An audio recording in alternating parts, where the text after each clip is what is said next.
Neha, should we start? Yeah, please go ahead. Yes, there are 22 attendees, but they can keep joining us in the meantime.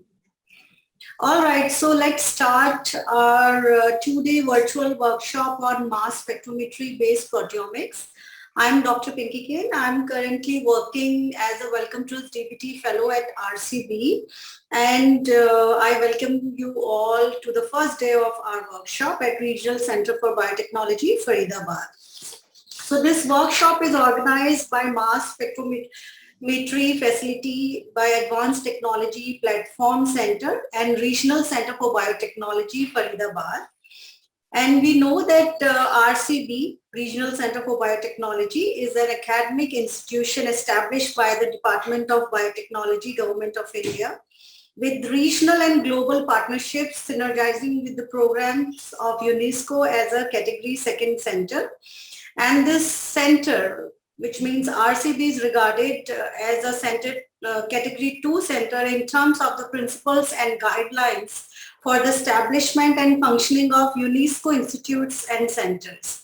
In 2016, the center has been recognized as an institution of national importance through an act of Indian Parliament for biotechnology education, training and research. The mandate of RCB is to provide a platform for biotechnology education, training and research at the interface of multiple disciplines. ATPC, Advanced Technology Platform Center, is a Department of Biotechnology, Government of India funded technology platform that provides a medium for innovative researchers to turn their ideas into reality. It is a part of NCR Biotech Science Cluster situated next to RCB. The primary goal of ATPC is to accelerate innovations in science and technology and plug a huge gap in the innovation pipeline that has previously attenuated the ability of Indian researchers to realize their true potential. The center is equipped with state-of-the-art research facilities, skilled personals, and world-class infrastructure. The center is ambitious to generate technology addressing the issues in public health, agriculture, and skill development sectors. ATPC also offers services for mass spectrometry, optical microscopy, electron microscopic genomics, protein purification and molecular interaction, and flow cytometry. So basically this workshop came as a proposal from UNESCO, and they wanted us to conduct an online workshop for benefit of people from academic, industry and startup from Bhutan, Bangladesh, Maldives, Sri Lanka, India, Nepal and Africa. But needless to say, the above proposal, which I just said, is an outcome of the RCB's linkage with the UNESCO. And moreover, the center is mandated to provide a platform for biotechnology education, training and research. So, this proposal came as an outcome of the initial contract within the UNESCO for collaboration on programs-based support. And based on the contract, actually, first it was proposed that 1 week workshop should be conducted for hands-on training course on recombinant protein production and purification. The proposal workshop aimed for training young researchers from South Asia and Africa at RCB. But because of the COVID pandemic and other travel-related restrictions, the proposed workshop could not take place. And whatever was feasible, according to that, this workshop has been conducted and decided to be in a virtual mode for 2 days, which is coordinated by now by RCB and ATPC. So just a little bit about the workshop. So the workshop is a virtual workshop on mass spectrometry based proteomics. We all know that mass spectrometry based proteomics is the most comprehensive approach for the quantitative profiling of proteins, their interactions and modifications. Mass spectrometry based proteomics includes an expanding collection of technologies that provide a way for high throughput characterization and quantification of proteins in a biological system. While the genome sequence provides a detailed snapshot of the biological complexity of an organism, activity that occurs at the protein level cannot be deduced by the genomic analysis.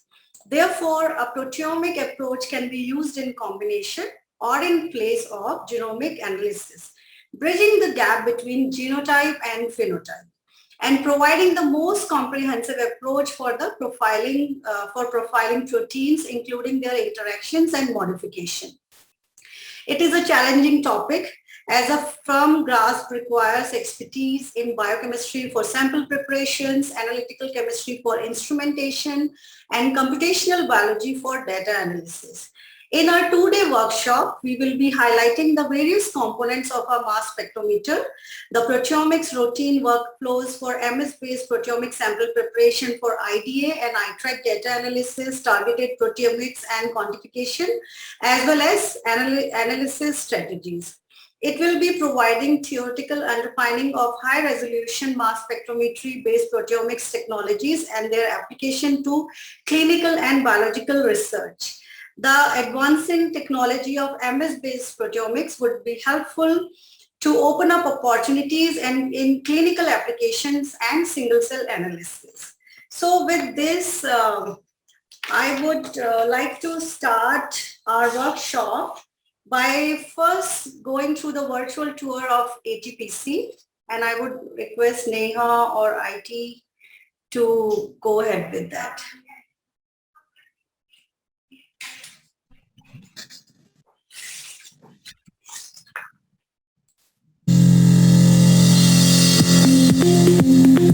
In the outskirts of Delhi on the Gurugram-Faridabad highway is the huge complex of RCB Regional Center for Biotechnology. It is an institution of education, training and research with a strong focus on capacity building.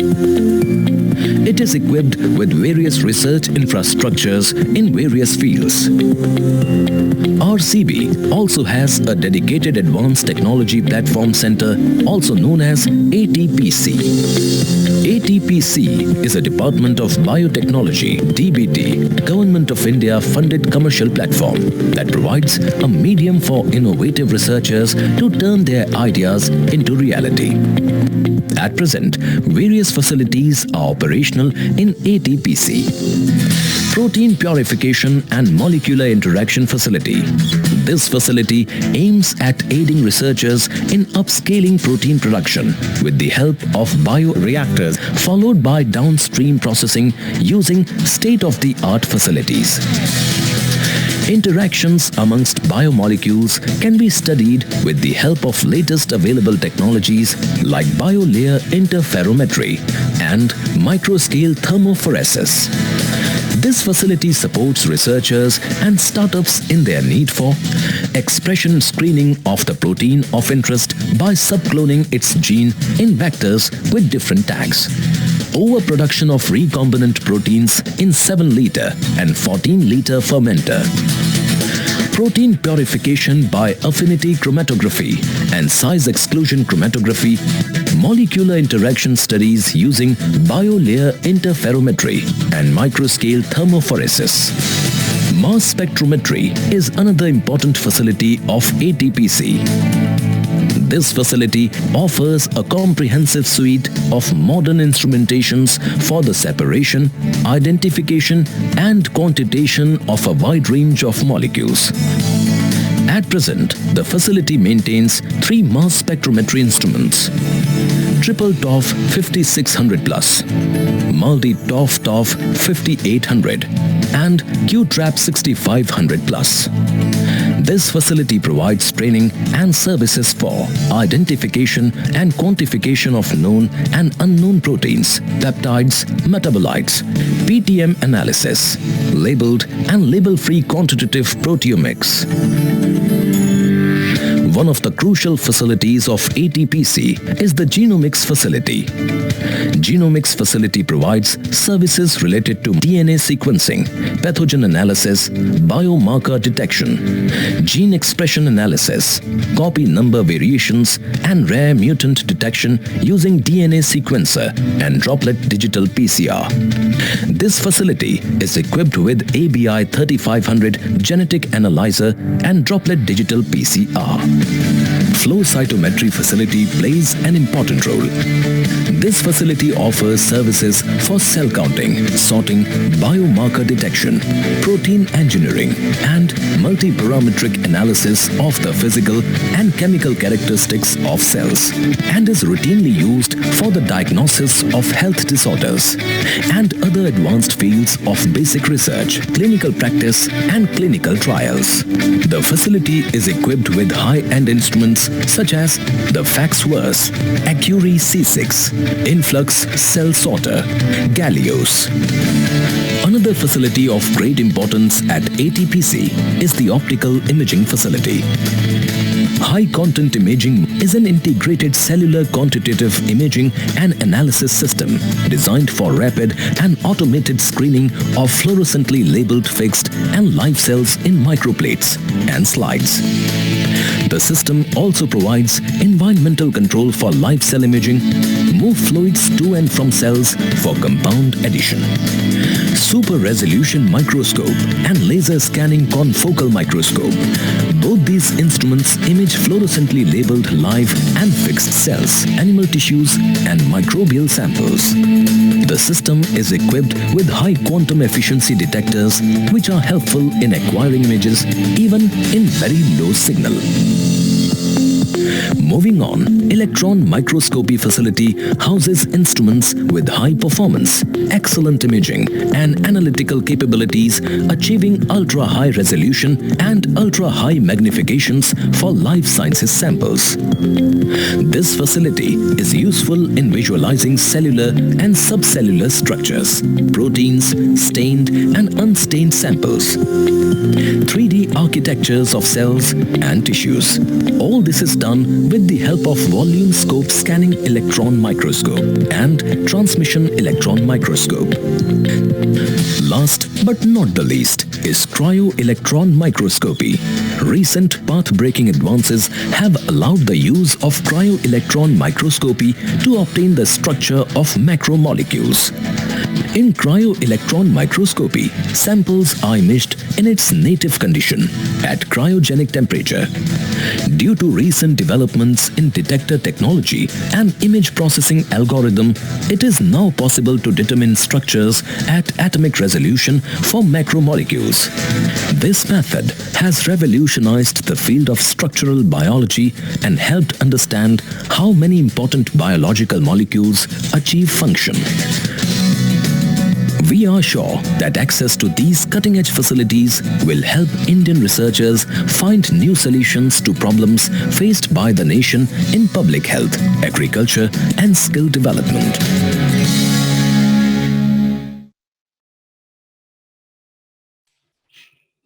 All right. So now we will start our day with the first lecture.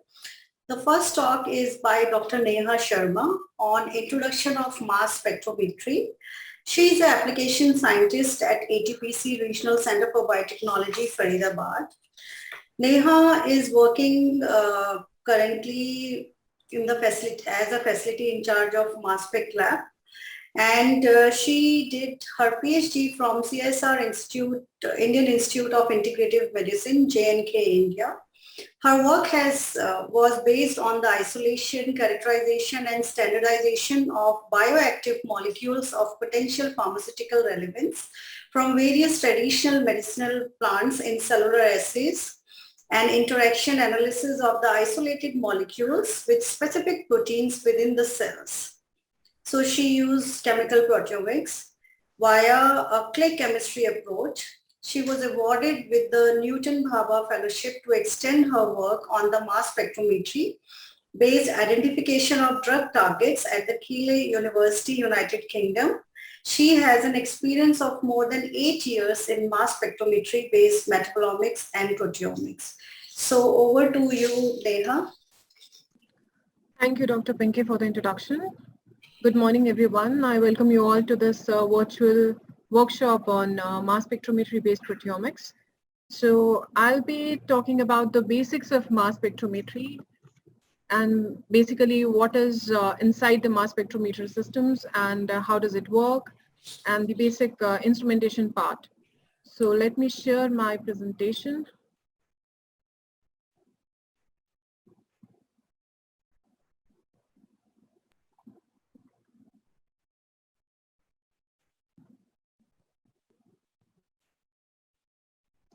Is my video visible to all? Yes, Sorry, the Neha. presentation is It's little blurry, but yes, we can see it. Now it is fine. okay.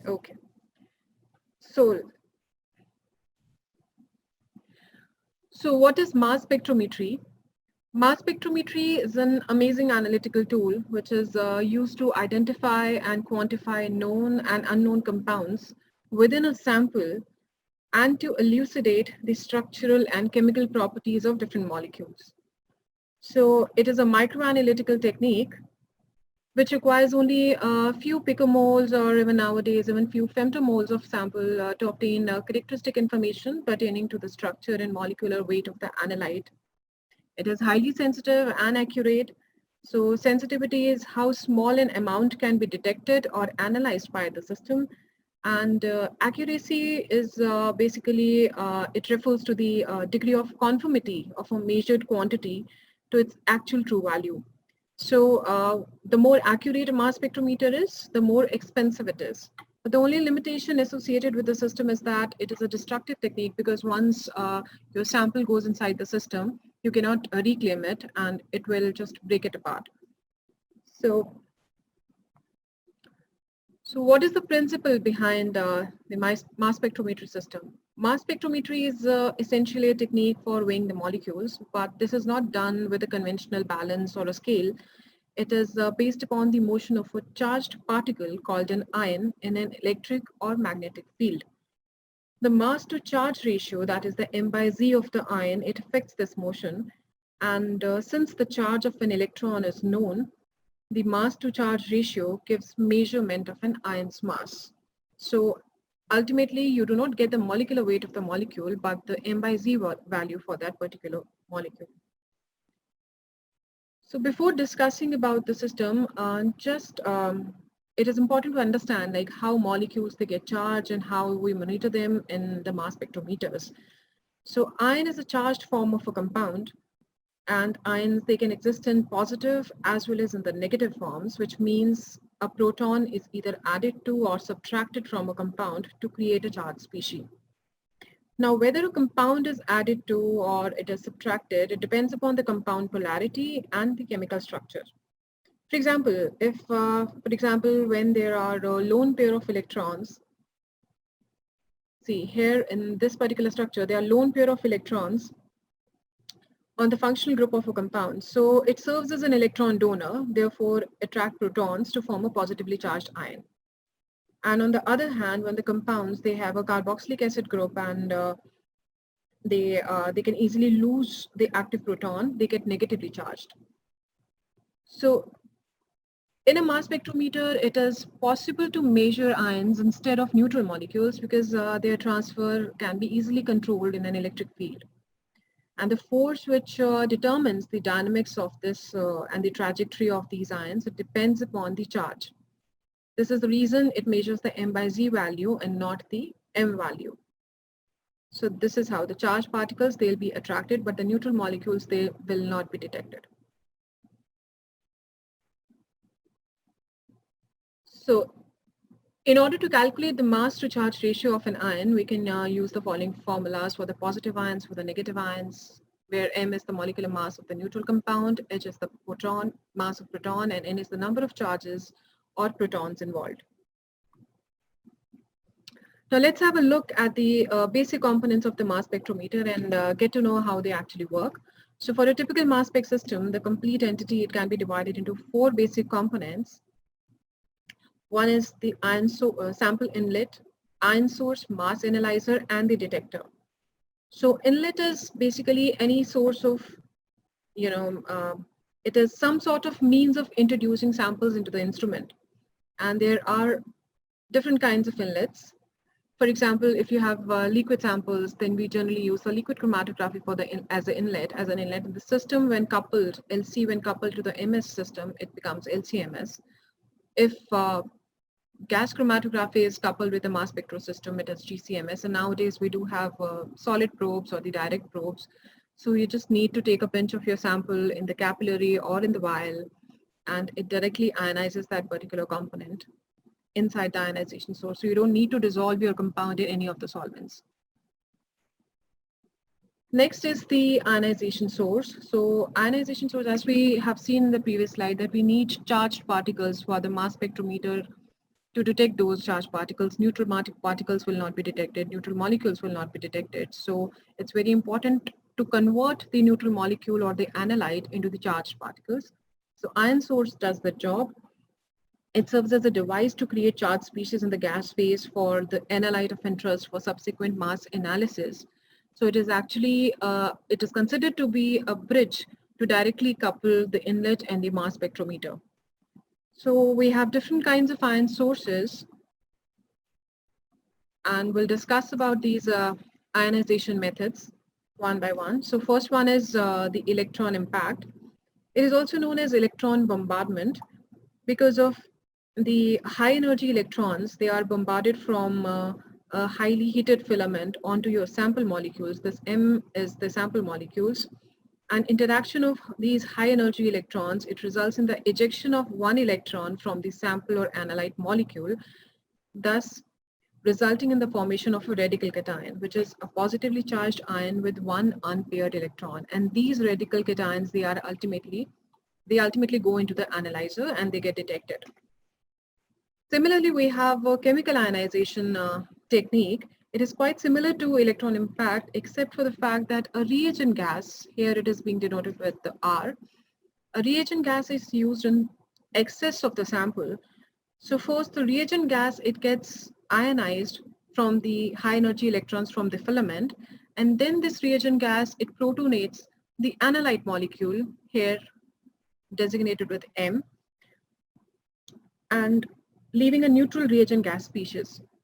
So we have two different modes in the mass spectrometer, positive modes and the negative modes. So the molecules which have a tendency to gain protons, they are generally detected in the positive mode, and the ones which have tendency to lose proton, so they generally detect in the negative mode. So in that case, we do use two different kinds of gases, like the positive CI gases and the negative CI gases. So positive CI gases, we use methane, isobutane, and ammonia as the reagent gas. And then the negative CI, we use methane gas reagent in the electron capture mode.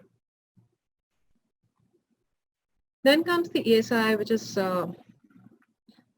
is one type of atmospheric pressure ionization. So here what is happening is the solution of the sample, it is sprayed through a highly charged capillary. It's highly charged needle, basically, which is called capillary. It is at atmospheric pressure.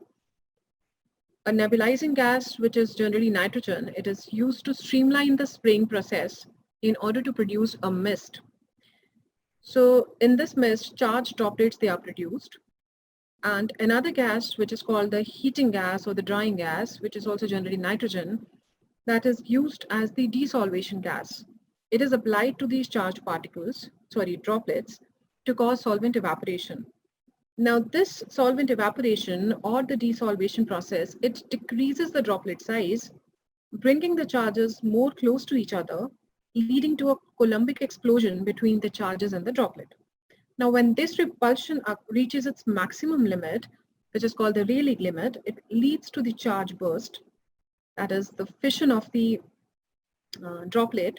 It leads to the formation of gas phase analytical ions, which are guided through ion optics in the mass analyzer. So this is how the ionization source ESI probe of SciEx systems look like. There are different manufacturers and you have different designs of the ionization sources. This is one such example of the system that we're using. So this is So this is the capillary. Here inside it is the capillary. This is one source of the drying gas and the nebulizing gas. So ASI can produce singly or multiply charged ions, and that's why it's very suitable for a wide range of biochemical compounds, including peptides and proteins, oligosaccharides, lipids, and synthetic polymers. Next one is the atmospheric pressure chemical ionization. It is quite similar to the ASI ionization. Here, just like we discussed about the EI and the CI chemical ionization, we were using reagent gas there. Here we're using a corona discharge needle in addition to what we have in the ASI. So it is, this technique has become very important ionization source because it generates ions directly from the solution, and it is capable of analyzing relatively non-polar compounds as well. So it is similar to ASI, but additional corona discharge needle is present in the ionization region. This is the corona discharge needle. It is present in the ionization region. Corona discharge needle, actually, it contains a small but potent electric current which generates electrons, and it ionizes the solvent molecules. It ionizes this solvent molecules to form reactive species. So there, reagent gas was getting ionized from the filament. Here, solvent molecules, they are actually getting ionized first by this corona discharge needle, and then these solvent molecules, they actually give charge or transfer charge to the analyte molecules, and then the charged analyte molecules, they are further detected. So here, multiply charged species are typically not observed because the ionization process is more energetic than the ASI. So this is how it looks like. There is an additional probe for the APCI. So additional corona discharge needle is present. This is the space where actually ionization takes place.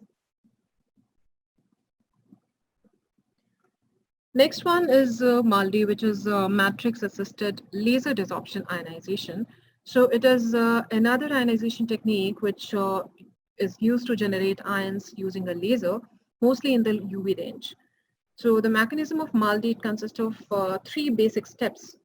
So first is the sample is mixed with a suitable matrix material.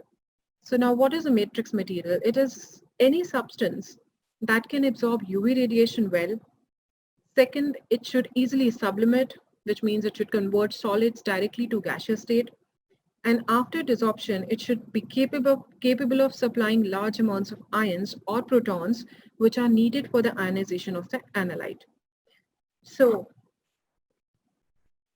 here you can see this is the plate, metallic plate, which is generally used. This is how it actually looks like. So the sample is mixed with the matrix. It is applied onto a metallic plate.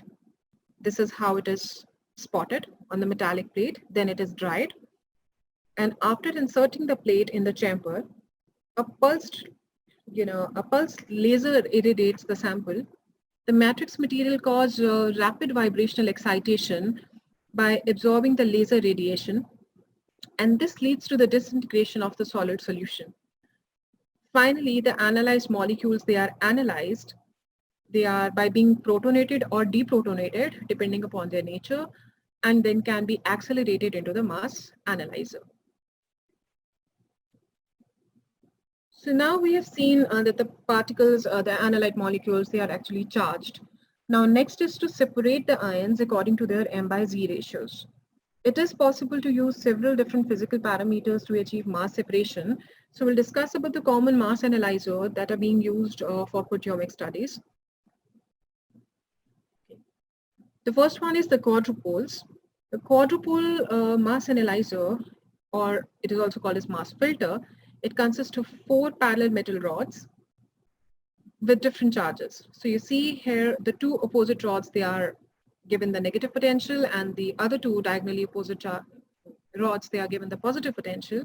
So a combination of different DC and AC voltages, they are applied to 2 pairs of metal rods to influence their trajectories. So trajectory is basically path followed by a moving object under the influence of given forces. So we are applying here different voltages. The applied voltages affect the path of the ions traveling down the flight tube. And for given DC and AC voltages, only ions of a certain mass to charge ratio will pass through the quadruple filter, and all other ions, they are thrown out of their original path. So these quadrupoles are very, very good analyzers in case of quantitation, because you can just restrict your analysis to your molecule of interest, and the mass analyzer will just filter out all the unwanted molecules, and you can actually quantitate the your interested molecule very accurately, and up to very up to very low ranges also. So this is how it looks like. Second one is the ion trap. This analyzer, it also uses an electric field for the separation of ions like quadrupoles do, but the analyzer, this is made up of ring electrodes, which is grounded with the end cap electrodes with specified voltage. The ions, they enter the cavity between these rods through one of the end caps, and electric field causes these ions of certain m by z values to orbit in the space here. Here the ions can be either stored or manipulated in different ways like isolation and fragmentation. So a key advantage of ion trap MS is the ability to perform multi-stage MS scans such as MSN, where N is the number of times you can fragment it. So it can perform multi-stage MS in which fragmentation can be performed repeatedly. So by successive fragmentation, you can build up a chemical structure out of it.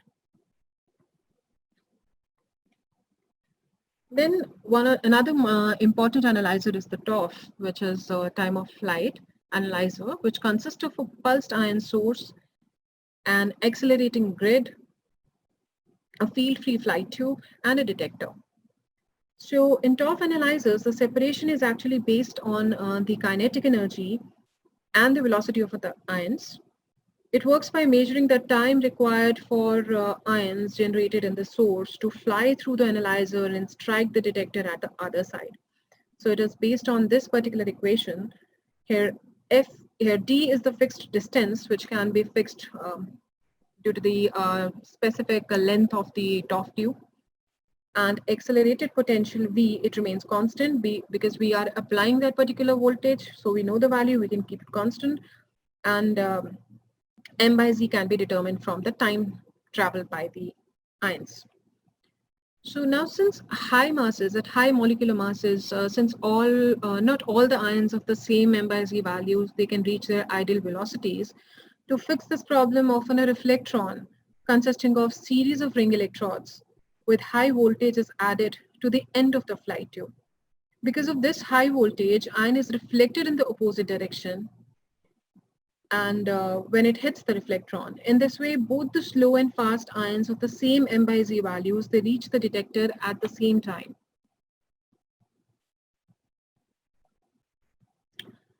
So now the ability to separate the ions by these mass analyzers, it can be further increased by coupling 2 or 3 mass analyzers together. Like we have triple quadrupoles, in which we have 3 quadrupoles connected in series. We have triple quadrupole ion traps, 2 quadrupoles and 1 ion trap, 2 quadrupoles and 1 TOF. So this technique is called tandem mass spectrometry, or MSMS that you call. And in MSMS process, the ionized molecules from the ion source, it actually enters the first mass analyzer, and then they are selected according to their mass to charge ratio. The selected molecules, they get break down into the fragments, smaller fragments, and then these fragments, they enter the second mass spectrum analyzer and are subsequently analyzed and detected. This additional fragmentation step is very useful to identify the structure of the molecule like proteins, peptides, particularly when high resolution is the endpoint.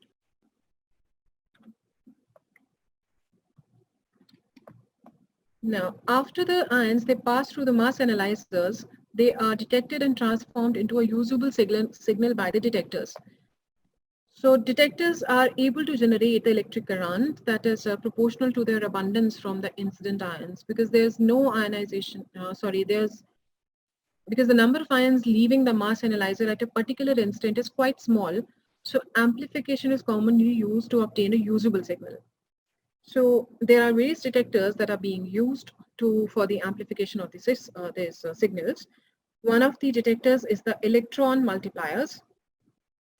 So I've just given a sneak peek into how these actually look like the structures.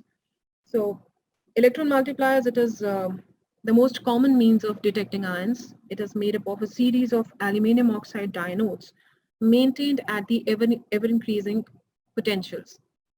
So what are diodes? Diodes, they are basically electrodes that are so arranged that each succeeding generation of electron is attracted to the next diode. Let's say, for example, you see here the dark arrows. This is the increasing potential of the diodes. So let's say if 4 electrons, they are released at the first diode, then 16 will emerge from the second one and so forth. So ions, they strike the first diode surface, causing an emission of electrons. These electrons are then attracted by the next diode, which are held at higher potential, and therefore more secondary electrons they are generated. So ultimately, as numerous diodes they are involved, cascade of electrons is formed, and thus it results in the overall current gain. So ultimately what you get is an amplified signal. So similarly, in the case of microchannel plates, a particle of electron, so these are the channels, and this is how it looks like from inside. So here, a particle of electron that enters one of the channels through a small orifice, it firstly hits the wall, and this impact creates a cascade of electrons that propagate through the channels. Now this amplifies the original signal by several orders of magnitude, depending on their electrical field strength and the geometry of microchannel plate detectors. So they are widely used, especially with the TOF analyzers, as they provide ultra high sensitivity. Now the detector, it monitors the ion current, amplifies it, and the signal is then transmitted to the data system, where it is recorded in the form of mass spectrum, which is the most common data representation. But actually the mass spectrometer, it displays data in two ways. One is the ion chromatogram, and another one is the mass spectrum. So ion chromatogram, it monitors the signal intensity change along the analysis time. So this is a signal intensity change along with the analysis time, and mass spectrum, it shows the distribution of signal intensity of various m by z values in the mass range at each time point. Ion chromatogram is the data which is obtained from the mass spectrometer representing the signal intensity changes of ions at specific m by z values over the time, with the x-axis representing the time and y-axis representing the signal intensity. Multiple ions can be monitored at the same time. So there are different types of ion chromatograms. One is total ion chromatogram, TIC. You generally see the data where TIC is written, BPC or XIC, they are written. So what these actually mean? So TIC is the ion chromatogram of all the ions measured. So whatever is coming, it is being recorded. BPC is, it depicts the intensity of the largest peak in the scan as a function of time or scan number, which is the major intense peak in the entire chromatogram. And then it's extracted chromatogram. It is of, a chromatogram of one ion of your interest. Let's say we are interested in knowing if a particular ion is present there in the sample, you can extract that particular ion from the TIC. So mass spectrum is the mass spectral data representation of the masses and the intensity of the ions with a particular m by z values. So x-axis represent the m by z values, and the y-axis they represent the intensity of the ions. Now, if we take a closer look at the signal of the ions, we notice there are three. It consists of a group of peaks rather than one peak. So these are isotopic peaks of the compound, which is based on their relative abundance. So this is just a picture of one of the softwares that we're using, which is Peak View. So this is how it looks like. So this is the chromatogram that we can see. You can also see the number of spectra generated here. There are several dots you can see. This one dot, it represents one MS spectra at a particular time point, and this window shows MS spectral values for that particular MS spectra. Now, if you see that, let's say here, if you see the spectral points are too close and congested, then you need to play with your chromatographic method parameters. Let's say in 1 second, if the number of spectra being generated is 100, then you can increase that time to get good quality of MSMS spectra. So right now in at ATPC, we have 3 different mass spec systems. One is the triple TOF 5600 plus. We have dedicated this for qualitative and quantitative analysis of proteins. Then we do have Maldi, and another one is the QTRAP 6500 plus for quantification of both the metabolites as well as. So this is I've told you like a 5600 plus from SAX. We are using it for proteins. So this is how it looks like. So this is basically the inlet, the LC unit, which is connected to the ion source. And this is the analyzer. And then we have the data recorder. So I'll just show you how this actually, this particular ion source and this analyzer, they are actually like this from inside. So this is the analyzer and the various quadruple parts. So there are certain instrument specific parameters.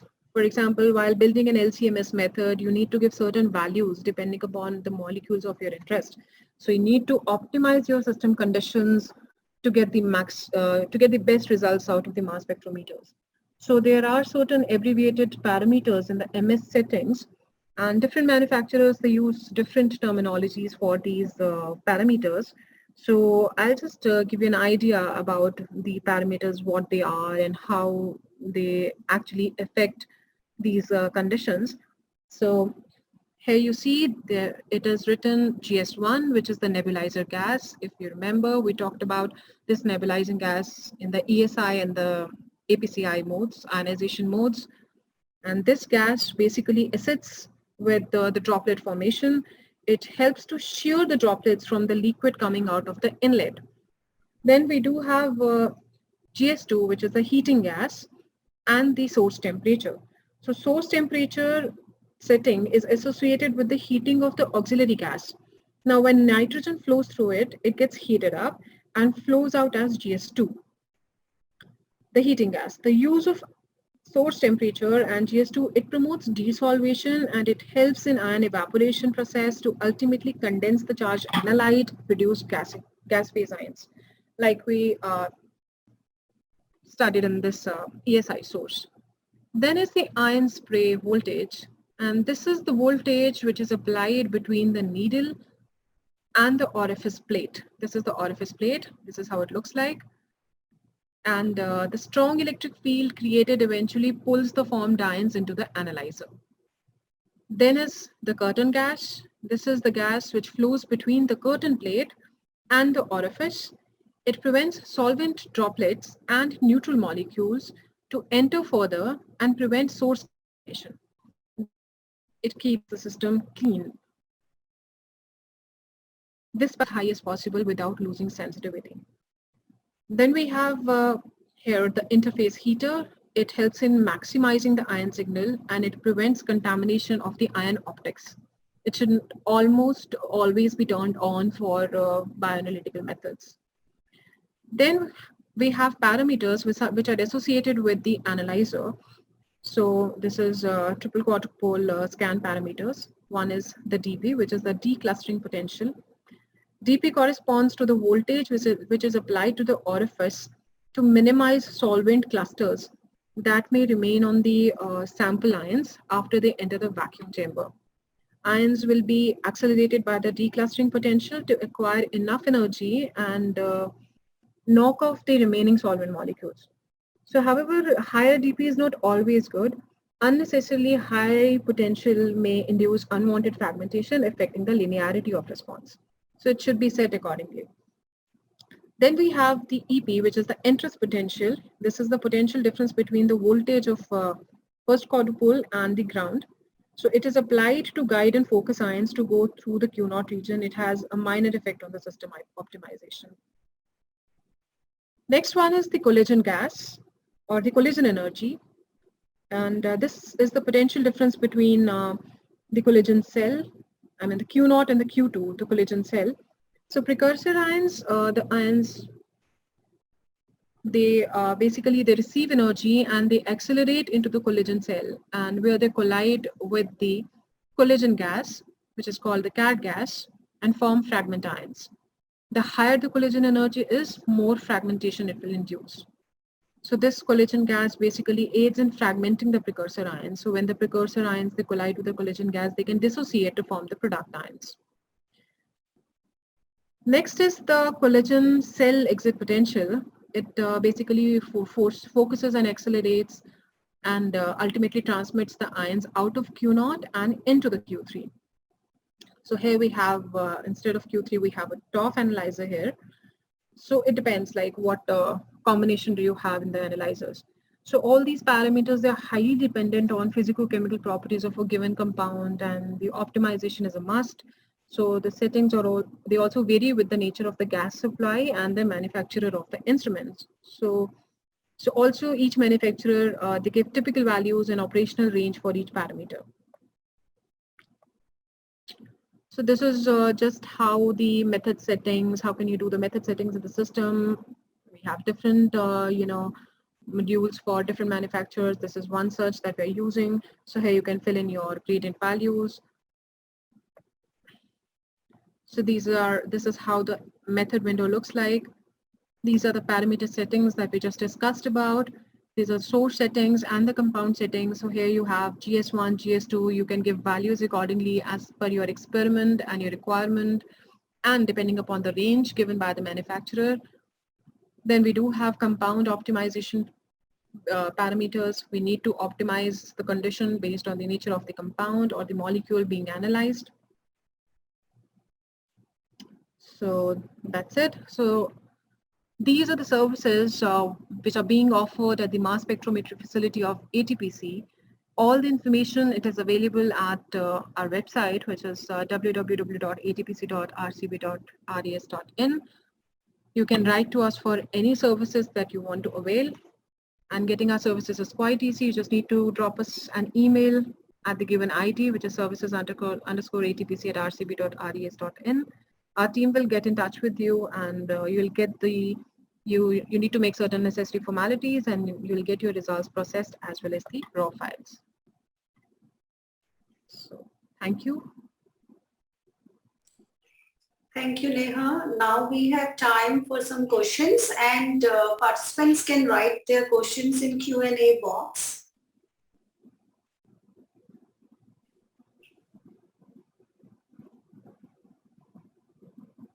So do we have any questions? Right now we don't have, I don't see any questions. If you don't have questions now, then you can ask questions during the live Q&A session by the end of the day at 3:30 p.m. So we can also discuss during at that time. Yeah, sure. We can go live that time. Yeah. Yes.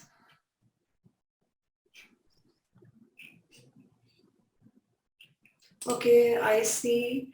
So Heba Mohammed is asking how the different types of ionization affect the analysis quality. Okay. See, it depends on the molecule. What is the nature, what is the chemical nature of the molecule? So depending on that, you need to select your ionization source. So let's say if your molecule is polar in nature, we generally use ESI from highly polar to medium polarity. But if in case your the molecule is towards the non-polar side, so you need to use APCI mode. So it all depends upon the analysis that you want, or the type of the chemical nature of your compound. So definitely it will affect the quality, analysis quality, because non-polar molecules, completely non-polar molecules will not be identified or ionized by the ones which are ionizing the polar ones. So yes, it affects the quality. Neha Shivani is asking, can we get the presentation on email? Okay, we'll let you know after the workshop. We'll provide it with the same. Yeah. All right. And then Urmi is asking, what is the significance of peak area to understand the concentration of molecules? So basically, to calculate the concentration of molecules, that's the area under curve, which is actually calculated. So like you normally do, let's say in the UV spectrophotometers, whatever absorbance and the peak area under the curve. So it is directly proportional to the area under curve.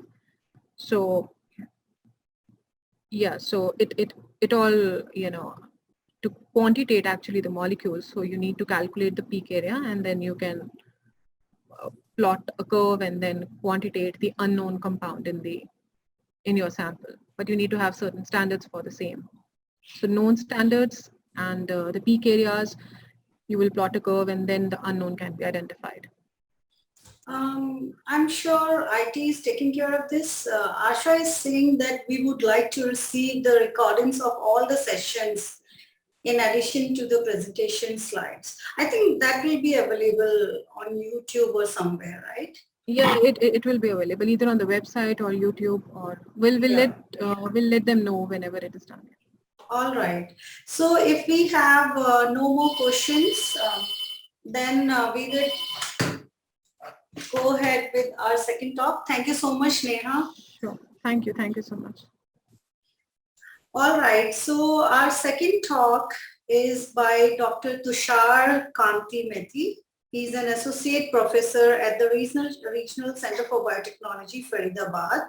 He's going to talk on good sample, good data, good interpretation, importance of sample preparation methods in proteomics application. So Tushar is currently at Regional Center for Biotechnology, and he did his PhD from Indian Institute of Technology in Chemistry 2005. And then later he did his postdoctoral studies at Weizmann Institute of Science, Israel, Purdue University, USA, and Nagoya Institute of Technology, Japan. His research interests are mechanism, proteosis in neurodegenerative diseases, particularly Parkinson's disease, maternal and child health program, mechanistic understanding and biomarker discovery in pregnancy-related complications, including preterm birth, preeclampsia, and gestational diabetes, and IUGR. He has received Distinguished Lecture Award by the Chemical Society of Japan in 2013, and he was also awarded by Japan Society of Promotion of Science for his postdoctoral fellowship. So I would now request Dr. Tushar for his presentation. Tushar, over to you.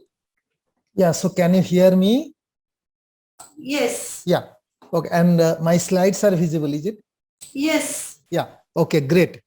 So good morning all, and thank you for your, Pinky, for your nice introduction. And also thanks to Neha, because she already set nice platform for the discussions. Here in proteomics, as my talk, basically you could see good samples, good data, and good interpretations. So in this particular talk, I will be discussing related to how sample preparation is important for the proteomic applications, or any kind of analytical experiments. You need a very good quality of samples to get the good quality of data. And subsequently, the good quality of data will give you the good scientific interpretations. So here, I will give just brief informations. Already Neha has given in nice instrumentation detail, which I will not go in details, but a few points I will touch on. So this is the workflow. Already you have seen different types of liquid chromatographic systems are there, ionization method, ionization interface are there. There are different varieties of mass analyzer tools and detector systems. So and depending upon the experimental basically workflow, you could use different type of instrument, and in many cases these analyzers are mostly vendor specific. So again, this is also something which already Neha has touched upon, so I will not go detail. Here we showed basically ionization method, different types of ionization methods by which you could get the different ion generations, and subsequently it could be detected. So this is again she has described. the ESI ionization methods. In these particular steps, basically like a few points already mentioned, importance of dissolutions or ion vaporizations model, and like how it basically produced the charges. So here again, this was also discussed.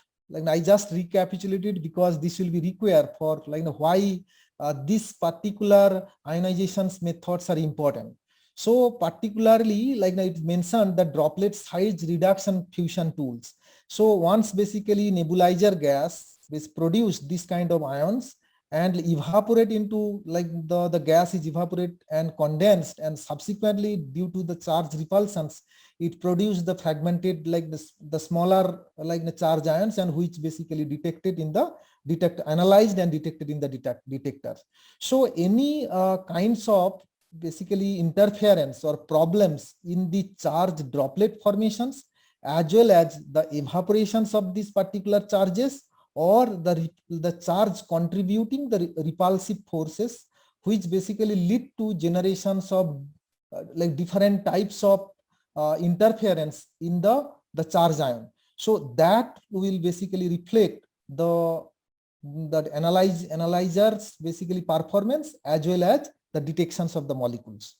So here, like in mass spectrometric components, we actually see there are, particularly I'll be talking about as examples in electrospray. So we have some problems we actually encounters, non-volatile buffers or salt, like if you use, so that actually interferes this particular the volatile basically component formations. So non-volatile materials in mobile phase or ion pairing effects, it actually interferes. Reported the higher molecular weight analytes or ions which can suppress the smaller analytes, and generally more prominent early in reverse phase HPLC runs that can occur in any times of the particular run. And these underscore need like a very good chromatographic separation to reduce the complexity of these molecules. So these are the A's particularly or problems associated with electrospray ionization, because it linked with the directly with these mass spectrometry systems. So here one of the important aspect like we generally see, or like the instrumentations when people actually run their samples they encounter called ion suppression.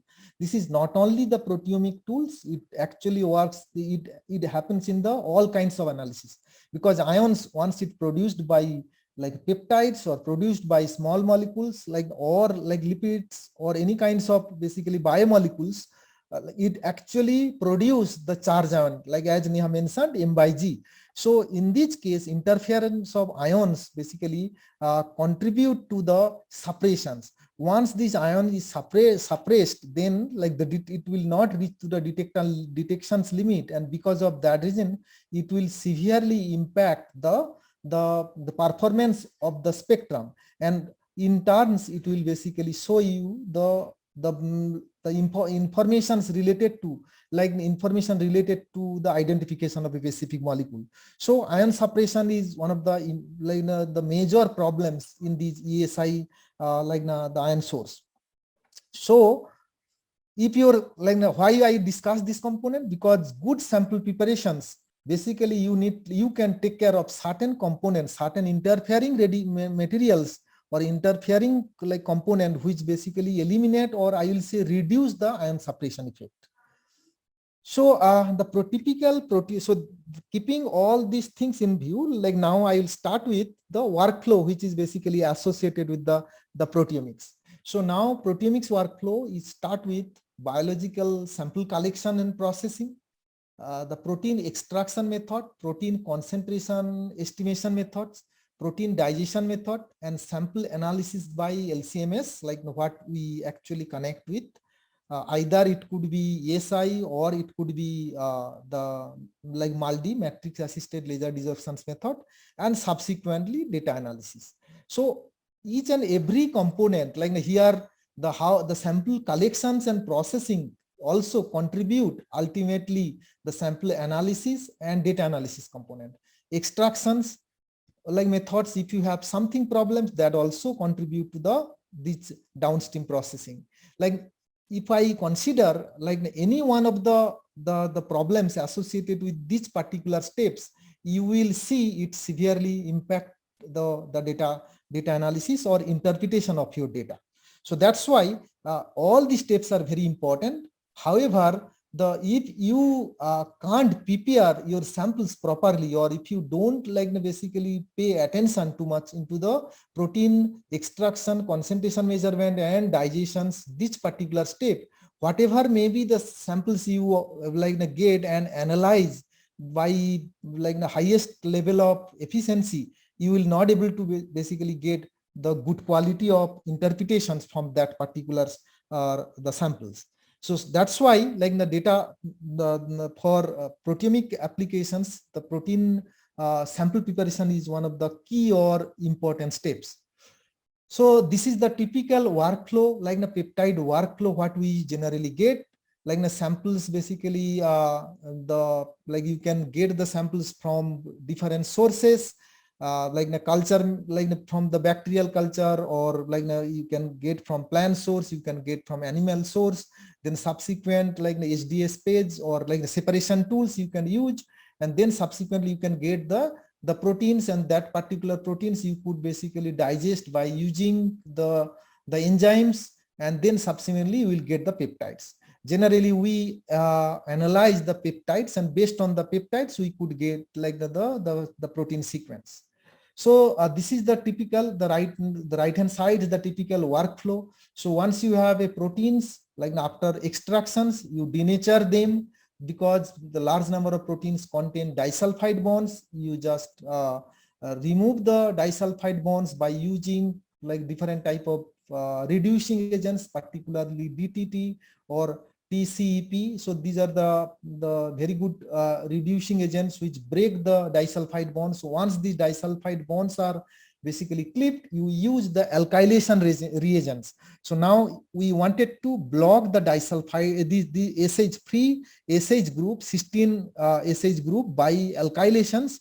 Why we need to basically block the alkylations by alkylations? Because if you don't block it, later phase, the many peptide which carrying the free cysteine bond, they can reunite it and form again disulfide bond, which hinder the final analysis process. So that's why alkylation is very important. So we use the alkylation by iodoacetamide or chloroacetamide. Mostly in the common workflow, you will find iodoacetamide as used. So then you will be basically modified the cysteine residue. It can't basically form the disulfide bond. And then once this basically proteins is the alkylated, then subsequently we use these particular proteins for digestions, enzymatic digestions. We typically use the trypsins, the workflow which basically commonly used, where the trypsins are used. Trypsin specifically keep the lysine and arginine C-terminal sites and produce the different types of peptides. So many cases, if we use also the other type of the proteolytic enzymes like chymotrypsins, we use also gluci, the gluci or endopeptide, different types of endopeptidase enzymes, which can also allow or enhance the peptide coverage or protein coverage. And then these particular peptides is subsequently used for the MS, LC-MS analysis. So this is typically the automated LC-MS run. So here, this is not a complex mixture, certainly a one proteins or two proteins mixture. If you digest by trypsin, and then subsequently you get the top spectrums called ion TIC spectrum or total ion current spectrum. So which provide the spectrum or intensity of basically the ions in a given time period, LC runs. So these LC runs here, it's shown 90 minutes. In that particular runs, you could see that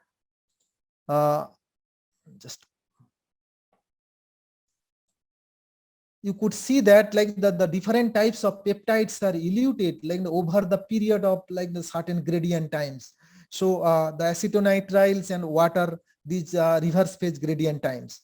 So now if you basically take any one of the particular peak and like the try to find out the MS spectrums, or which we consider them precursor ion, the peptide which basically digested by the proteolytic enzymes, then we will get this kind of particular spectrum.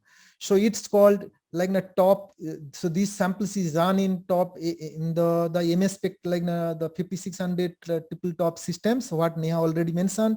So if you use the top system, then this kind of like the top MS spectrum you will get. So here like the different types of basically charge species and their representative like the precursor ion spectrum you will get.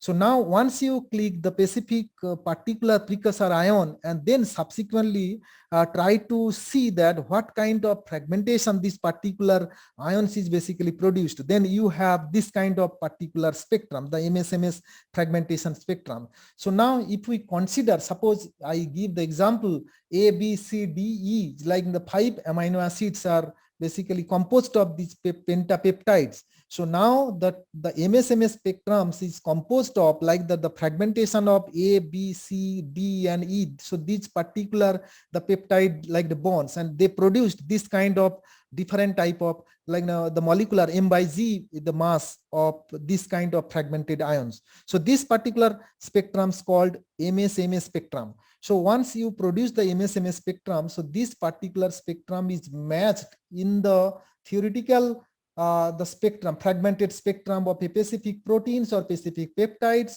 Based on that particular matching, you assigned that particular peptides coming from which particular precursor, and subsequently from that precursor to proteins you will be able to identify.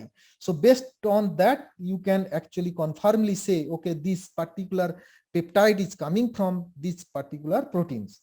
So this is typically like the proteomics basic analysis is performed. So now if you have a complex mixture, suppose if I take the E. coli extract, or like if I say the plasma sample present in our blood, the plasma present in our blood. So if I take that one, or E. coli samples like whole organism, or like if we consider any kind of tissue and like we extract the particular proteins and digest. So then what we will see, and then after digestions you produce large number of varieties of like the peptides composed of hydrophobic, hydrophilic varieties in natures, and then like you run in LC systems, and then subsequently you acquire the data. So this is the typical TIC spectrum of like that kind of complex samples. Now you could see the earlier spectrum like was shown very nice distributions of different peak because it is very less complex.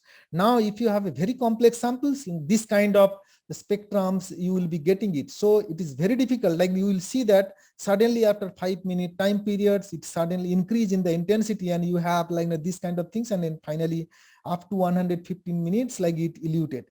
So the complexity of these samples basically provide this complex spectrum.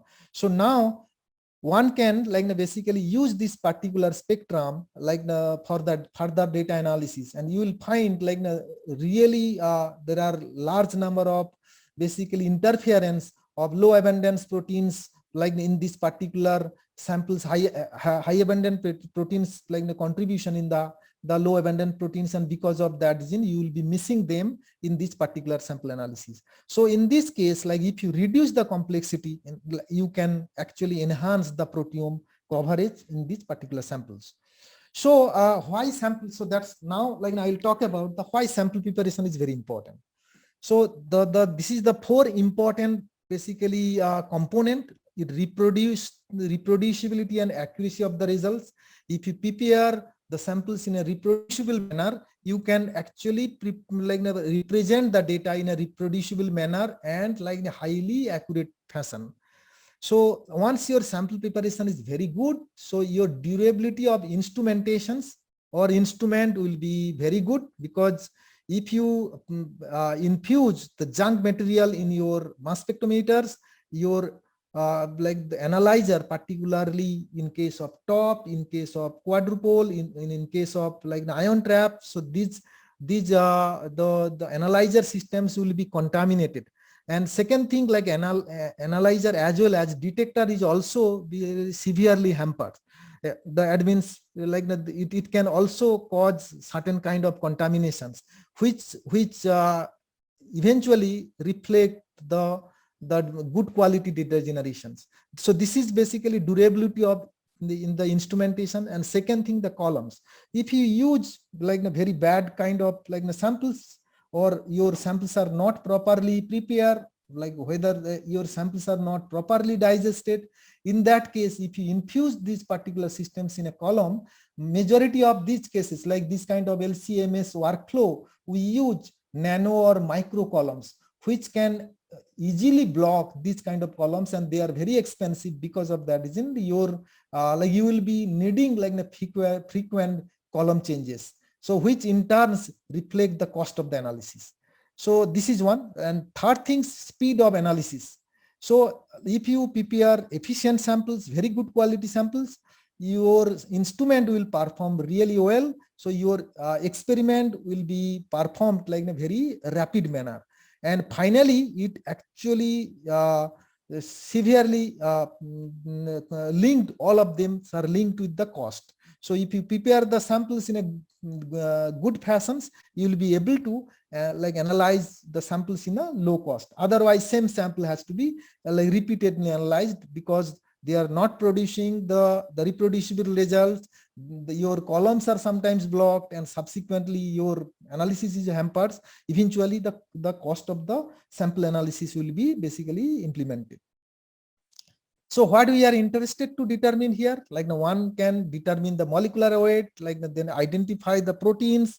The samples can be used for biomarker discovery, characterization of different type of post-translational modifications, like glycosylation, phosphorylations, ubiquitination. Many type of post-translational modifications are there, which basically can be identified, and you can use the protein-protein interactions analysis. So all of them, here, the molecular weight determinations, biomarker discovery, characterization of post-translational modifications, and protein-protein interactions.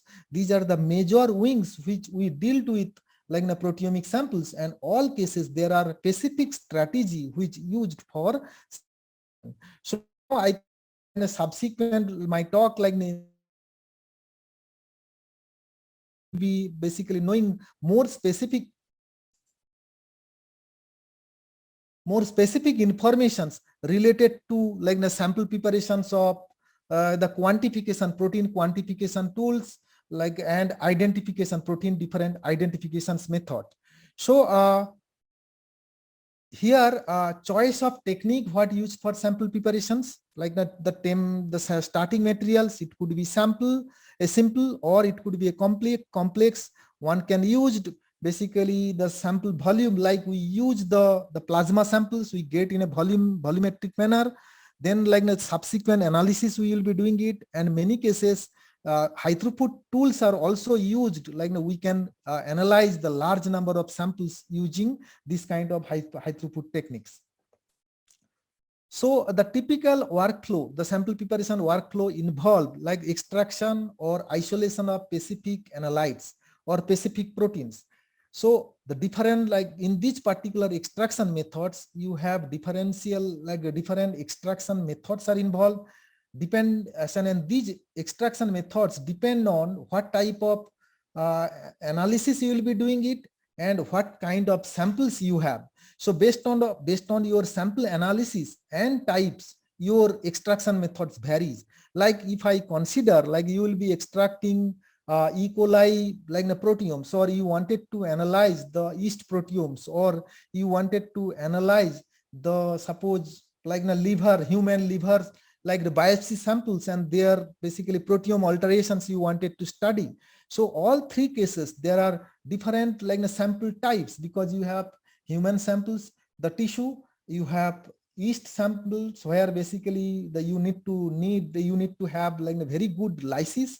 Same teams bacterial samples where also you need specific type of lysis, where the cell wall and the membrane need to be dissolved properly. So in that case, the sample preparations tool, even though they are all cases the extractions will be carried out, but all cases there are specific reagents or specific methods are used where you can extract the samples in an efficient manner. Then once you analyze, extract the samples, like then now you need to clean up or removal of interfering substance and the contaminants. So why you need to remove the interfering substance and contaminants? So the initial phase, the initial discussions, I talked about the ion separation methods. I talked about the ionization the tools.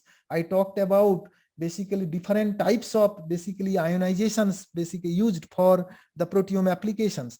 So in this case, like these interfering reagents, particularly the detergents, the salts, or different types of buffers or like the ions, they can contribute like or they can interfere heavily in the sample basically ionization method. So that's why we need to clean this kind of like the buffer, salt, or detergent efficiently prior to the infusion of the samples to the mass spec.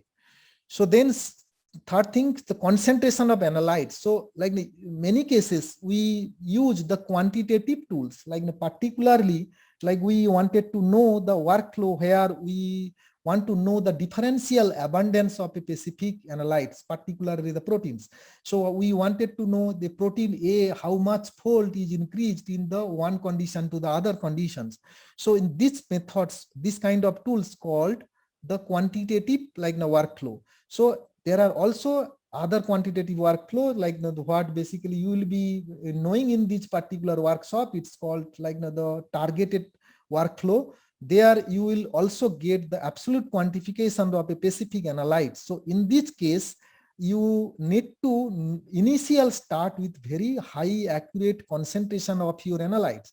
So how much, like suppose you are taking 1 microgram of proteins in one conditions and 5 microgram proteins in the other conditions. So in eventually because of your concentrations like the problems, you will be interpreting your protein quantitations like differently. So for that particular purpose, you need to have also concentration determination of analytes like in an efficient manner. This is one component. Second thing, like the enrichment method. So many many target like peptides or target molecules which basically present in a very low amount. Like if I consider the post-translational modifications, particularly the phosphorylations, glycosylation, acetylations, ubiquitinations, the abundance of this kind of like modifications or modified peptides are very much less compared to the native condition. So in that case, you need like a very efficient method by which you will be able to enrich these kind of modified component, and so that your analysis or your identification will be much more efficient. So enrichment method is also one of the important basically step by which you could concentrate your proteins.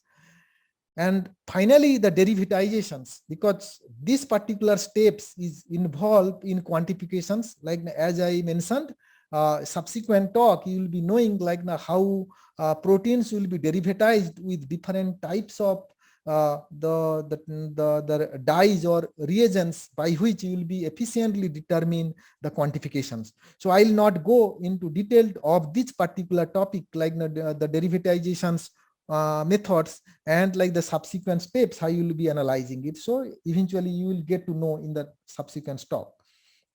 So the lysis steps. So as I mentioned, like that it depends on different types of the detergent or reagents. Like we use the Titron X, NP40 twin, like a different type of ionic, non-ionic, as well as basically the deuterionic basically reagent, deuterionic detergent used for solubilizing this membrane component. Like if you have a E. coli extract or yeast extract or even cell culture conditions, you could use the different types of the detergent which will solubilize the plasma membrane, which will solubilize the cell wall, cell membrane, and eventually your protein will be extracted in the solutions. So so these are the basically different types of detergents are present, and like you can basically once your extraction will be over, you could remove by different types of methods. Like I'll just give example, Titan X100, which is basically frequently used, NP40, which frequently used, sodium dodecyl sulfate, SDS is also frequently used. You could remove by acetone TCA precipitation, trichloroacetic acid precipitation, acetone precipitations, like that. The filtrations associated methods like sodium dodecyl sulfates are present, which is basically anionic detergents. It can be used by filtrations, or filter assisted sample preparation tools are present there, so which you could actually remove this kind of detergent efficiently. And like the chaps and like chapsco, like this kind of deuterionic detergent, sometimes which specifically used specific type of integral membrane proteins, which will be separated by filtration method. So then like this is the method, like now we use the salting out, salting, like the ultracentrifugations, polyethylene amines, isoelectric points, thermal denaturation and non-ionic, like the polymer or the PEG related, basically the methods by which you could basically concentrate the proteins based on this kind of like the tools, using this kind of tools. So as we have shown that acetone precipitation, one of the important method we used for removal of like the detergent. Not only the acetones not only remove the detergent, but also remove the high salt concentration. So how it basically acetone works, because the acetone is basically, again, it is a polar solvent, but like it has like basically mixed with the water, it is highly miscible with the water. So if your protein is basically present in like the buffer solutions or salt solution, once you add the protein, so what will happen, the hydrophobic surface of the particular proteins will be exposed, and because of that reason, like the water will be removed from the hydrophobic surface and protein will be precipitated. So once your protein is precipitated, then like it will be suspended in the bottoms, and like now your salt and like the water or like the buffer will be present in the solution. Then you use the high speed centrifugations, then your proteins will form a specific layers, or you can say thin like layer on the bottoms, and like your protein will be precipitated out, and you could actually remove the supernatant. And this supernatant content detergent, like this supernatant content your varieties of, so like the buffer compositions and like the salt contents concentration. So you can wash out using like a couple of times using these acetone, like and these acetones will be ice cold. So very cold conditions, you can basically remove and wash this kind of like the peptide or protein mixtures from this particular solution, and then subsequently you remove that by decanting or like the pipetting, and then subsequently these particular plates will be dissolved with your dissolution buffer, and then you followed the subsequent steps. So in this particular diagrams, you could see that like if you have a pellet proteins dissolved in these particular fractions, and then you have this specific the control samples, like how much sodium chloride you could actually can be segregated in the pellets and in case of the control. So based on this particular the diagrams, you could use the how much percentage of acetones used in this particular step. Typically we use 20 up to like if you have a sodium chloride of like 10, like you can say 10 to the power minus 1, like the millimolar of sodium chloride present there, or even like the something like 10 millimolar of sodium chloride present there, your this much like the concentrations. If you have 0.1 millimolar of sodium chloride concentrations are there, you need approximately 20-25% of like ice cold like the acetones for this particular the precipitation steps. So and this is basically widely used in the sample preparation methods. So, so how to reduce the complexity of the samples? Like so earlier I have mentioned the TIC chromatograms. If you have a complex samples, you have this kind like the very the complex TIC spectrum you could see. So how could you reduce the complexity of this kind of like the spectrums? So now people could use, like as I mentioned, like the many cases high abundant proteins basically interferes in this particular method. So you could actually remove the high abundant proteins. So once you remove the high abundant proteins, you could get the low abundant proteins, and your spectrums will be then like the very much less complex, and then you could you identify the protein efficient manner. So this is one of the methods what people use extensively. It's called depletion methods. However, these depletion methods has also the pros and cons that I will just briefly talk about. So then one can use also page, the SDS party SDS page, so which traditionally we use for one dimension or two dimensional methods. So based on which you could determine you can segregate the protein complexity. Third component is off-gel fractionation. So off-gel fractionation is basically based on isoelectric focusing. You could use the isoelectric strips, and based on the isoelectric the focusing, your different charged protein can be fractionated. Then ultra centrifugations method one can use. The third component, like another component people will use, is basically LC, liquid chromatography, particularly high performance liquid chromatography systems. And like methods could be solid phase extraction method, reverse phase, ion exchange, varieties of size exclusion methods, then different types of basically RAM method, and like the OS like separations methods are used, like by which you could segregate or reduce the complexity. So I will just talk about like a very small discussions related to the depletion of like high abundant proteins in the from the complex samples. So here, like the before going to that, like I will just talk like how the detergent basically reduced, like, or like you can use some places the cleavable detergent. So so which basically not interfere too much in the mass spectrometer. So this is the development in this case of like the detergent field. So this work is published in Journal of Mass Spectrometry, so 2005. So here people use no detergent, like this is the SDS, like NP40, this kind of non-ionic detergents are used. You could see that because of non-ionic this or SDS detergent, there is the ion separations. You could see that like the very less this kind of spectrum you could find. Like if you do not use the detergent, this kind of spectrums are used. But the specific type of the cleavable detergent mass, like which is, you can consider that the compatible with the mass spectrometry. So use 1 millimolar of like the photolabile, like the detergent what people use it. So now you could see that the spectrum, like even though you consider with no detergent and detergent, you could see that there is a significant enhancement of the spectral quality you could observe. So based on which basically this particular development of different types of photolabile or photocleavable detergents are used, like or started developing, based on which basically you could get very good quality of spectrum. So these detergents interferes, even though you use very much efficient cleaning tools, like the many cases these detergents interferes in the ionization of molecules, or ion, like the ionized formations, and that ultimately reflect the data quality. So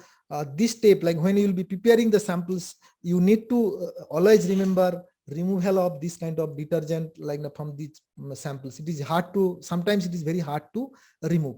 So however, in our experience, we have found like the acetone precipitations work really well to remove all kinds of detergent in an efficient manner. So now, as I mentioned, the complexity of particular samples also lying, like if you use the whole, like the proteins or whole like organism, or like you use the tissue particular extract, or like the particularly the clinical samples like the plasma, whole blood, urine, cerebrospinal fluid, saliva, and like the different type of like the culture media, culture material. So all of these cases, like you find there are some proteins which is present in a high amount, some proteins are present in a very low amounts, low abundant in amount. So now these particular samples, like the biological samples, their stabilizations is important. So earlier the initiation, the initial, like when I started talking about samples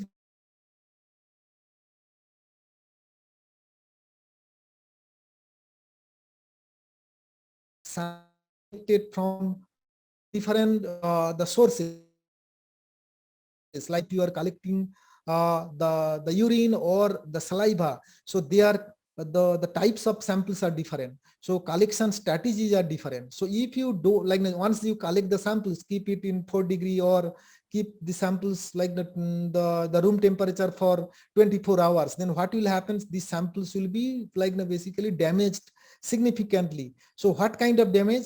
Like the proteins will be the degraded. So again, like one can say ultimately we are using trypsin reagents or in kind of like a peptidase to clip the proteins. If we have a degradations of proteins, then we will generate large number of peptides. So in that case, what is the problems if you just keep the samples outside and like 24 hours or like 48 hours outside and then like store, or why you will be storing it? Because ultimately we are getting the peptides, fragmented peptides. So the importance is basically if you keep the samples outside, here your peptides will be clipped non-specifically. So it will not clipped like as I mentioned, trypsin clipped in arginine, lysine, C-terminal positions. So in case of like a thermal cleavage or basically the other kinds of proteolytic cleavage which present in our biological samples, it can produce random basically breakdown, and that it's like basically interferes again like the sample interpretations or like sample analysis. So that's why the keeping of samples in the low temperature or like the biorepository or biobanking is very, very important. So snap freezing, once you collect the samples, you need to snap freeze or like store the samples in a good conditions. Then the lyophilizations, this is the sample basically, and heat denaturation and protease inhibitors, because as you mentioned, our biological samples contain large number of varieties of protease like metalloprotease, cysteine, serine, like large number of proteases are present. So that protease like the activity need to be stopped. So that's why we use the protease inhibitor to stop this particular the inhibitions. Many cases we use also the different type of post-translational modification like phosphorylations. We use the inhibitors which prevent the dephosphorylation, so phosphatase inhibitors. So the inhibitors basically is important for like the sample stabilization, so that basically allow your proteins in the native or intact conditions or native condition. And then the reduced complexity by, as I mentioned, like dye-based depletion. There are physical method by which you could deplete the sample complexity, and another thing by using immunodepletions, using the antibody-based methods, you could deplete the large concentration of like high abundant proteins, and based on which you could deplete the high abundant proteins and produce this kind of like the samples. And subsequently you use different types, 1D, 2D, gel-free, and like the different type of the solvent extraction method like reverse phase, RAM, IXC, like cation exchange, different kind of basically methods you could use to reduce the complexity.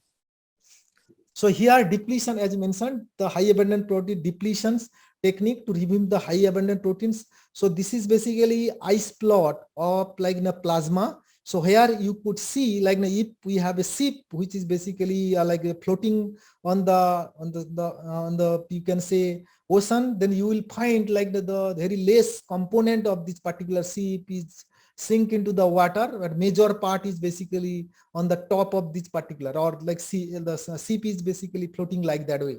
So the bottom part is basically very less, the component very less amount, and the top part is very high amount. So if you consider the like our plasma, it composed of like the large amount of basically protein which composed of albumin, like apolipoproteins, complement factors, immunoglobulins, this kind of like proteins. So these proteins are composed of almost 90% of total plasma proteomes, and like the albumin composed approximately 70%, say 65 to 70% of total proteome. So now this is the one-dimensional SDS page of the particular sample. So you could see that this is the albumin peak, 66 kilodaltons. You could see that like a very, if you count, like a plasma contains probably 2000 3000 proteins, but barely in the SDS page, in the bottom part, on the top part, you could find very less number of proteins. So this plasma basically mask majority of your like the proteins present in this particular sample. The albumin masks the major part of the samples. So now if you remove this particular component, then you will be able to visualize large number of basically peptide bonds, peptide proteins present in this specific sample. So the different, like as I mentioned, dye-based methods people have developed. So most efficient methods people have actually used is immunodepletion tools. So here's, this is the columns or column-based like the methods. It's called immunodepletion of high abundant proteins, where the 14 high abundant proteins are basically a antibody of 14 high abundant proteins are basically immobilized in a matrices, and based on that, like you could actually make a HPLC, high performance liquid chromatography column. You could use the chromatographic systems, and then like you load your samples onto these particular columns, and what will happen, high abundant proteins will bind to the antibody, and like and the low abundant proteins, or the protein which is basically antibody is not present, that kind of proteins will be basically coming to the void volume. So now in this particular void, so you have 6% of protein present, which is basically comprised of the majority part of the proteome, and rest like the 14 proteins present in this particular like the 24-minute dilution time volume, where 14 proteins are present. So based on which you could actually analyze the low abundant proteins using these particular tools. However, like there are like severe drawback of these particular tools. Why you will be depleting the many high abundant proteins also has a affinity. So quantification of this kind of proteins like low abundant proteins using these methods, or like you will be severely impacted, because in many cases you will also deplete very low abundant proteins which non-specifically or sometimes specifically interact with these high abundant proteins. So then liquid extraction method, like this is the typical like organic molecules. You have one phase, you have a water phase. You can actually separate these particular proteins using these particular tools. So another component is basic solid phase extraction methods. By use extraction of target analyte, find liquid or matrix in solid absorbent using the interactions between analyte and absorbent, like based on which you could actually concentrate your the target proteins and solvent, or some unwanted like the buffer or materials you could remove by using the solid phase extraction tools. So solid phase extractions selectivity and efficiency, this methods is widely used. It has many advantages. This is versatile, and different mode of retentions, particularly reverse phase, ion exchanges, affinity binding, several combination one can use by like a sorbent or solvent. Variable samples volume can be used. So these are the advantage. And like and samples, these are all scalable, easier, or like you can basically fixed with the automated setup. It has very high reproducibility, and like one can use the throughput manner. So that's why the solid phase extractions of removal of many the detergent, or many cases the ions or the interfering reagents one can use. Sometimes people can use also the protein concentrations, or you can say enrichment, using these particular tools. So this is the typical workflow. So you have matrices where like the analytes can be absorbed or basically interact. So then one can use the plasma, endothelial, like different types of materials. You have this kind of setup. You could put the sorbent in this particular the setup, and then you have outlet, the sample reservoir. You put your basically sample onto this thing, discard it, like the sample initially equilibrate with the buffer, then you add sample. The flow through can be discarded. You wash extensively, where your ions, salt, detergent, all of them can be removed, and then subsequently elute the particular the materials and collect these materials, and then subsequently use for the next step for your analysis. So the different type of sorbent materials are used, like as I mentioned, like the ion exchange, cation exchange, anion exchange. This kind of material can be used. Polar, like the methods like a normal phase, non-polar methods like the silica, alumina, like this kind of like the cyanogen, like the component materials. Non-polar, particularly reverse phase, one can use. There are varieties of reverse phase tools like C18, C8, C4, like the phenyls, like the groups, and like the mix mode, like the mix type of basically sorbent one can use to, like based on your quality of your experiment, quality of samples you could use, or you could choose the different type of the sorbent materials. So the choice of solvents in different step: conditioning initially, as I mentioned, conditioning, sample loading, wash, and elution. These are the 4 steps used for solid phase extraction methods. So use is like we use the different like weak solvent for retention or wash steps, because you do not want the solvent to be retained and which will interfere in your the subsequent downstream steps. And strong like the solvents are used for elution step. So elution step, like because you wanted to elude whatever is present, whatever the component present in your sorbent that you wanted to elude like efficiently. So these are the 2 like important steps one can remember: the weak solvent used for washing step, and very strong kind of solvent which require efficient elution of the particular molecule.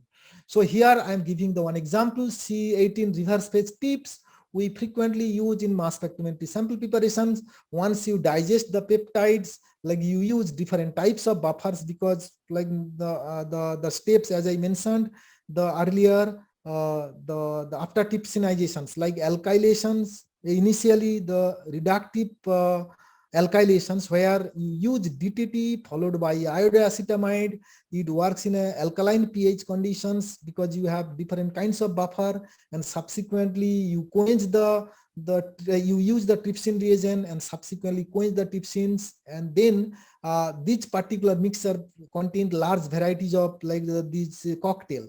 So now you cannot use directly that particular mixtures into the mass spec systems, or you cannot directly load onto the nano LC or micro LC, where these particular samples can block your columns and damage the columns and interfere heavily in the droplet formations. So that's why for typically proteomics workflow, once you digest the samples, after digestion you clean up the samples. So cleanup is basically majorly made by C18 reverse phase tips or C18 reverse phase cartridges. So typically this is the tip setup. You could use high throughput manner.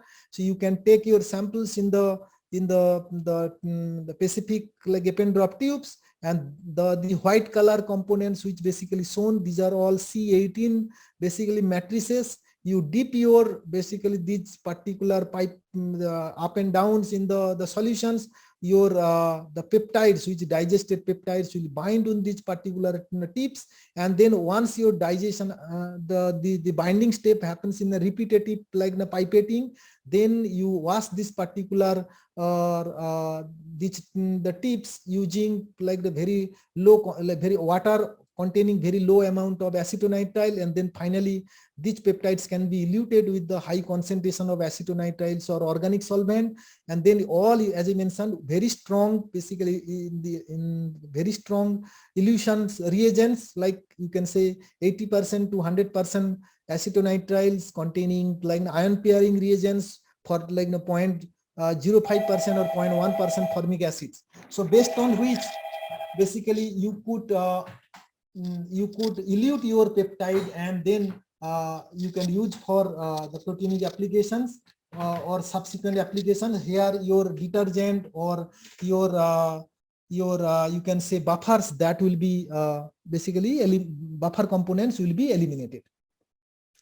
So this is all about like I will be talking it. I talked. If you have any questions, then like I'll be happy to basically answer the questions. Now we have time for a few questions. Tushar, there is a question from Asha. She wants to know, how do we check if the peptides are in proper size before putting them in the column? Peptides are in proper size. Yes, how do we check if the Yeah. peptides are in proper size? So generally in sample preparations, like I just briefly described, but like generally in the sample preparation, one can actually cross check after digestion. So now suppose if you have a complex protein mixture where large number of proteins are present, you run SDS page, and then what you will see that proteins will be distributed like from whole your SDS page range, like from top to bottom. So then you use the trypsin or this kind of proteolytic enzymes. So then after incubations of this kind of proteolytic enzyme at 37 degree or high temperature for certain period of time, you will produce the fragmentation. So once your fragmentation is efficiently performed, you take certain amount of particular sample digested samples load onto the SDS page. So you will see all the peptides will be basically on the bottom of your, like it will be very close to the dye front. It will be in the dye front. You will not see any kind of band present in your SDS page, and like after staining with the Comasi blue. So in that case, you will know that yes, my peptide is digested. Typically, like we use trypsin because majority of like in a protein contain either lysine and arginine, this residue. So like typically in lysine and arginine, these digestions provide the peptide ranging from like 5 to 12 mar amino acids, 12 to 5 mar amino acids. So like that is sufficient for detection in the mass spectrometer. All right. The next question is from Harsh, and he's asking, is there any way to determine the quality of sample prepared before performing LS-MS experiments? Yeah. So one thing like the quality of samples, basically preparations, one can determine based on only SDS page. You will know that you do not have any undigested samples. But as I mentioned, there are steps you need to follow for removal of reagents, particularly the detergent and particularly the ions, like the buffer ions or salt, different types of salt present. So if you take care of the detergents and salt, and you know that your digestion is efficiently happens, then all kinds of problems will be eliminated in the next step. So like if I say you use is sodium dodecyl sulfate for sample solubilization. So once you actually use that particular detergent and then you use the subsequent like the digestion step followed by like trypsinization, these SDS will interfere your digestion also. So what will happen? You will not see the digestions. Like if you run the SDS page, you will see that many proteins is not digested. So in that case, what will happen? Your like the protein in the, you can stop that particular steps, or you can go back and clean the SDS by using acetone precipitation. So once you perform the acetone precipitation, majority of, or you can say 99% of detergent will be removed by acetone precipitation and washing. So at least your detergent is removed. So now you use the trypsinizations and then you fragment them. You perform the SDS page, you find that like your gel is clean, and then you use the C18 zip tip or reverse phase tip or reverse phase cartridge, based on which you remove all kinds of basically all kinds of interfering materials, and then you elute that particular the samples using acetonitrile and high concentration. Then your interfering materials are gone. So then your samples will be good quality. So this is the three important step: detergent removal, so like the ions removal, and subsequent like ensuring that your protein is digested properly. So then your samples will be fine. So this is the three component. Another step I wanted to mention, I haven't talked about here. While you are preparing, suppose clinical samples, I mentioned like that we use the protease inhibitors. So protease inhibitors typically like these are all serine cysteine protease inhibitors, and trypsin is serine protease particularly. So if you do not remove the serine, cysteine, this kind of proteases, again, it will interfere with trypsinations. So many cases, what we do, we remove that kind of basically the protease or like phosphatase, this kind of inhibitor using filter assisted methods like using different molecular cutoffs, 3 kilodalton cutoffs, remove the protease inhibitors. In that case also you could remove certain kind of detergent and then subsequently use the acetone precipitations.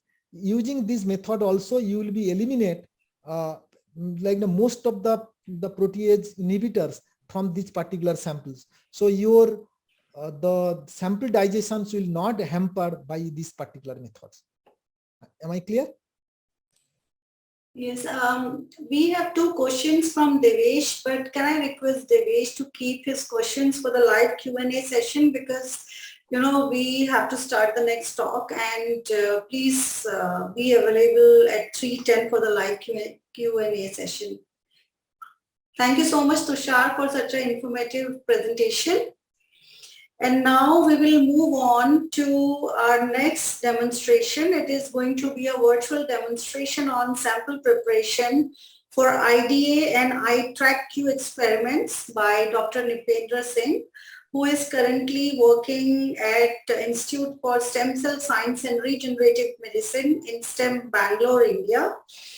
Dr. Nipendra did his PhD from Delhi University and later joined University of Delhi South Campus as Proteomics Facility Scientist in 2009. And after that, in 2013, he joined RCB and established ATPC and RCB core facilities. His main area of interest is in core facility development and operations. So over to Dr. Nipendra.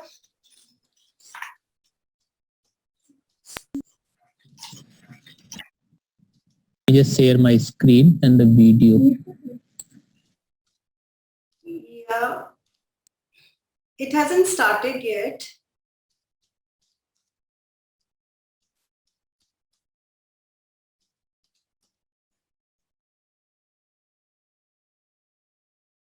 Sample preparation.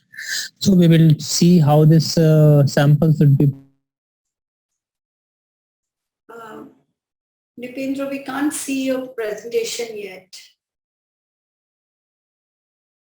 Just wait for a minute. Neha is uploading. Neha? Yeah, I'm just sharing. Just a minute, yeah.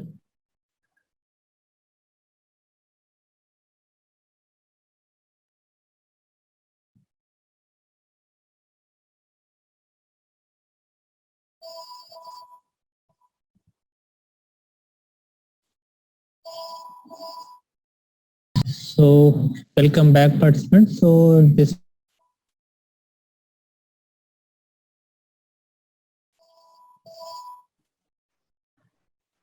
Is it being played? Because there's some issue with the sharing.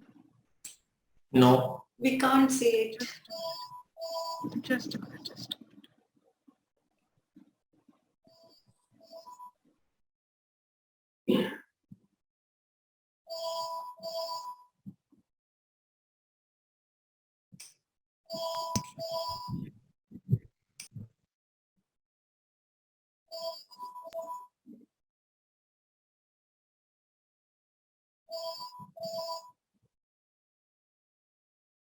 okay. So welcome back, participants.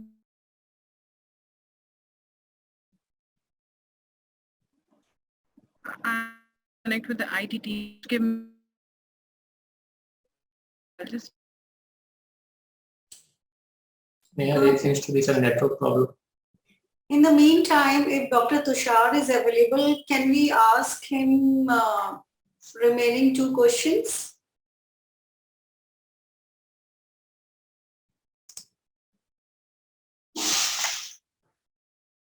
Dr. Pinky, I will take these two questions.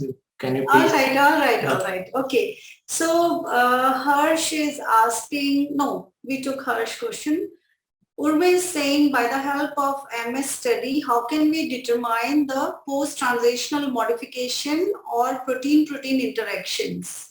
So what happened when you wanted to do a post-transcription modification studies, you should know what kind of post-transcription modification you are looking for. Like if you are looking for phosphorylation, you know that what kind of molecule is going to be added and on which amino acids. So like phosphorylation is 98 Dalton. So if 98 Dalton has to be added, it has to be added on serine, threonine, and these are the basically two residues where this phosphorylation is getting added up.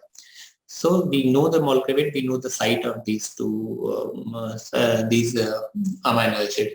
So once you know these things, then after that you need to work on the strategies how you can enrich these post-transcription modification. I'm just telling an example of phosphorylation, but you can use the same kind of strategy to find out other post-transcription modification like ubiquitination, simulation. There are approximately 300 different kind of post-transcription modifications available.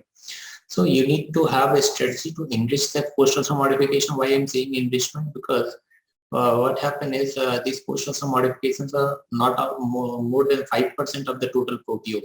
So there is always a dynamic range issue.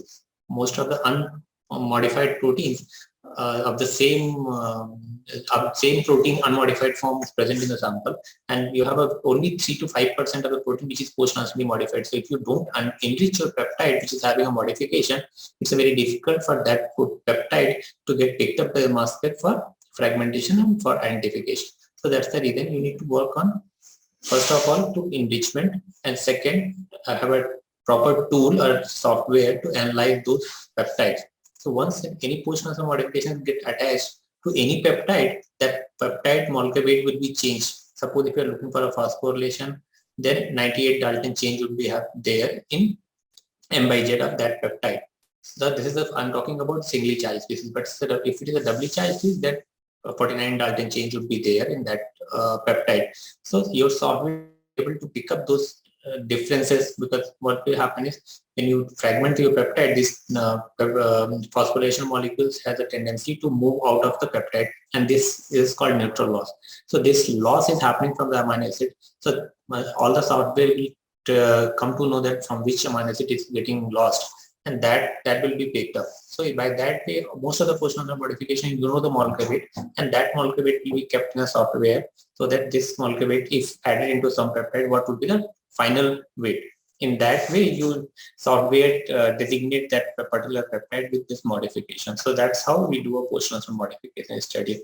And for protein-protein interaction, the second part of the question is, normally protein-protein interaction, the strategy is same. You need to do pull down assay or any kind of interaction assay, where you see a lot of these protein-protein interaction, and then after that, once you do finish your pull down assay, you take out the sample and clean, as Dr. Tushar has mentioned, clean the sample as per the machine SOP, and then digest it and submit it for identification. Once you get identification, what you will get in identification is your bait protein with which you did a pull down.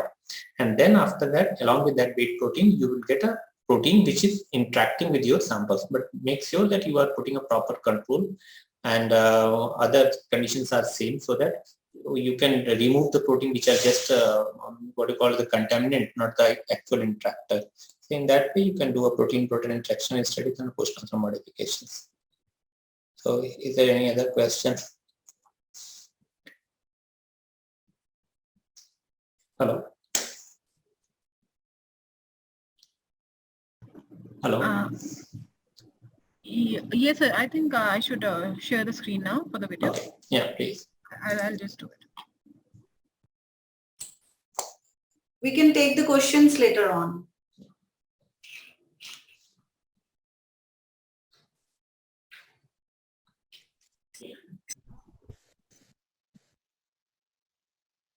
I just share my screen and the video. Just wait. Okay, my screen is visible. Is it visible? Yes, it's visible. Okay. Okay. So welcome back, participants. So this is the video for IDA. Here in this video, what I have taught about in the morning session about sample preparation. So we will see how this sample should be prepared and what we are doing in a code facility to prepare your sample whenever you send it. So that will give you some idea about how this processing takes place. So this is, first of all, we will describe about in solution digestion. In this in solution digestion, you require reagents. You require the 100 millimole ammonium bicarbonate, DTT, iodoestamide, and trypsin. So these are the things we require. So first of all, you need to take 20 microgram of cell lysate in a tube, and then you need to have DTT for the reduction of disulfide bonds, which is present in the any of the protein. With a, so that you, for that you require a 1 molar DTT, that is a stop concentration. You need a 5 millimole of working concentration of DTT. So that we need to take out appropriate amount to make it a 5 millimole working concentration.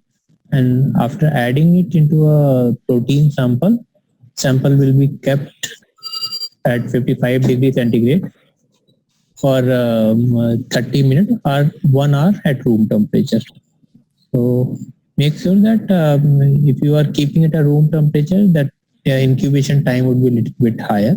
Sometimes proteins get precipitated when you treat it at high temperature because of thermal denaturation.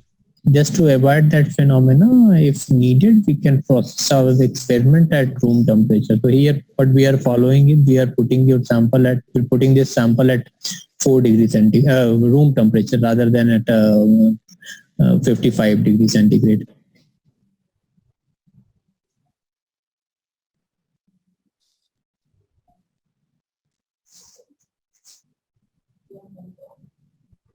It is again 1 molar stock, and we need to put 10 millimole working concentration of iodoestamide. So when after putting 10 millimole iodoestamide is basically a light active chemical. So you need, whenever you are putting it into a sample, you need to keep it wrapped with aluminum foil or something. Either you use a brown tube so that no light should go inside, or you cover it with the aluminum foil. So once you do this, and then you store these things into a dark environment. So here we are keeping into a drawer so that at least no light should be there, and this is the room temperature. So it will now, after 1 hour, when this reduction alkylation is done, you take out your sample, and now your sample is ready for trypsinization. So you need to add trypsin in this, and we use trypsin gold. So this is the best trypsin what we could have used till now, and this is a very active trypsin. You need to use 1:100 as a dilution, 1:100 dilution. Suppose if you are using 100 microgram of protein, then you require only 1 microgram of trypsin. We will use only 200 nanogram of 20 microgram of protein. You require only 200 nanogram of trypsin. So and this trypsin is reconstituted into a 50 millimole acetic acid. And before adding into a solution, you need to do a pH check, and you need to reconstitute your trypsin into a ammonium bicarbonate solution, 100 millimole ammonium bicarbonate solution, so that its pH should come at 8. And once you add it into a protein sample and tap it, mix it, and then keep it at 37 degrees centigrade for overnight. But make sure that when you are keeping it in a water bath, always put a parafilm around it so that at least water and other things would not go inside. And then put it into a water bath at 37 degrees centigrade. So this is for 37 degrees centigrade for overnight. And next day when you come, when you will be here, at least your protein will be properly digested. Sometimes you see some kind of aggregate after treatment with DTT and iodoestamide, but don't worry about that. You put a trypsin, everything will be chopped out in the morning. So after digestion, it is now time to clean your sample, because here you have not shown you to put a urea and all, but if you are normally we put urea also. So if you have a urea, you need to remove that urea from the solution. So for that we require a C18. This is actually a C18 cartridge. It's called solid phase extraction cartridge. Here in the lower part is a C18 matrix where we equilibrate our cartridge with water and formic acid, and then we put our sample. Sample will go and peptide will bind with this matrix, and that contaminant will go off from the column. This column will retain this peptide on the basis of hydrophobic affinity, and then when you wash it with the water, only detergent, only salt will go off, but the peptide will be stick to the C18 matrix. And after 2-3 round of washing, we can elute our peptide with organic solvent, and that sample will not be having any salt, and so very clean and very pure sample which doesn't require any further clearing and can be directly used in a mass spec after speedback. Because since we have eluted our sample in 100% acetonitrile or 70% acetonitrile, so it will not bind on a normal fractionation on normal mass LCMS column. So to make it functional on this mass spec instrument, we need to dry it and reconstitute it into an aqueous solution. So aqueous solution which we use in a mass spec for loading is 0.1% formic acid and water. So after desalting, see, so this sample is now ready.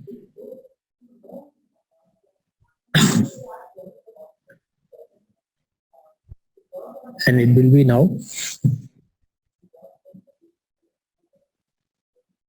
So now in this video, we are going to elute it with the acetonitrile.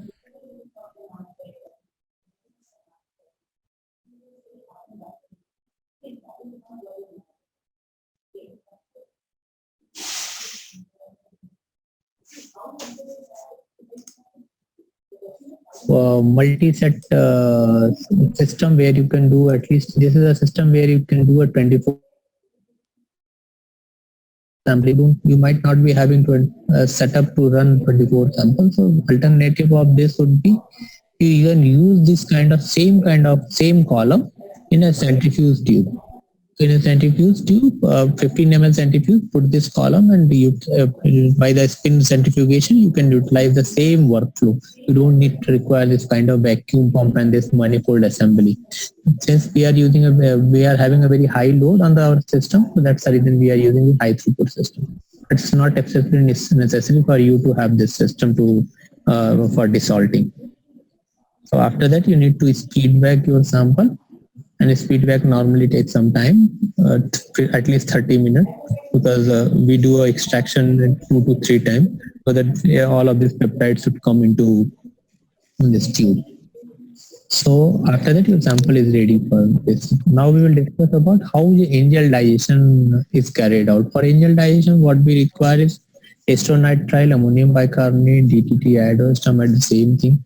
We can skip the GT iodoostamate step because anyway sample is already denatured here. But iodoostamate, if needed, it can be done, but that is only a choice. If you want, you can do it. So for angel digestion, you need to take out the band with the help of this surgical blade and then chop it on a clean glass plate, chop it up into very small size pieces. The size of this gel band which you cut into small pieces should not be more than 1 mm. So you cut it into 1 mm pieces and then transfer it into clean low bind Eppendorf tubes. I'm specifically saying low bind because the amount of peptide protein would be very less and the amount of peptide resultant peptide also would be very less. So if you use any other tube, it will stick to the tube and you will get low. You wash your gel pieces with sufficient amount of water several times. My recommendation would be if you wash it with 4 to 5 times, that will make your life easier in the later part, but at least 3 times you need to wash it and wash it by vertexing and wash and change the solvent, wash and change the water, wash and change the water. So this kind of thing you need to do. Then after that you need to remove all the water and you need to add 100 millimole ammonium bicarbonate. And this 100 millimole ammonium carbonate and 100 microliter of 100% ACN. So that will make effective concentration of 50 millimole ammonium bicarbonate and 50% ACN. So keep this solution in the gel till the time gel get de-stained. And this normally takes time. Normally it will take 3 to 4 hours.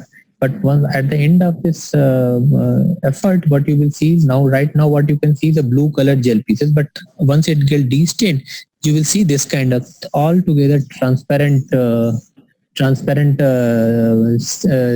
pieces. And now is the time you remove everything and dehydrate these gel pieces. So once you dehydrate these gel pieces with acetonitrile, these gel pieces, which is right now transparent, it turned into a paper kind of whiteness. So once it is turned into white, totally white, and the best way to test is whether it is de-stained or not. You see the gel pieces against the background of white paper, and you should not see any blue tinge in it. If there is no blue tinge, so that means there is no colloidal cohesive in it, because colloidal cohesive is a very charged molecule. If any of the colloidal cohesive molecule is there, it will affect your chromatography and your mass spectrometry, because colloidal cohesive is basically a copper coordination compounds of copper. So it ionizes very nicely in a mass spec. So you need to remove everything, and see now it is turned into a white paper kind of thing, so you need to do this step 2 times. You need to dehydrate this gel piece into two times, so that all of the water should come out of the gel, and your gel will become completely dry. If it is not dried completely, you need to open it and keep it there for 10 minutes on room temperature, so that it gets dried up completely. And then after that, you need to do the same step of DTT and ionization, that means reduction and alkylation. And concentration is also same, because stock concentration is 1 molar. Now you need to make it to 5 millimolar, and you need to put a 5 millimolar iodoestimate and then keep it for room temperature. And after half an hour, you need to do 1 hour, and then after 1 hour, you need to do iodoestimate treatment, and again you need to keep in the dark for 1 hour. So once you do all these 2 steps, at least your protein is now all the cysteine gets compulsorily alkylated, and then after alkylation, reduction and alkylation, it is now time to add trypsin into a solution. But before that, you need to remove all the liquid and dry your gel pieces completely. And once it gets dried, what you need to do is you need to add trypsin into it. So let's see. And so when the gel pieces is almost dry, so you add a trypsin, and you always and trypsin should be, as I mentioned, you need to add trypsin into 1:100 dilution. If it is a new trypsin vial, I always recommend do not add extra amount of trypsin, because unnecessarily you will see a lot of trypsin peak in the sample, which is not required. So always the appropriate amount of trypsin. An ideal concentration for a new trypsin for trypsin gold is 1:100, and it works nicely in this system. And because your protein is already denatured, so there are hardly any hidden arginine and lysine residues, so you will get a very good digestion. So after putting after drying and all, now it is time to put a trypsin. And when you put a trypsin, make sure that you do not put extra amount of buffer into it. So let's see where it is. I think so you put some amount, but first of all you put less amount of trypsin and let the gel piece soak it. Once the gel piece soak the trypsin, then add extra buffer only. And don't add too much amount of trypsin. The trypsin should not be floated above the gel pieces. If it is floated above the gel pieces, that means trypsin is not internalized. It is on the top of it. So, and that will give an autolysis of trypsin, and you will see a trypsin peak. But when it get internalized, that means you have put a sufficient amount of trypsin which is needed for it, rather than you have put it extra in. And then you seal it up, and even for half an hour, you keep it in ice, so that trypsination activity won't start, but gel get time to soak the trypsin. And once gel is completely taken up all the trypsin which you have put, you add buffer, just buffer, not the trypsin, on top of it, which is so that covered and moist. And then if it is already there, then you just seal it with the paraffin, and again keep it at 37 degrees centigrade for overnight. In this way, your sample would be ready for injection by the morning. In the morning, you just need to do a extraction, but that will come. Now you can keep it at 37 degrees centigrade.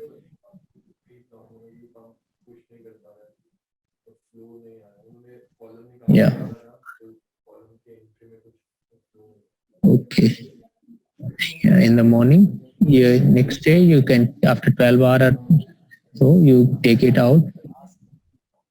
And now what you can see in the morning is almost all the gel pieces are almost dried up. So what you need to do is you need to take out a peptide out of it, which is there in the inside the gel pieces, because your proteins are already imbibed, already interpolated into a gel pieces. You need to add liquid to extract it out. So what liquid you should add is 50% acetonitrile is with what formic acid and water is a good combination. Otherwise, little bit higher concentration of acetonitrile is also fine. You add that 50 to 70% acetonitrile into a solution and sonicate into the gel pieces and sonicate it or vortex it, so that as soon as you put a acetonitrile, gel will start sinking and all the digested peptide which is inside, that will come out. And when you sonicate it, you increase the efficiency and you provide a what you call a mechanical energy, so that all the peptides which are straps inside can come inside. And now you spin it out and take out the supernatant and repeat this step 2 times, so that you get, yeah, so now we are doing a sonication, so that all the peptide which are inside this gel gel pieces should come out. And now this step has to be repeated twice, and then that all the extract need to be pulled in a single tube, and by that way you have a clean sample ready with you. And this sample doesn't need any what you call the desalting step. Only thing is required is you should take utmost care not to pick up any gel pieces from one tube to the another one, because if any small gel pieces are there and the sample loading tube, that will block the column. So that precaution you need to take. Other than that, it's a very straightforward process and very good, very clean sample processing step. You don't require any cleanup, ideally any cleanup. And if you are using a Maldi source, that is a very good way of doing it, because directly you can spot the sample on a Maldi plate and get your data within 10 minutes.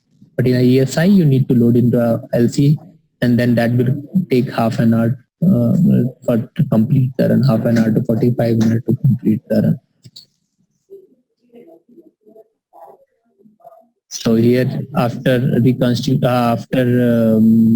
extraction, because this is also 70% acetonitrile, it need to be dried up. So after drying, sample is ready. So you need to do a resuspension. Resuspension is again in water, as I mentioned, because if you want to use it in a chromatography setup, it has to be in aqueous solvent, because we are using a reverse phase chromatography, because where anything other than aqueous will not bind. So your sample need to be in aqueous solution. So that's the reason it's a 0.2% formic acid, 0.1% formic acid, and 98% water and 2% ACN. So in that way, you prepare your sample and transfer it to a vial, so that your sample is now ready for loading. So this is a chromatographic vial where you transfer your desired amount of sample. Precaution is do not load all the sample in one go, because you don't know what will go wrong at one time. So I would always suggest load a first half amount of sample and keep half safe. And let's see how it will come. And that means you have put half the things. That doesn't mean that you have to load all. You can select an amount of sample what you want to load from here. So according to your method preference, you can load that sample, and now it is being transferred into a vial. Yeah, and this vial will now go to the mass spec. This is a sample loading chamber where you just open it. Now the tray will come out. This is a cooled chamber, so you don't have to worry about it. Anyway, we don't require a temperature, but just for a just for a biological samples, this is a cooled one. So it is always at 4 degrees centigrade. So you can keep your sample for a long period of time. So now put it.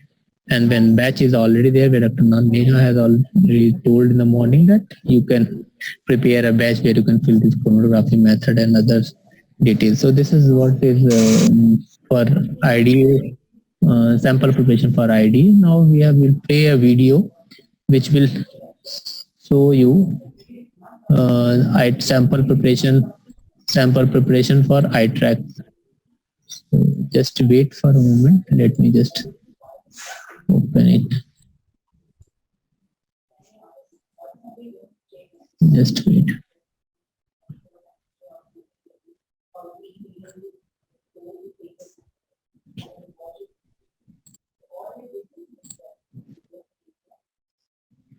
So now this.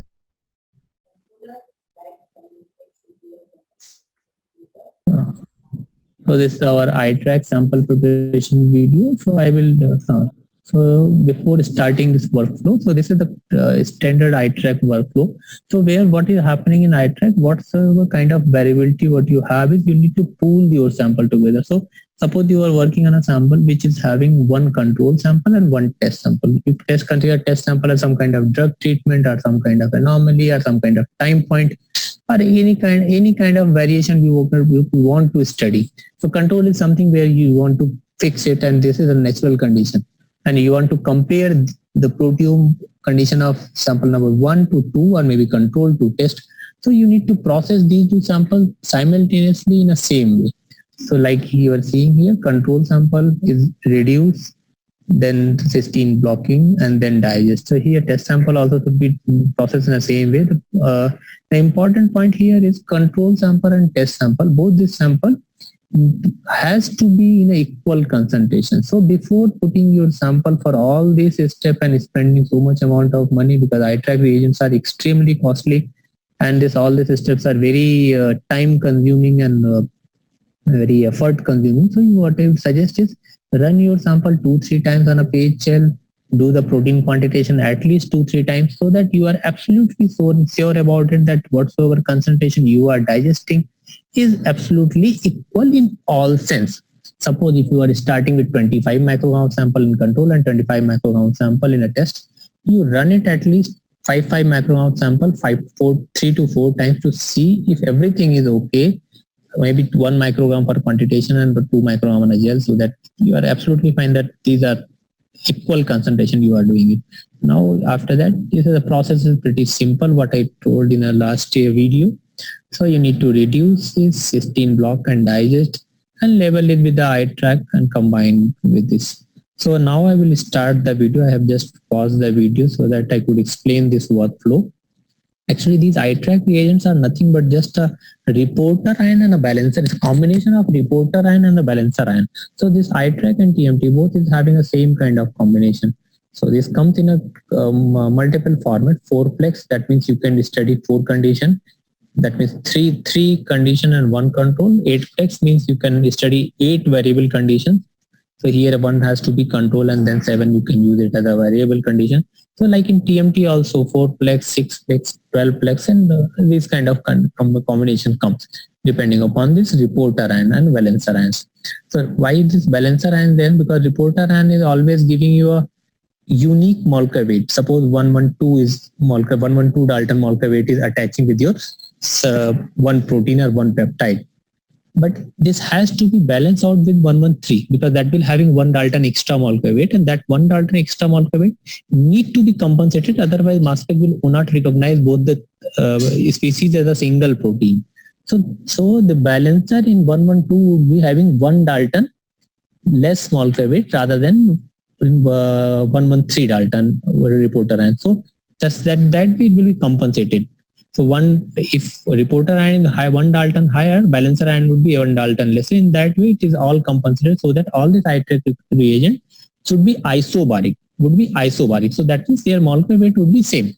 So that's the concept of having any of this kind of report ion based assay, either it be it a TMT, be it a eye tracker, be it anything else. These are all isobaric reagents. And this chemistry of this eye track reagents is NHS based chemistry. So that means N-hydroxyl succinamide based chemistry. So we always look for primary amine or branch amino acid internal for labeling. So that in that way, it cross-link with the protein or peptide present your sample. So now I'm starting a video. So this is the typical workflow of a 8-plex reaction video. So what you get is a lot of, in 8-plex you get 8 kind of reporter ions. Vials. This is called 113, 114, 115, 116, 117, 119, 1110, all together 11221. 1120 is not there because 1120 normally interferes with the iminium ion of phenylalanine. So that's the reason vendors has not created any eye track reagent with 120 Dalton, because it will phenylalanine iminium ion molecular weight is 120.8 Dalton or 0.8 Dalton. So that will always create a hindrance with at the time of analysis, and it will complicate the analysis. So that's the reason when I have not created 120. So you can see from 113 to 121, all this kind of reporter ions you can find out.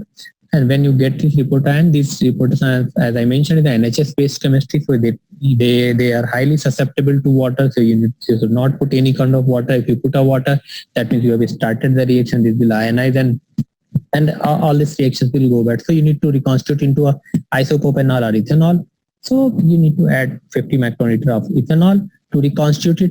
Then normally these vials contain 25 microliter of reporter ions, and these are sufficient for labeling 100 microgram of protein. And this is a higher volume kit. Normally kits come for 25 microgram of sample for protein labeling. So if your sample is 25 microgram, you need to add this will already have a 25 microgram of ethanol or isopropanol. You need to add 50 microliter of isopropanol. So the total volume of this solution would be 75 microliter. And your digested protein sample should not be reconstituted into more than 25 microliter.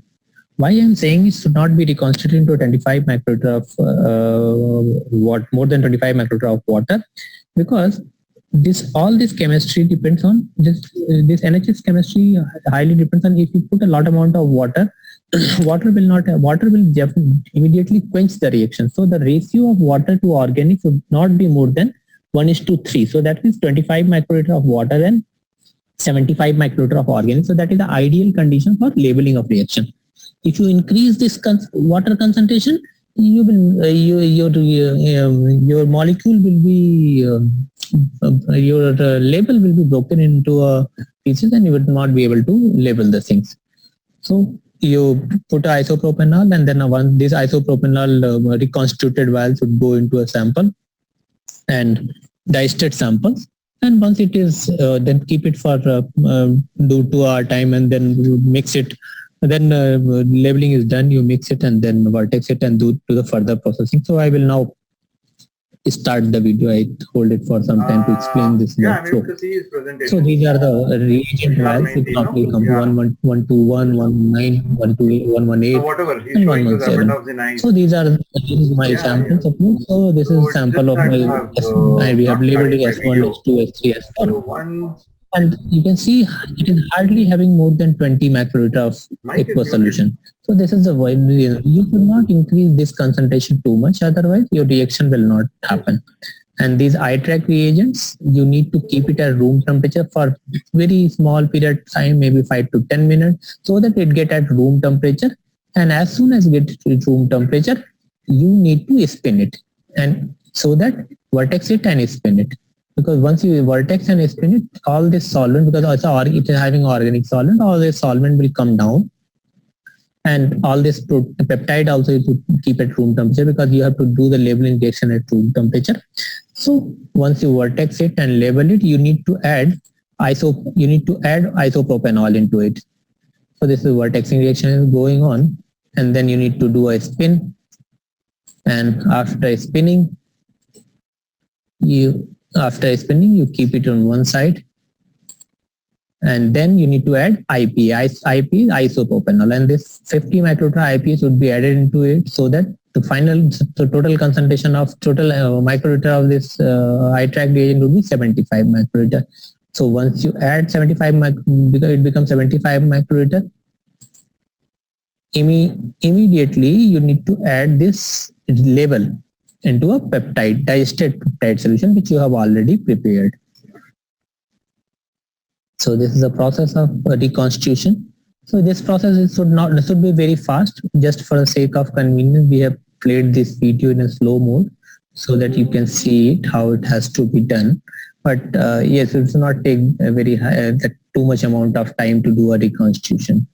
And because you need to put everything at room temperature, so definitely for 10-15 minutes you need to wait, but not more than that. At any time of point before putting a peptide into it, do not expose your I-track reagent with any kind of aqueous or buffer. And specifically your protein or peptide should not have any kind of amine group.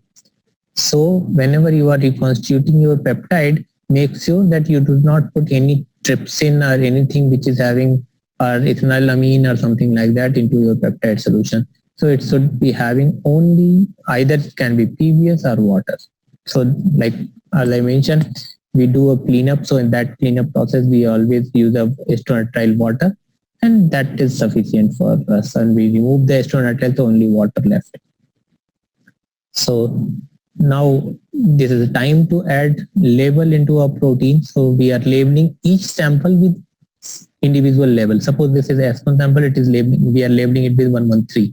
S2 sample will be labeled with 114, S3 will be 115, and 6 will be a different label. So all these labeling will be done, and then vortex mixing, and then spin.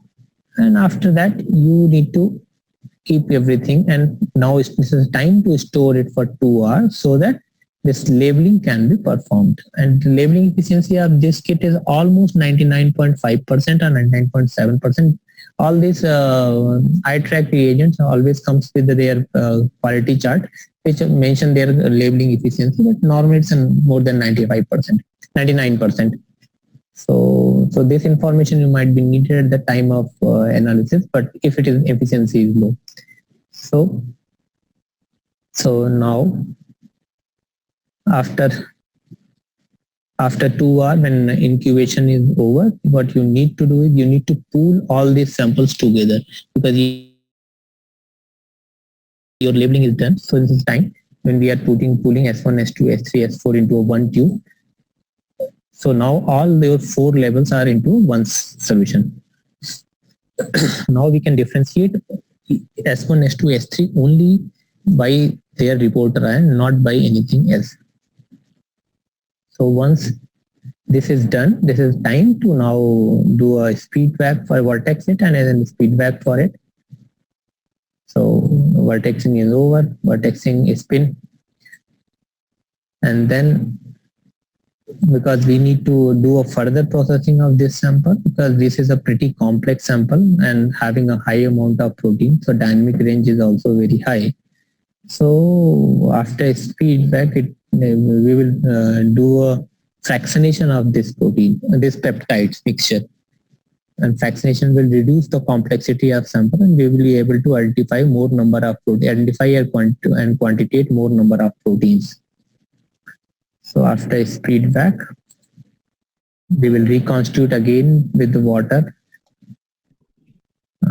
So water and TAB. So because what we are trying to do is right now we are doing a high pH chromatography. So this is the offline chromatography separation.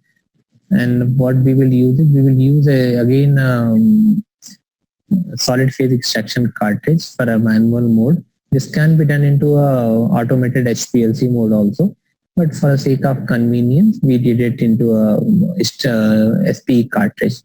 So what we do is we reconstitute our sample with the TEAB, which pH is almost 9.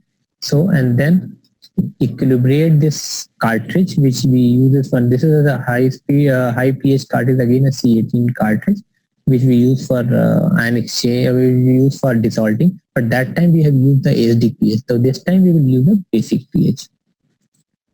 so that its complexity can be reduced. And now with this cartridge, you need to prepare different solution of this, because most of the protein get eluted in 5% to 35% of or 50% of acetonitrile. So we have manually prepared 10% acetonitrile to 50 to 50% acetonitrile, and these will be sequentially added into a column, and it will be extracted out, eluted out. So all these fractions with different concentration of peptide will be eluted out into a separate tube, and that will be our fractions. And these fractions, after feedback, would be ready for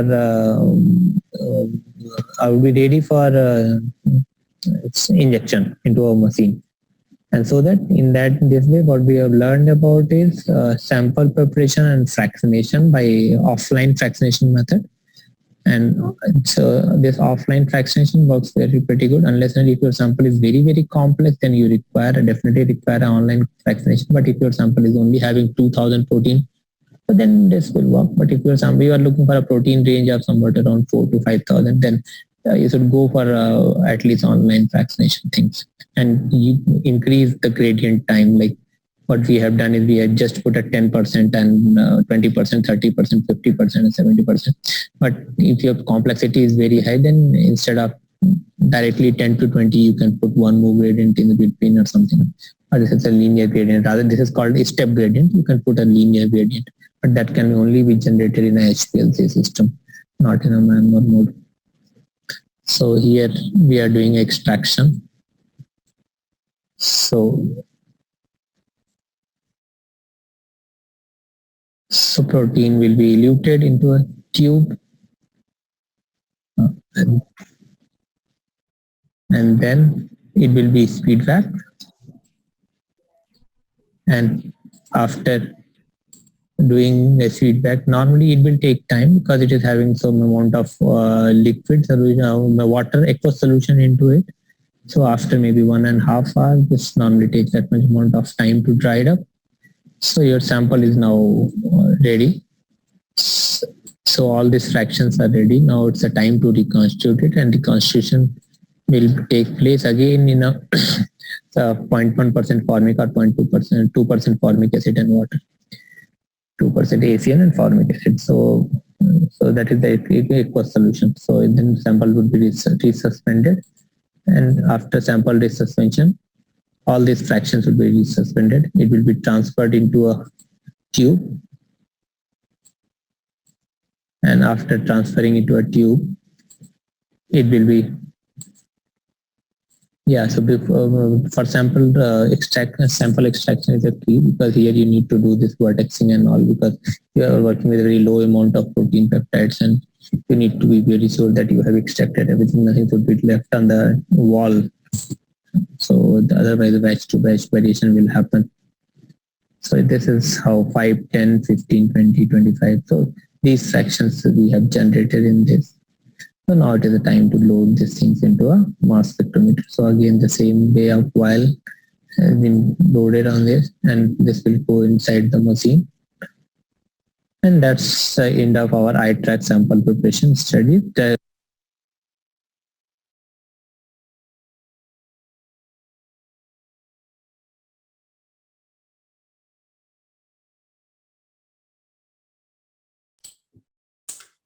Hi, Dr. Nipendra, there are 2-3 questions can be asked now. Can you hear us?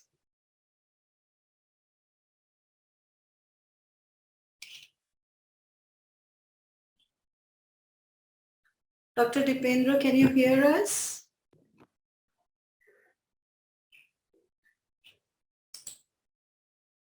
Hello, Dr. Pinky, can you hear me now? Yeah. Yes. Okay. I know your internet connection is gone. So Sagrika is asking, how can you decide which method to use in gel or in solution for a biomarker identification study from clinical samples? So since clinical samples are pretty complex normally, most of the times the complex sample and throughput is very high. So it's not very recommended protocol to go for ingel. Because what happens in ingel, you have a sample limitation. You have to run your sample and then in one day, how many samples you can run on a gel, and then you need to either you do a digestion for whole of the lane or you select your designated band. So in that case, you need to better would be if you do a in solution digestion and optimize your protocol accordingly. Ingel digestion definitely give you an edge that you can resolve your samples and put out only the selected portion of the gel pieces, which might be your area of interest. But in solution digestion will give you ease of running number of samples in one go. So you can process your sample faster. It will be high throughput system. So for a clinical proteomics experiments, I would suggest to go for a in solution digestion rather than ingel digestion. All right. Yeah. And for iTrack, what is the starting amount of protein? The starting amount of protein for iTrack is 25 microgram. If you have less than that, iTrack is not very, it's like you should have at least 25 micrograms protein because most of the kits are for 25 micrograms.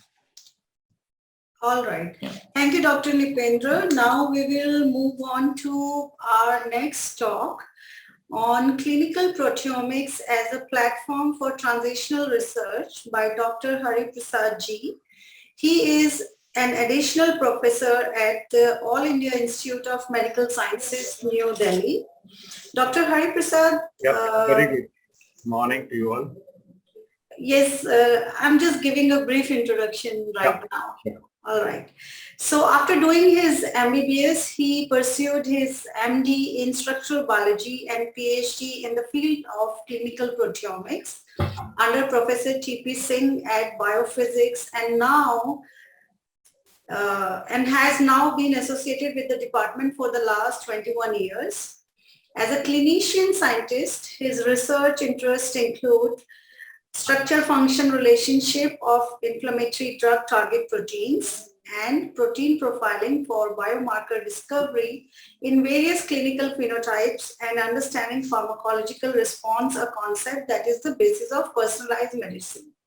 In addition to a number of peer-reviewed publications, he is also a recipient of 2 Young Scientists Fast Track Awards from the Department of Science and Technology.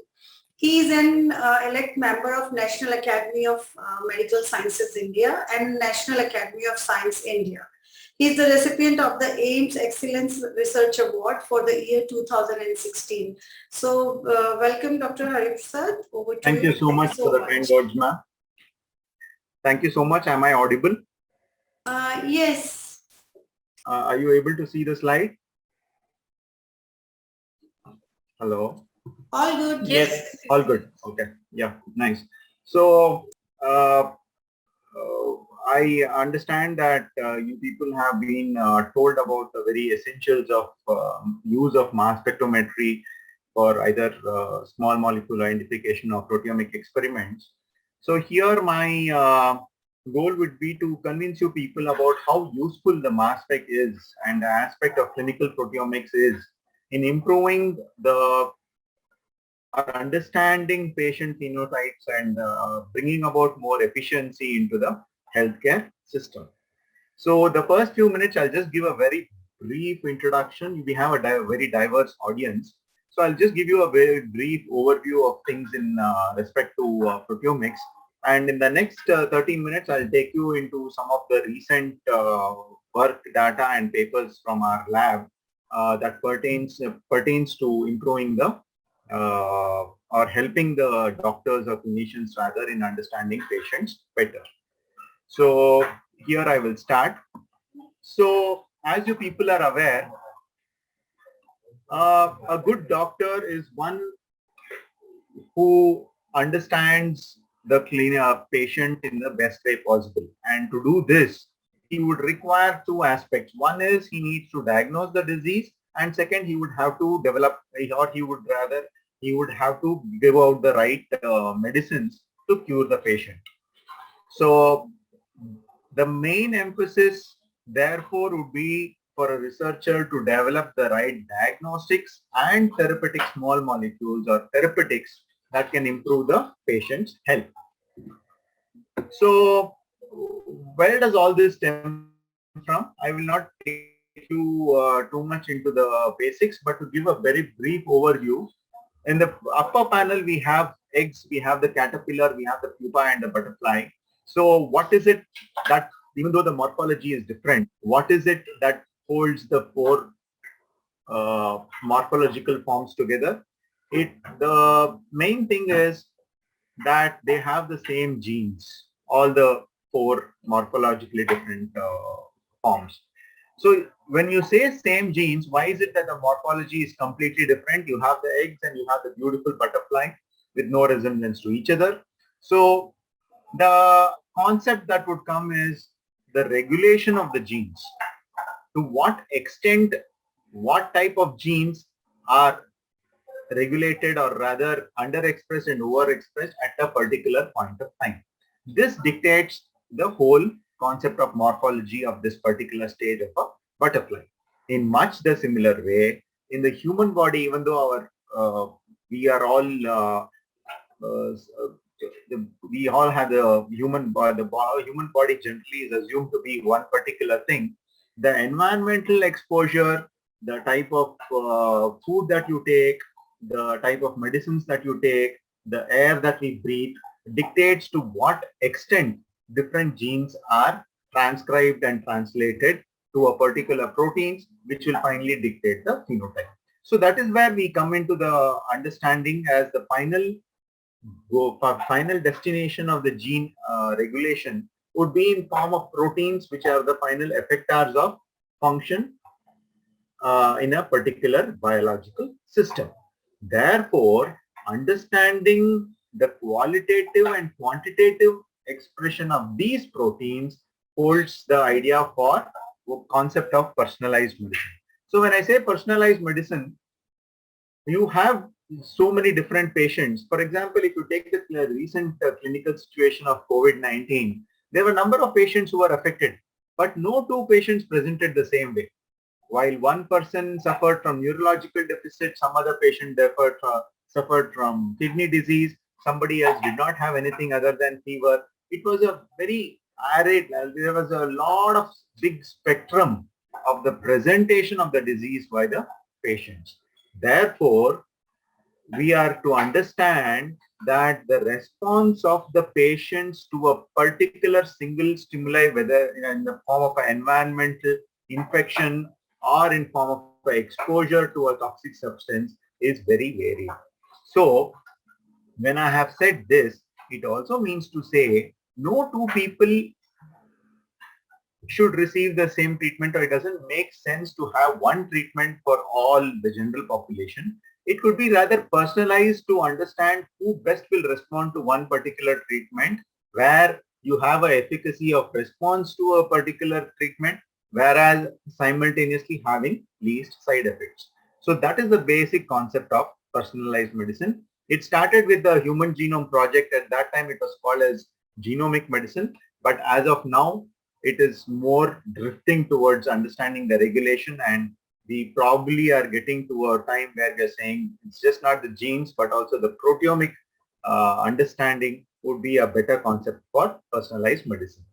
So having said this, all this comes under the umbrella of what you call as clinical proteomics, wherein you try to delineate the protein profiles, you try to delineate the differential expression of proteins in various clinical phenotypes to understand biological system is what generally we say when you say clinical proteomics, where you understand the human body better. It could be for a biomarker discovery, it could be for a target identification, it can be to know whether a particular person will respond to treatment or not, or it could be closely mimicking conditions which need to be differentiated. So all this comes under the purview of clinical proteomics, and I'm happy to say that we have a flavor of all this from our lab over the last 10 years, which I'll be presenting to you. So the scope as such of proteomics is very vast in human health and holds the key for blending the high technology sophistication that is there in terms of accuracy and sensitive mass spec instruments to understand those very small changes at a cellular level that are taking place in a very dynamic fashion. So what is the very basic rationale or fundamental of this particular clinical proteomics? It is just comparing number of clinical phenotypes and then trying to understand how they differ at a cellular level. So you can compare a normal person with a person having cancer, and then you could probably delineate the protein profiles of the cellular signatures of that particular organ and say that these are the proteins that are overexpressed, these are the proteins that are underexpressed, and therefore they could be holding the key to the causation of the disease. The important thing here is the proteins are not new. It's not that we are discovering new proteins. The proteins have already always been there. They're present in the data bank. The disease is not new. It's the association of the proteins with the disease that will help to understand in terms of diagnostics or biomarker for a particular disease. So if you say a COVID-19, you want to diagnose at a protein level and understand whether how he can be, at what stage he is, you compare them to different stages, you compare them to normal patients, understand those protein profiles, those that are expressed at a very high level of 6-fold or 8-fold and consistently, those things qualify as potential biomarkers. And if they're really implicated in the causation of the disease, yes, they can be even drug targets which can be looked up by structural biologists for making drug molecules. So the clinical proteomics, as the word says, when you say clinical, there are things that are coming from the clinical side. So from the bedside, you have the problems that are coming, and the proteomics that is done in the labs will provide answers in terms of the biomarkers or the protein profiling, which can be taken back to the bedside for use against the use for the patient well-being. So the barrier that exists between clinicians and researchers needs to be broken, and that is where we are collaborating and trying to come out with new answers for different research questions that are arising from the clinical bedside. So we started this particular proteomics facility somewhere around 2008, and we have been doing a lot of experiments on samples from patients. So this is to give you a flavor. We started with the gel-based proteomic experiments. Of course, nowadays it's slightly outdated, and you have non-gel based proteomics where you have label based proteomics, which was talked about by the previous presenter. And also you have label-free proteomics. These are more sensitive, they're more accurate, and can the fold difference can be more better understood. But nevertheless, 2008-10 when we started with a gel base where we run gels using a DIGE, differential in-gel expression, where sannine dyes are tagged to proteins. And at one go, you can run 3 phenotypes. One is the internal standard, so you can run a normal and a disease group, and then understand what is the varying proteins and to what extent they are differentially regulated and whether they can be potential biomarkers. So in the upper part, the colorful picture that you take is a biological replicate experiment where you try to understand from different patients what the signatures are. And if a consistency is maintained across 6 experiments, you say that something is indeed differentially expressed. That is what is shown on the right panel, where across 6 gels, you have a consistent pattern that is maintained, which averages out to be one particular entity, which can be confirmed later by ELISA or Western blot, and which can be potential biomarkers, which you can propose them as potential biomarkers for that particular disease. So here it was about identifying potential biomarkers for leishmaniasis. So in a similar way, we did an experiment to understand tubercular meningitis, where we looked at CSF, the differential expression of proteins in CSF.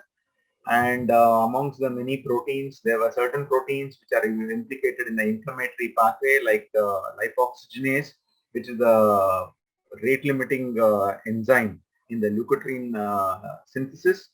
And these, when you see the ratios, they differ from 2 to 5-fold. So usually it is not that it exceeds 10-fold or 20-fold and things like that. You have it in the range of 2 to 8-fold, and these, if consistently present, can be proposed as biomarkers. Here, lipoxygenase is just not a biomarker. Like I was telling, if it is implicated in the inflammatory pathway, it can also be a potential drug target. Luckily, in-house, we also do some structural biology. So having understood that 5-lipoxygenase is differentially expressed in tubercular meningitis as compared to control or the fungal meningitis, we believe that it could be a potential drug target. And having believed and taken it up as a drug target, we did the structural analysis of this particular protein and proposed a lot of drug molecules. I'll not be getting into this. It's more of a structural biology. But what I'm trying to impress upon you is the fact that once you identify certain proteins, and if you think of them as drug targets, you could do the structural biology, understand, and using a rationale of structure-based drug designing, you can propose molecules that will inhibit the protein, thereby preventing the disease. So here, this particular thing was about identifying potential biomarkers for Alzheimer's disease. We identified a number of proteins, but I will have to here tell that when you do a gel-based proteomics, it is invariably, or most of the time, you are bumping into high abundant proteins, which are, or the proteins which are expressed in millimolar amounts. But the answer lies in those proteins which are expressed in nanomolar or picomolar or even femtomolar amounts. But anyway, this is the given drawback of gel-based proteomics. That is the reason most of the researchers have moved on from this platform and got into direct more experiments which are more based on mass spec analysis and non-gel based proteomics. But nevertheless, we identified certain proteins here. When we put it together, we were able to very beautifully explain how exactly the amyloid beta aggregation happens, which is the sign cue of Alzheimer's disease. So we were able to pick out many of these proteins here and able to make sense of the interactomics or the interactions that take place between these proteins to cause amyloid beta aggregation. So till now, what we were trying to see is a very simple comparison of normal versus diseased. But we can do beyond that. It need not be just the diagnosis of the disease. You can talk about where you want to understand a clinical phenotype to understand the best possible treatment that can be given. You want to understand who will respond to a particular combination of therapy, who will not respond to a particular combination of therapy, and also monitor therapy in a way that there are no side effects. So I'll be taking slightly more detail on these aspects. So we then started to move on to the next platform, that is the eye-track based proteomics. And here the question here was to differentiate Crohn's disease and tuberculosis, two closely mimicking conditions, granulomatous conditions, which the clinician finds it very difficult to differentiate. And he has to differentiate because the treatment for both are different. While tuberculosis, you give anti-tubercular treatment, Crohn's disease, you need to give steroids. So when we did eye-track proteomics, one of the most significant proteins that were differentially and consistently differentially expressed between Crohn's and tuberculosis was the trefoil factor protein. And this particular protein has a tendency to reduce the inflammation that is seen in Crohn's disease. And this we have proposed as a potential biomarker that can be used to differentiate closely mimicking conditions of Crohn's and tuberculosis. So we come to the next interesting aspect of knowing who are the patients who will best respond to a particular combination of treatment. So to briefly give you an overview of this particular research question, advanced ovarian cancer patients are treated by surgery first, and then they are given a combination of carboplatin and paclitaxel. This is a very standard treatment. The problem lies in the fact that only 50% of the patients will respond to this treatment of carboplatin paclitaxel and 50% will not respond. So when I say 50% will not respond, it will mean that if a patient has come today and I have given carboplatin paclitaxel, there is a 50% chance that the patient will come back after 6 months or 1 year saying, complaining of a mass in the abdomen with a big ovarian swelling, or the recurrence of the ovary, or it has metastatized to the lungs or the brain and things like that.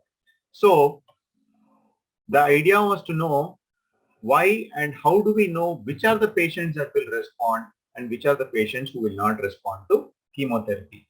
Why? It saves time, energy, and also, of course, you will not have patients running from pillar to post every time they come for a chemotherapy session. So what we did was we selected a certain number of patients who are responders to the therapy, and uh, we took a few patients who did not respond to chemotherapy. So once we had a few sets of samples, we did a gel-based proteomics, and we compared the responder profile with the non-responder profile. We also did the gel bias to remove out the cyanine dye bias, and we did 3 sets of replicate gels, and the resolution of the gels was very good. It was run by one PhD student, Ruchika. So the resolution has been good. You can see that spots that are red here are green here, and again the red here. So in the end, the differentially expressed proteins, this is more of the analysis. So there were a list of proteins that were differentially expressed between the 2 sets of responders and non-responders. So when we delineated all these proteins, it did not make much sense. There are a lot of high abundant proteins. But when we looked into the details and looked at the interactions and the pathways that are involved, you will see here that many of the proteins that were upregulated in the responders were belonging to the pathway of apoptosis. And those proteins that were upregulated in the non-responders participated in the metabolic pathway of survival. So this very beautifully explains when a chemotherapy is given to the patient, the idea is to increase the apoptotic process for a better response. So here we can very clearly say those proteins that were upregulated in the responders are indicated in pink here, and they all move towards the pathway of apoptosis, which is very good. And all those proteins that are highlighted in blue with these blue stars are moving towards the pathway of survival, which therefore explains the recurrence of the disease, which explains the continuation of survival of the cancer cells at some part of the human body and things like that. So therefore, we can very confidently say if after the surgery, the ovarian cancer cells have an increased levels of proteins that are moving towards apoptosis, that patient should receive a chemotherapy of carboplatin and paclitaxel. If we find after surgery that the proteins are more moving towards survival, the patient, instead of wasting time by giving carboplatin paclitaxel, the patient can be told upfront that chemotherapy will not be working for them, and that they need to resort to some other form of therapy. It can be a relook surgery, it can be alternative chemotherapy, or it can be some gene therapy, anything but the combination of standard carboplatin paclitaxel. So this will revolutionize, this we believe will help to save the clinicians' efforts and also improve the patient compliance and also save a lot of money and time. So next, I will bring you to the concept of understanding or developing biomarkers, protein biomarkers that can improve the therapeutic intervention in Parkinson's disease and schizophrenia. So why these two diseases? I don't know how many of you are aware, even though it sounds different, Parkinson's and schizophrenia, they are two ends of one particular spectrum. What do I mean by this? If there is a low dopamine concentration, the patient suffers from Parkinson's disease. If there is a high dopamine concentration, the patient suffers from schizophrenia. So I will not take too much time getting into the pathophysiology, but what you need to understand at this point is there are different pathways from the midbrain that dictate the causation of pathology of schizophrenia, where otherwise you call as a person as mad, where the patient will be having hallucinations, delusions of grandeur, and things like that. And the other end of the spectrum is from the same midbrain, the nigrostrial pathway, where the decreased concentrations of dopamine, which here is indicated by just 2 dots, they lead to Parkinson's disease, which will show involuntary tremors, rigidity, or Parkinson facies. In between these two, high dopamine, low dopamine, you have a particular dopamine concentration which will strike a balance for what you call as the physiological levels that we need to have in our body. Now, why is this very clinically relevant? It is relevant because when a patient comes with schizophrenia, the doctor is going to administer drugs that will bring down the concentration of dopamine. But what happens is he brings down the concentration so much that it exceeds the normal concentration and goes into Parkinson's disease. Am I able to make sense? So if patients come with Parkinson's disease, there is a decreased concentration of dopamine. So logically, the clinicians will administer drugs that will increase the concentration of dopamine, but in the process of increasing the concentration, they will move through the window of normal physiological levels, and it exceeds and leads into concentrations that will cause schizophrenia. Hello, am I audible? Yes, Dr. Hari. Yeah, okay. So what is happening here is, at the end of the day, a Parkinson patient is landing up with schizophrenia. A patient with schizophrenia, when given treatment, is landing up with Parkinson's disease. So this is just a review of the problem that I'm trying to say. These schizophrenia patients received certain treatment that decreased the concentration of dopamine, but it decreased to an extent that they landed with Parkinson's disease. So it means that from going to a psychiatric ward, after a few months or years, you would have to go to the neurology ward. And now here, patients here with Parkinson's disease, on receiving dopamine treatment to increase the concentration, it far exceeded the physiological levels, thereby landing up with schizophrenia.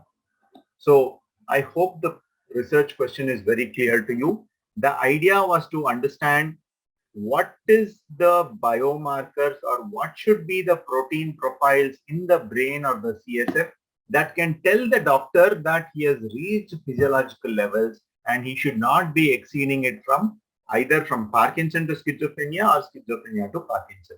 So the idea was to concentrate on this and develop a biomarker that could very clearly reflect the physiological levels of dopamine, whereby the clinician can stop treatment, he can alter the treatment, he can reduce the dose and make sure that the patient is in the physiological window and is not drifting from this extreme to this extreme. So towards this, we did a lot of proteomic experiments. So we collected CSF and serum from schizophrenia. We collected from Parkinson's disease. We screened the patient and ensured that they all belong to the necessary category that we need to do the experiments. And once we did the experiments using the eye track experiments, we were able to zero in on certain proteins which differed between schizophrenia and Parkinson, and these we validated by ELISA. And when we did what I explained, you can see here, you have a low dopamine concentration, high dopamine concentration. These are Parkinson's patients naive. Once they start taking treatment, it is coming down. And these were patients who were normal. And here on the other spectrum, you had schizophrenia. And once they started, this is the patient group who started taking treatment, you see that the dopamine concentration has started to fall. So here, the protein that we are talking about is CSF apolipoprotein E, which very beautifully, has a very linear correlation with the dopamine concentration. That is to say, we can monitor apolipoprotein E, and once it gets to this particular window with a concentration between this and this, we can say that that is between a concentration of apolipoprotein that will reflect the dopamine concentration in the normal window, which is yellow. We can say that the treatment has to be curtailed, stopped, or modified in a way that the patient continues to stay in this normal window. The same with alpha-synuclein. You see that there is a very good linear correlation with the dopamine concentrations across the different spectrum of patients, naive, treated, controlled, schizophrenia naive and treated. So when we evaluated the cutoffs to differentiate between the phenotypes, we had different sensitivity and specificity, and if not a single protein, a panel of proteins can be used to tell about the clinical phenotype of that particular patient. We were able to put all these things together and explain how ApoE and alpha-synuclein are interacting with various other cellular molecules in the neuron to cause low dopamine state in Parkinson's and a high dopamine state in schizophrenia and a normal dopamine state in physiological conditions. So we have put together all this in 2 to 3 papers. This is another protein, a CSF alpha-2 macroglobulin, which is showing the same linear change across the different phenotypes of Parkinson's and schizophrenia with a better sensitivity and specificity. So this is more of statistics. When you develop a diagnostic kit, how accurate is it? You should not be telling a patient that he is normal, or you should not be telling a normal patient that he has a disease. That is the whole gambit or the interplay bit of sensitivity and specificity. And if you have it above 90%, it is supposed to be really good. So these are the concentrations which we believe will help to differentiate Parkinson control and schizophrenia. And at this level, it was just at the level of understanding the cutoffs.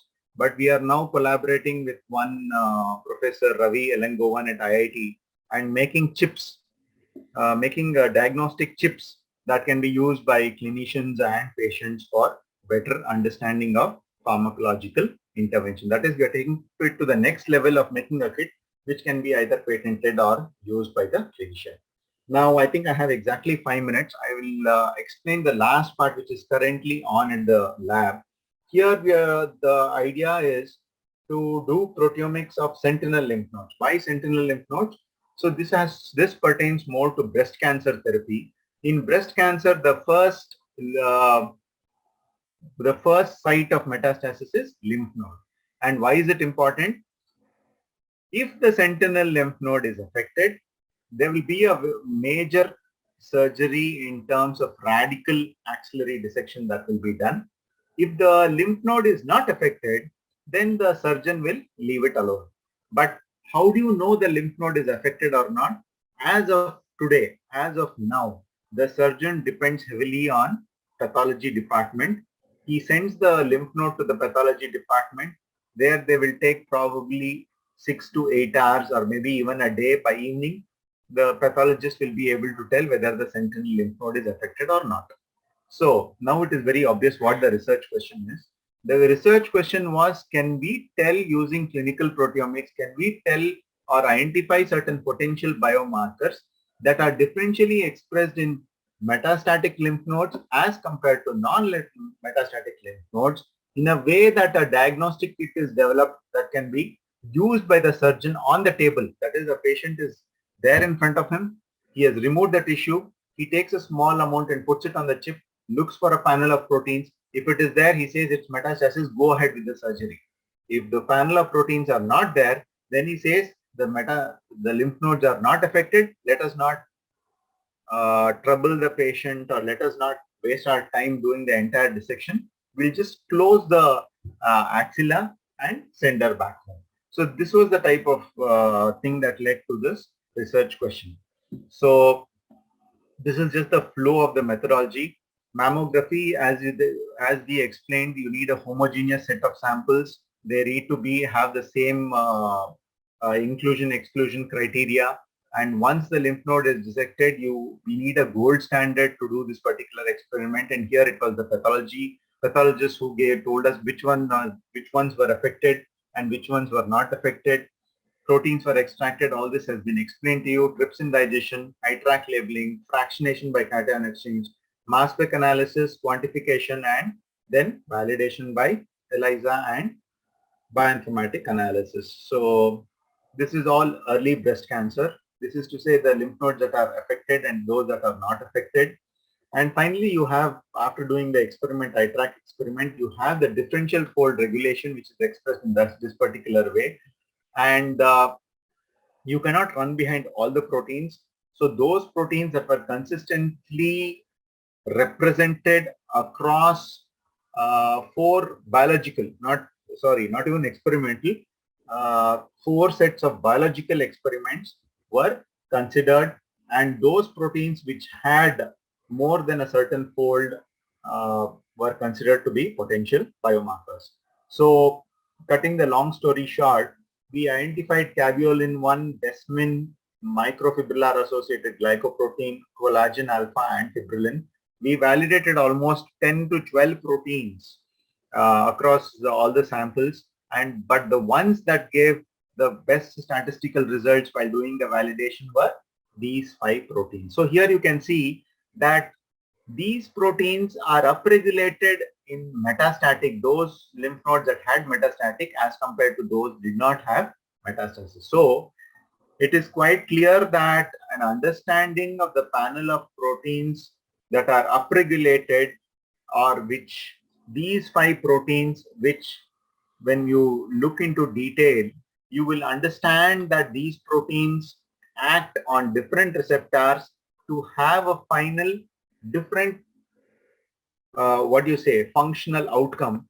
These proteins participate in proliferation, survival, metastasis, invasion, and therefore we see that these particular panel of proteins which is upregulated in metastatic central lymph nodes totally makes sense, and we are able to join the dots and thereby explain that this set of panel of proteins can be potential biomarkers that the surgeon can use to evaluate metastasis. And of course, this also we did the sensitivity and specificity, and it is quite encouraging. We now need to convert it into something that can be used by the surgeon.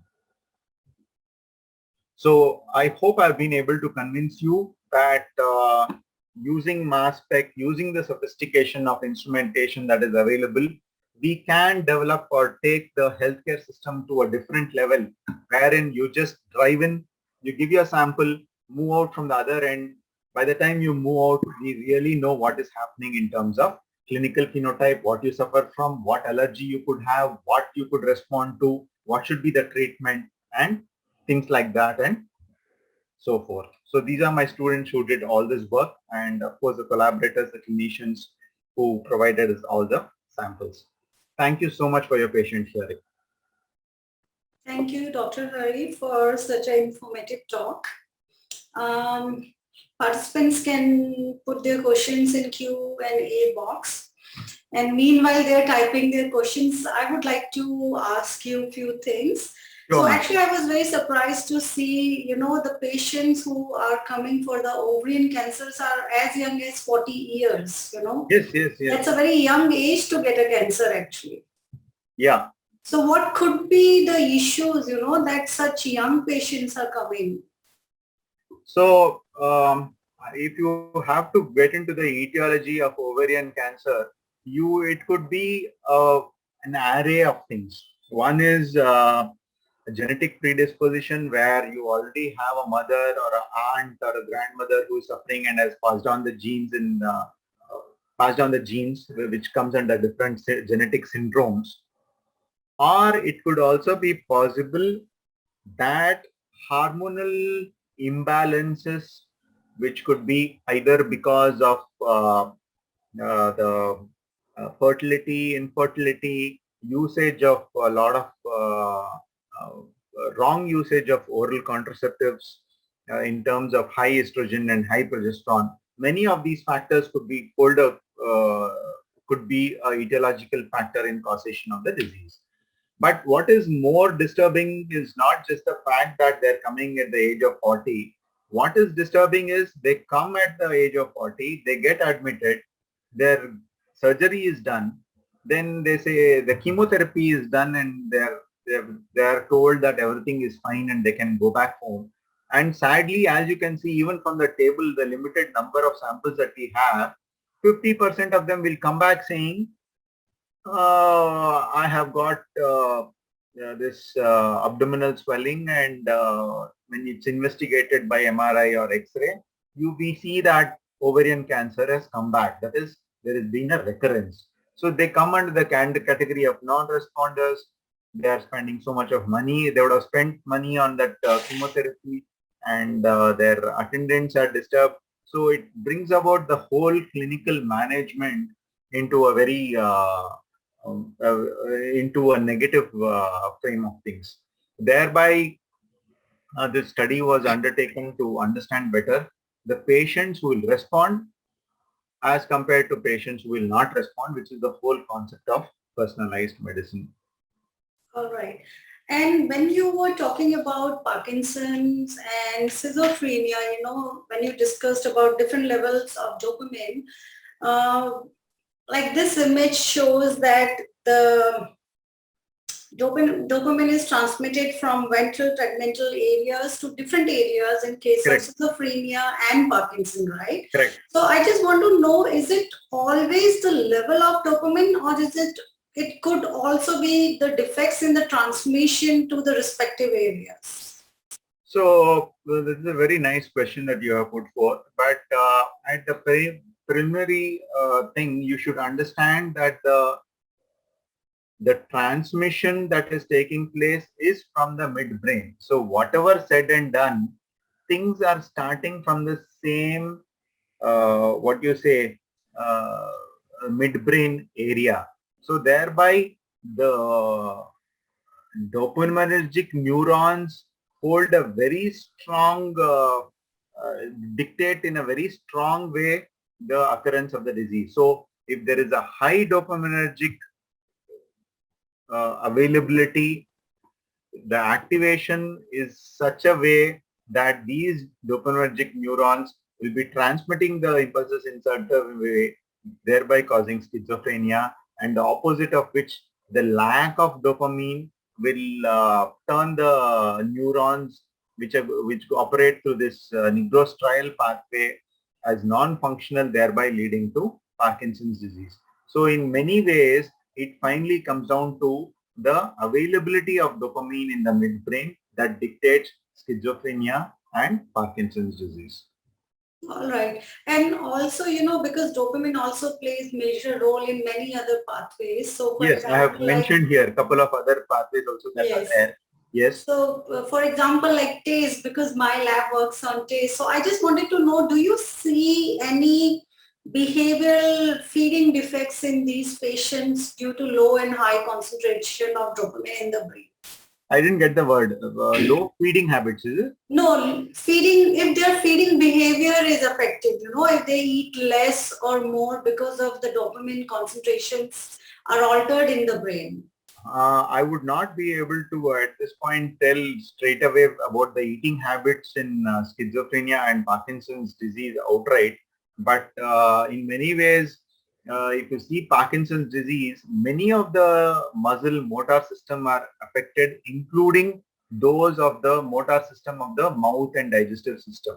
That may make them more reluctant to have food as compared to schizophrenia, wherein their motor system is not affected to that extent. It's more of delusions and hallucinations that they have. So this is what I would be able to tell at this point of view. But then, of course, a more detailed symptomatic review will be able to give out a better picture. All right. My last question is, how early one can use mass spectrometry based proteomics for neurodegenerative diseases or cancer, how early we can use them as a tool to identify if one is suffering from one of these diseases? Yes, having said all this, this was a very obvious question that be there. But I would like to say that the emphasis, because these things are happening at a very low concentration, whether it is the small molecules or the proteins, and with the advanced technologies that we have in terms of mass spec every day, the accuracy and sensitivity seems to be improving by 1,000-fold. So therefore, uh, if you have tissues, because today the whole the bottleneck is presence of the procuring the tissues. So if you have CSF, small quantities, a few microliters of CSF, you would be able to take them to a mass spec machine to get the whatever protein signatures. Like for example, here you have all the proteins that we have demarcated. You can get the concentrations. You can have a qualitative and quantitative analysis of the proteins to have a very good picture of what is happening in the brain. CSF, you would understand, is the fluid that covers or is present in the meninges or the ventricles in close proximity to the brain. And procuring few microliters of CSF would not be very difficult. So it's just a matter of putting a lumbar needle between L2 L3, getting few microliters, running to the mass machine and putting it, and then looking at the protein signatures that could very nicely tell what, not just about the diagnosis of the Parkinson's or schizophrenia, you could tell about how the therapy is affecting them, whether the therapy really does have an effect on them, and whether the dopamine concentrations are changing and moving towards what you call as the physiological window. And if it is moving, then it gives a very good idea based on the concentrations that we have showed of the proteins to keep the patient there in the physiological window and thereby improve the pharmacotherapy. Very much possible. But the whole thing is to not just telling about differentially expressed proteins will not help. You need to come out with certain devices. You need to come out with a very accurate, maybe digital ELISA or nanochip based. You could immobilize these proteins using a nanochip so that the patient and the clinicians are able to use it in a way that it improves the efficacy. In the way I'm saying, it's almost like a pregnancy kit. You have a small chip, you put certain proteins. If the band is there, you know it is this pregnancy phenotype. Otherwise, you know it's not. Something to that effect when you do, then that is more meaningful, where you have taken the entire discovery phase, validation, and bought out a technology that can then be used at the bedside. We have a question from participants. So one student is asking, for oncology-based proteomics, can blood be used as sample or the surgical method is the only option? So here I have to give the answer in two parts. The first part is, anytime you are doing any sort of proteomic experiment, it is always ideal to do it at the site of pathology. That is where the differential expression is. That is where the regulation is affected, and that is where you will be able to pick out a lot of differences in terms of when you do protein profiling. Second part, why can't you do it on blood? The reason you cannot do it on blood and serum, you can do, but it will not hold any value. Why? Anything and everything that is happening in the body is represented in the systemic circulation, which is the blood. So you do not know whether the differential expression of a particular protein was because of the ovarian cancer, or because of the heart condition, or because you fell yesterday, or because you are in a better mood, or because you ate something. It is very difficult to correlate. But here in this particular experiment, we have taken the ovarian cancer tissue and compared. We are able to better tell why certain patients are responding to treatment and not responding to other treatment, because that is the only difference between the samples that we have taken. If you see here, the only difference for that particular tissue is responder, non-responder. But if you take a serum, it can be a number of things. How do you know it is not because of some headache that the patient has? It can be N number. So serum proteomics on a systemic circulation will not help, but I would like to tell that finally after you have found few answers at the discovery phase in the tissue, for validation phase, you could probably check in the serum and see whether the same protein is being expressed and whether the same type of differential expression is there in the serum. That is better. That is like looking for a needle in a small 10 blades of grass. It is possible. But otherwise, to directly pick that protein in systemic circulation will be akin to looking for a needle in a big haystack, which you will never find. I hope I was able to explain to you. Yes, and this student is also asking what are the advantages and disadvantages of using different sample types, specifically for oncology research. I didn't get the question. Why you need biological replicate, is it? Something No, to that he is effect? asking what are the advantages and disadvantages of using different samples. Different Sample samples meaning? types. You mean tissues or you mean different Yes, patients? yes. Different patients, isn't? Different samples, what are the advantages and disadvantages if you are using different sample types? I think you already addressed that, why not to use blood versus, surgical Correct, tissue. correct. Yes, yes. Yes. I don't see any more questions now. And thank you so much, Dr. Hariprasad, for such a wonderful presentation. Thank you so much. Thank you. We are going to have a live session at 3:10 Q&A live session. I'm not sure if you'll be around at that time. If somebody has questions, they can ask. Yeah, if you have questions, I can answer right away. Yeah, I don't really that would be good. see. Yeah, I don't really see questions right now. But then we have asked students, if they want to ask later, they can come live in the Q&A session. Both today and tomorrow, right? No, it is today at 3:10. Yes. You have a session tomorrow also. Yes, for day 2 also we have it. So I can tell the students to jot down the questions. I will try to join at 3, but we have a particular DC of a PhD student. So I do not know how I will be placed, but tomorrow I will definitely be there at 3 and I can take up the questions and answer. All right. One student, Asha, is saying, can you suggest more research papers that they can go through for clinical proteomics? Yes, I would be most happy to suggest our own lab's papers. So most of what I told has been published, and the last one that is there of breast cancer also is currently in press in scientific reports.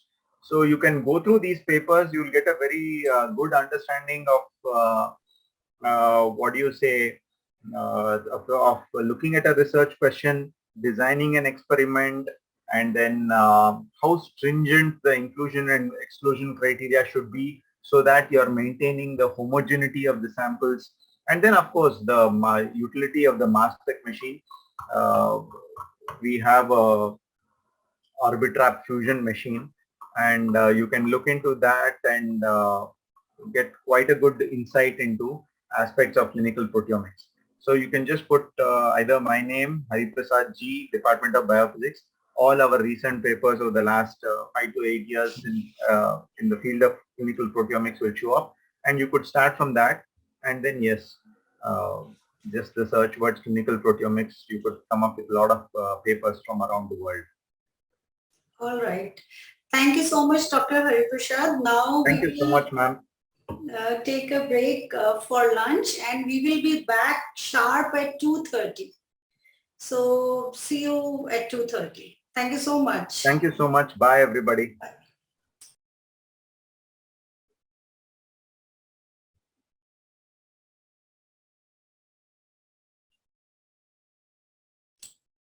Participants can come back and join at 2:30. Please be on time.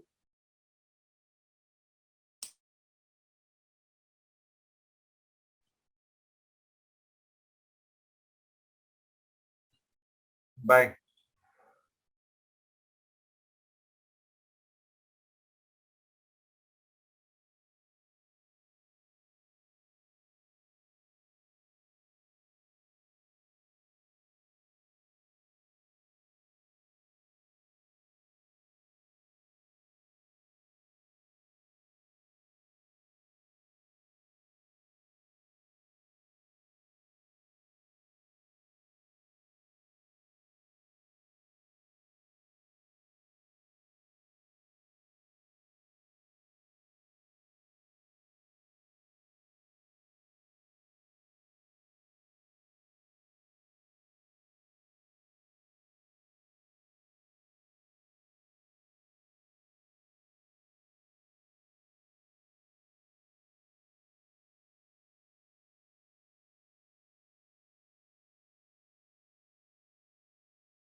Yeah. All right. So they've started the recording. Maybe then it's time to start. Brilliant. All right. So welcome to session 2 of day 1. Now we have a talk on data-independent proteomics and safety assessment of stem cell therapeutics by Dr. Sarah Hart. She is a senior lecturer in Bioscience Keele School of Medicine and Institute for Science and Technology in Medicine, Keele University, Staffordshire, United Kingdom. She has studied biochemistry at Bristol University and then went on to study for a PhD in biological mass spectrometry at the Ludwig Institute for Cancer Research at University College London under the supervision of Professor Mike Waterfield. She then undertook postdoctoral training with Simon Gaskell's group in Manchester, where she worked on diverse projects, including African trypanosomes, absolute quantification strategies in proteomics, and pregnancy complications. She won a prestigious fellowship from the UK's Engineering and Physical Sciences Council, which launched her to travel and research in Sweden and San Francisco and set up her own research group at Keele University in the UK.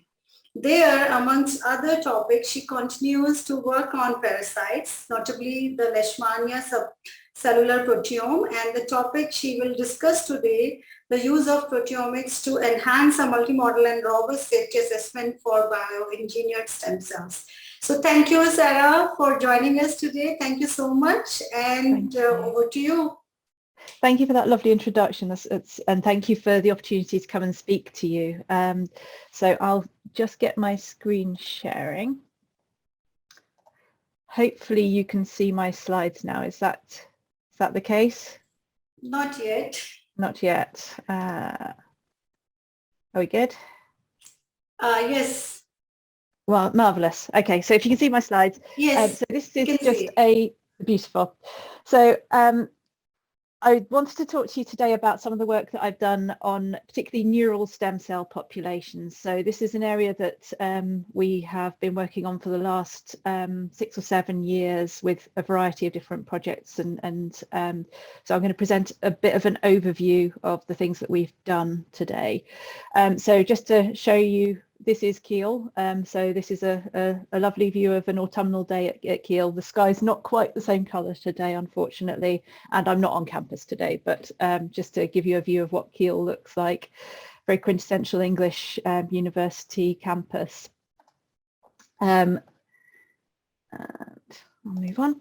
And again, just to orient you, because Keele's not a place that most people have actually heard of in terms of its geography, because it's actually a tiny little village, but many of you will have heard of Manchester and Birmingham, and basically if you draw a straight line between Manchester and Birmingham, it's just slightly off the straight line, but where this squirrel is, that's where Keele University is, and this is the building that I work in. In fact, my lab is just this one here, so it's a nice place to work in the heart of England, and that's me sitting in my office.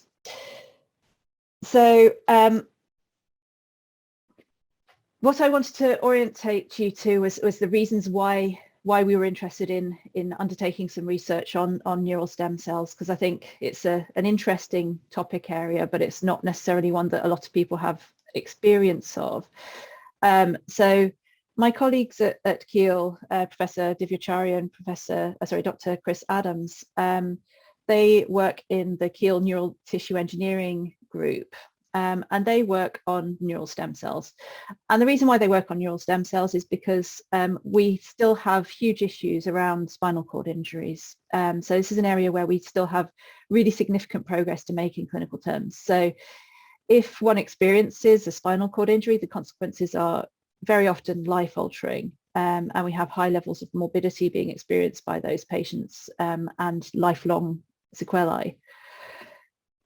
Currently, the lifetime costs of having a severe spinal cord injury and disability associated are about £1.2 million for health and social care. So it's a huge financial burden that the UK economy is absorbing for patients who've had spinal cord injuries, obviously depending on the severity of the injury.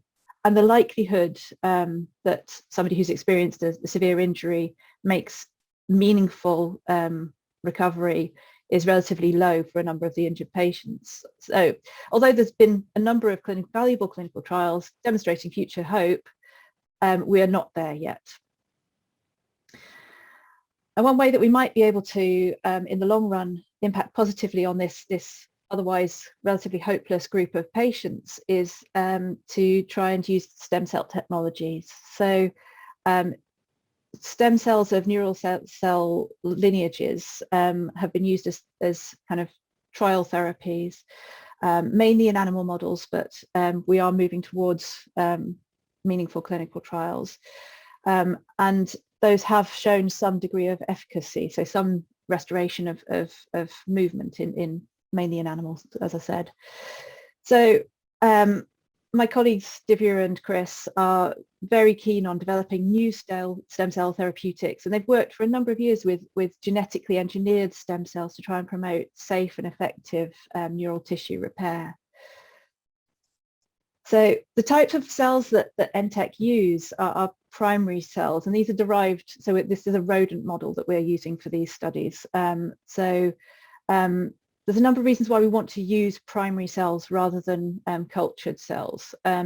Firstly, they're not immortalized cells, so they're not cancerous by nature, they're not transformed, and they retain a lot of the properties of normal cells, and we feel that from a safety perspective, these are a better candidate than using immortalized cells because they're less likely to cause long-term problems.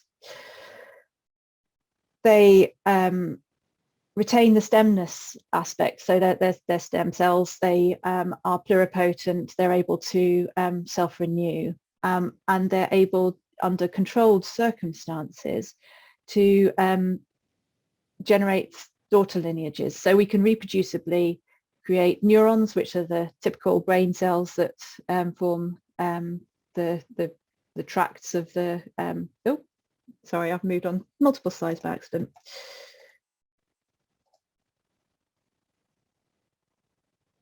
I was on the neurons, wasn't I?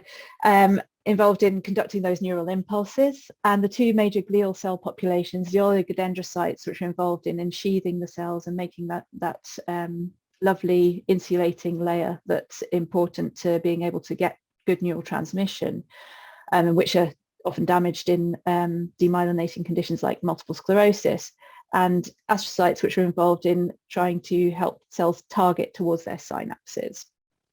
So all three of these daughter cell phenotypes can be generated. And one area that we were initially interested in, so where I came in, is that there was a PhD student, Rawa Al-Maihi, who was interested in looking at these neural stem cells, how we might use them when somebody's been injured. So as you'll be aware, oftentimes when you've got a brain injury or when you've got multiple sclerosis, or in the case of premature babies, when we're trying to mature their lungs, we treat with corticosteroids. So very common treatment used for a variety of different things.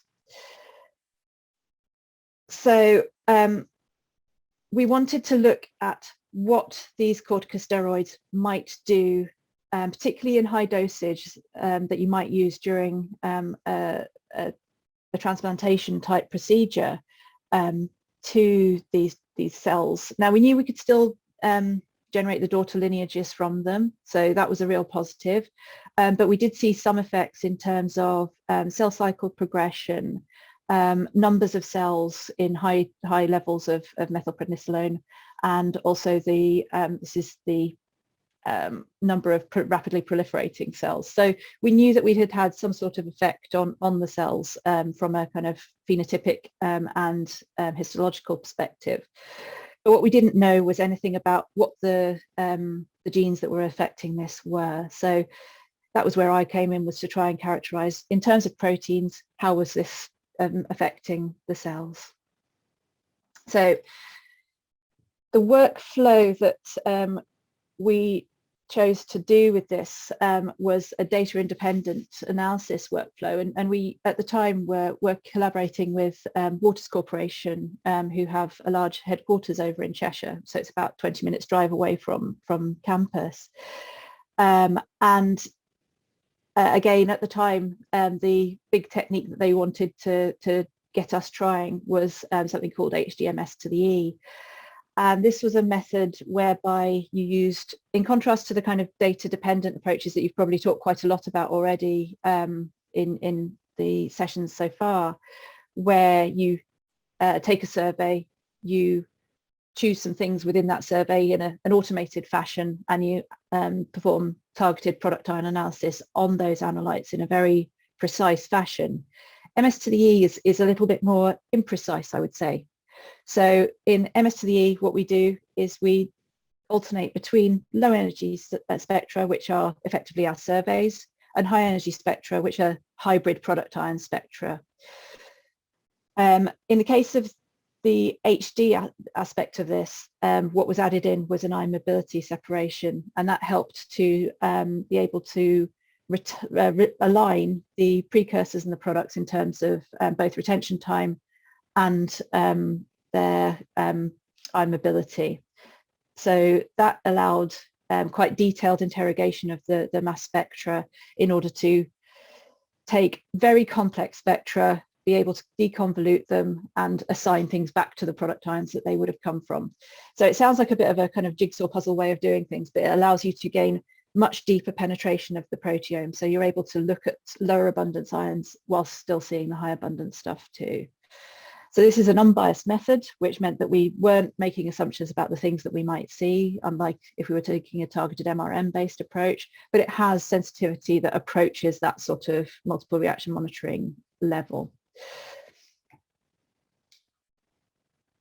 So we did all of that, and then we got all of our proteomics results back. We analysed them using a computer program called Progenesis QI for proteomics, and we used that to generate our quantification data and also our identifications. We had an ANOVA value of 0.05 as a cutoff for significance of our differential protein identification. So we found around 3,000 quantifiable proteins. So it's a medium density proteome, I would say this. It's not the kind of 6,000 proteins that maybe you might want if you were trying to probe absolutely everything that you could possibly get, but actually in terms of being able to see a large swathe of the proteins that are there, pretty good job. And there were about 20,000 individual observations that were peptide features that were identified across the biological and technical replicate analyses. So again, quite a high density analysis, but you could go deeper. So this is a figure from an ingenuity pathway analysis, which was used by Professor Richard Eames over at Nottingham University. So we collaborate with him to do some IPA analyses. And what he found was that when we tried to look at any clusters or any differentially expressed proteins, any nodes that might be showing anything exciting, basically corticosteroid was it. So things that are upregulated by corticosteroids or altered by corticosteroids was the gist of it. And actually there were only a small handful of nodes that showed significant up or down regulation. Oh, I've gone too far again. So they were isolated entities within not particularly closely related pathways. So they were related to this global cluster, but they weren't showing whole pathway upregulation or downregulation. So these weren't linked in a canonical pathway. So we dug in and we had a look at that in more detail. So there were 72 of these molecules that were identified in our analyses, 14 of which were identified in our approach here, and 3 showed significant regulation. So we've got MMP, so matrix metalloproteinase 16, was downregulated, as was growth associated protein 43. And also we saw upregulation of cytochrome P450. So those were the nodes that we thought, okay, those look interesting, and we'll try and have a look at those in more detail. So in looking at this is the IPA, the progenesis output from these particular nodes, and you can see that they were indeed, so these are box and whisker plots for those particular proteins, aggregates of all the peptides that were in those analyses, and you can see that they are significantly different from one another, and they don't show particularly closely overlapping patterns of expression. So following that exciting news that we'd got some proteins that were showing differences, but not a huge number, so that was quite a positive thing, because it meant that we weren't changing things in a completely dysregulated way. Ra went on and did some immunohistochemistry to look at some of the components. So this is just some data for GAP43, which is a plasticity related protein. So these are absolutely lovely images, and I take no credit whatsoever. Rawa did a beautiful job here in characterizing these and demonstrating that we saw the same level of results in the raw cells as we did in the proteomics. So that was a good validation that two completely separate methods came to the same answer in completely replicate conditions. And we were lucky enough that this made it to the cover of Molecular and Cellular Neuroscience. So we were quite positive about that. So when we'd done all this analysis, we kind of reflected on how we'd done, and there were some positives that we took from this. So doing the MS to the E gave us an unbiased analysis. So it was helpful about giving us some ideas of which pathways we could go and investigate using more conventional biochemical methods. And using the pathway analysis was really positive, because again, it helped to see, were there things clustered together, and was there a kind of consensus as to which direction we should go in. The downside, if we'd been thinking from a more conventional old-fashioned biochemistry perspective, we might have come across this result if we'd interrogated every single potential corticosteroid related protein, but we'd have spent a lot more money to get to this point than we did doing the proteomics and following up the proteomics. And we also wondered, the identified changes that we saw were actually quite major, so we didn't know if we were looking at slightly more subtle changes, things indicative of perhaps tumorigenic potential, would we still see the proteomic level changes? So some good things and some things to think about from that stage of the analyses.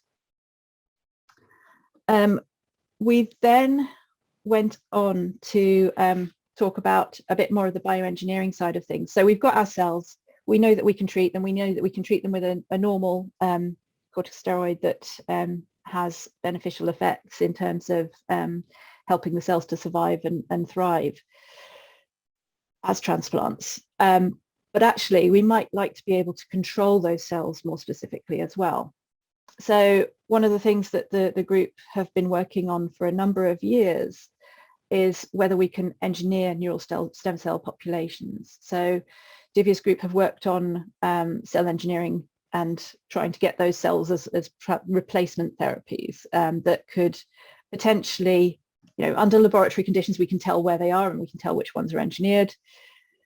Moving forward towards transplantation, we want to be able to replace the cells in the area of injury where we've had our transecting spinal cord injury, but also we might want to increase their ability to actually heal, so generate some therapeutic molecule release. So engineer those cells so that they will secrete proteins that would be helpful for the repair. So one of the tools that we have used in the lab for a number of years now is something called magnetofection. And I would recommend that if people are interested in this, that I can put them in touch with Dr. Adams and Dr. Professor Chari. But we have an SME, a small company that's local to us that makes this piece of equipment which allows the magnetofection process to take place. So it allows us to apply oscillating magnetic fields of specific and tuned levels of hertz, so you can precisely tune what you're putting onto your cells. And we use magnetic nanoparticles bearing a DNA load on the top. So the magnetic field draws those magnetic nanoparticles bearing their DNA load payload into the cells, and in a very targeted fashion. It's very effective in comparison to our other previous methods of transfection of these cells. So after 24 hours of the transfection process, we end up with little balls, spheres of the neural stem cells that we can then apply our further analyses on. So once we've got our transfected cells, I'll just show you an image of some of those. So it's not the highest resolution image, this particular one, but you can see in this case we've used the green fluorescent protein as our payload. So the cells fluoresce, and we're able to differentiate them as well. So our balls of spheres of neural stem cells are able to proliferate. They still show stemness, and we're able to differentiate them into all the normal daughter cell phenotypes, the oligodendrocytes and neurons that we talked about earlier on. But what was lacking, what we knew was that we could do this, and that from an immunohistochemical perspective, the cells looked fine, but we didn't have any information on how those cells were safe, because if we're going to start trying to use those in patients, obviously we want to know they're not going to cause tumours, because that would be extremely bad. So again, we were able to do some really nice analyses, and we chose to use the swath method. So swath is another DIA method, and it doesn't stand for anything. So it's I think originally it did, but actually now it's just about taking swaths through it. Imagine that you're driving through a cornfield, and each row is an area of molecular space. So again, similar to the method that we used before, you switch between low and high collision energy offsets.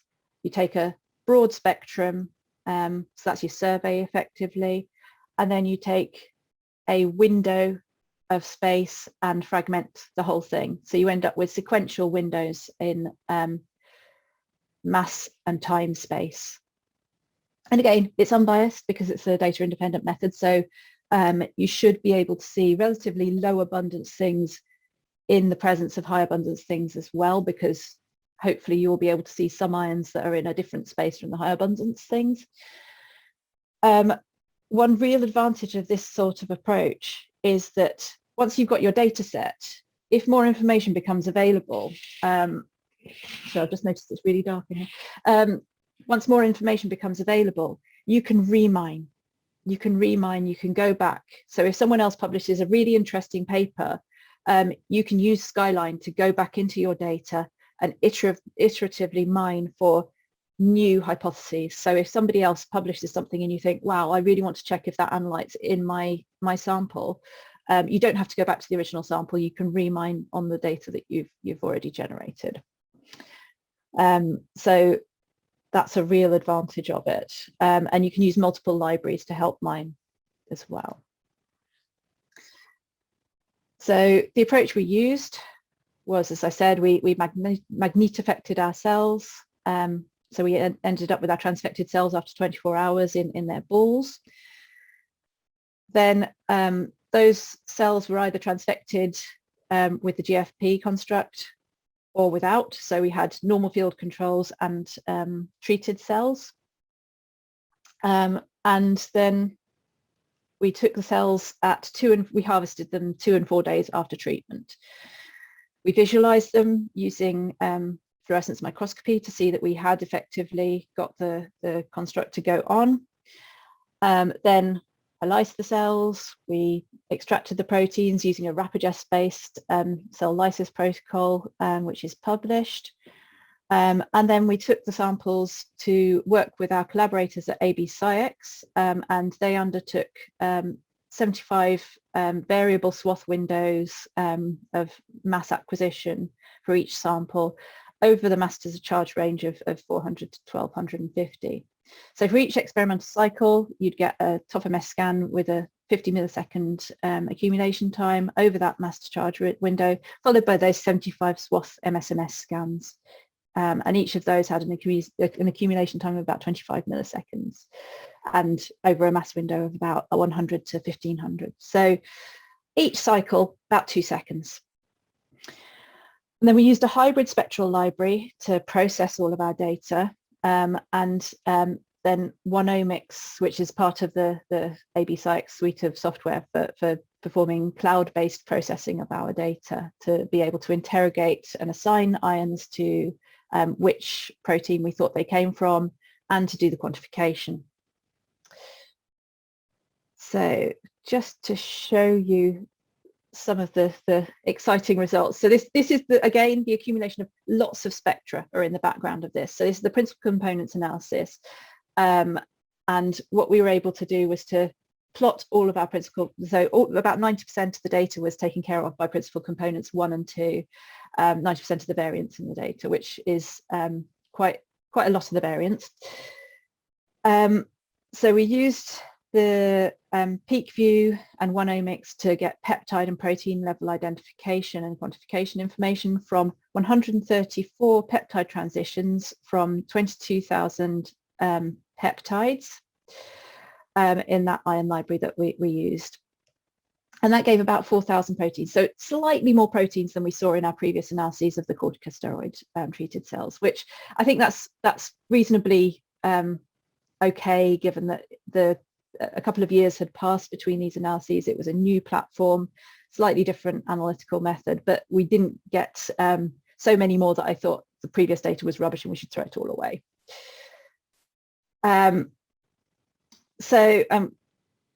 We then filtered the data a little bit more, so we ended up with about 200 proteins that we were really confident about across all of our conditions and all of our time points, and all 3 independently generated litters of brains. So that was to make sure that all of the peptides that we dug into were really conservatively matched and that they were reliably observable peptides, and they weren't just ones that we saw through random chance. Now, what became obvious on looking at the data was that the different conditions, so I'll put on the colouring actually, because I think it helps a bit here. So what we've got here is the different litters are L1, L2, L3. So then the treatment conditions are the C or the T, and the days are day 4, day 2. And what we found was that actually, rather than the treated, which we might have expected, clustering significantly away from the untreated, so that would be the most obvious thing that you'd expect to see in a principal components analysis of cell treatment. We saw the biological variation in this system, so what was caused by having different litters harvested on different days, made more of a difference to our analyses than anything that we'd done to those cells. And that's quite an unusual state of affairs in a proteomics experiment, because usually we're looking for treatment state makes a big difference. And so I kind of went to my office and cried a bit, but then actually we recognized it's a good thing. So for this particular set of analyses, we're trying to determine, is this treatment safe? If we don't see a big difference as a result of the treatment, it implies that we're not seeing oncogenic transformation. We're not seeing factors that are associated with doing something to the cells being massively upregulated over that time scale. So I'll show you some of the volcano plots that we generated, because these are, I think, helpful again in explaining that. So this is the data from the transfected cells against the control cells, and you can see in terms of things that were significantly upregulated. So this is basically fold changes on the x-axis and the p-value is on the y-axis. So we're looking for things that give us a good p-value, so we believe in them in terms of their differential expression, but also they show a significant fold change. and there were a couple of nodes that were related to I think they were related to simple things that were readily explainable within the data set, but they weren't worrisome from a kind of oncogenic transformation perspective. Similarly, I think it was the same two analytes that were in the opposite direction came up in the transfected versus control when we looked at them on day 4. Conversely, when we looked at the control day 4 cells versus the control day 2 cells, we saw many changes, and those were related to the maturation of the stem cells. So we saw lots of changes that resulted from the fact that we'd left the cells an extra 2 days to harvest the proteins from them. So essentially, message was anything that we did to the cells in terms of our bioengineering efforts paled in significance in comparison to the changes that we observed in the normal cell maturation, and the factors that were observed in these comparisons are things that we would expect for neural stem cells that are approaching increased maturity. So things like glial fibrillus, acidic protein, other factors involved in maturation. So again, we were very pleased to be able to publish this work last year in the Journal of Controlled Release, which is a high quality journal in toxicology. And I think one thing to say about all of this is that establishing safety as an endpoint is actually a lot harder than it is to demonstrate that something has an effect, both in terms of getting something published and in terms of the workflows. So looking for all or nothing events, hard work. Looking for subtle changes, also hard work.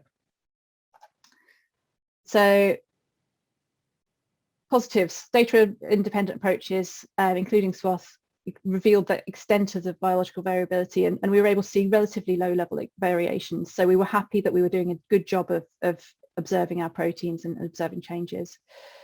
And we saw more differences in our biological replicates than we did in our treatment conditions. Using these methods, we could go beyond what our previous just phenotypic analyses could do, and we were happy that we had demonstrated that these cells were physiologically normal. And what's happening now is that the group are moving on to looking at surgical grade materials, so things that we could actually physically put into patients as a kind of structure to hold the stem cells where we want them to be.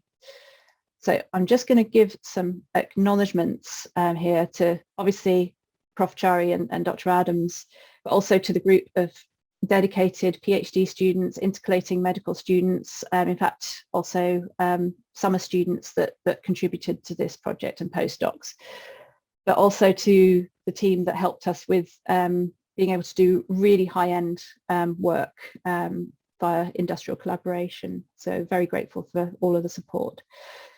And I'm happy to answer questions. I'm probably going to have to do it via email. So if people are interested in asking questions, I'm very happy to take them via email.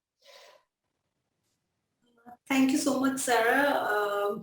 So maybe we can circulate your email ID to students, all the participants, and if they have queries, they can directly write to you. I would love that. Yes. Yes. All right. Thank you so much. We know you have to go somewhere, so we won't take much time of yours. Thank you very much, and lovely to see you all today. Thank you so much. Thank you so much for finding time and talking with us. Thank you so much. Have a good day. Thank you. Bye-bye. Bye.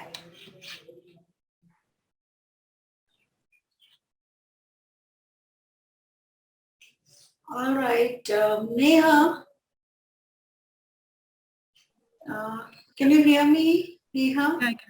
Yes, I So can. should we start the Q&A session, live session? Yeah, we can do that. And we still have 7 minutes, but if students have queries, they can start putting up their questions now. Yeah, we can do it. We can make that particular person as a moderator and he can join live and ask his or her questions directly with the speakers.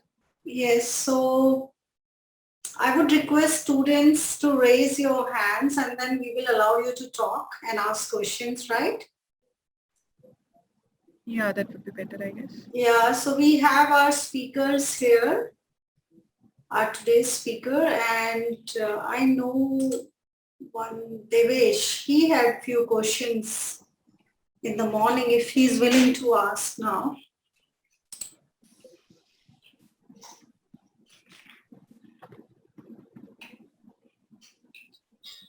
So Devesh is asking, is there any lecture for data analysis of MS generated files?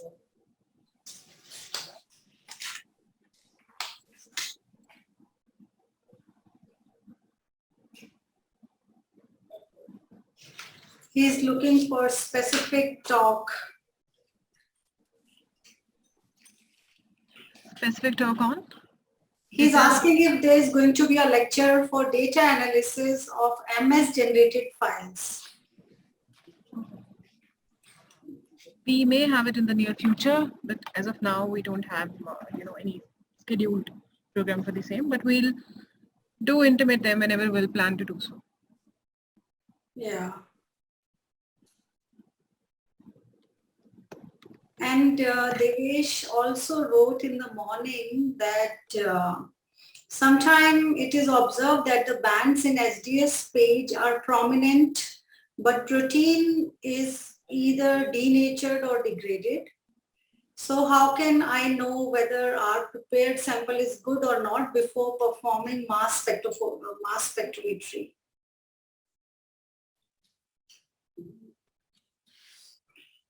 So Pinky, shall I answer? Yes. Yeah.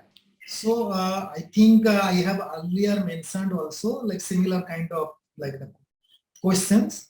So once you prepare the sample, the first thing like the mass spectrometer cannot like the global like the proteome analysis cannot take like the only native proteins or the full proteins.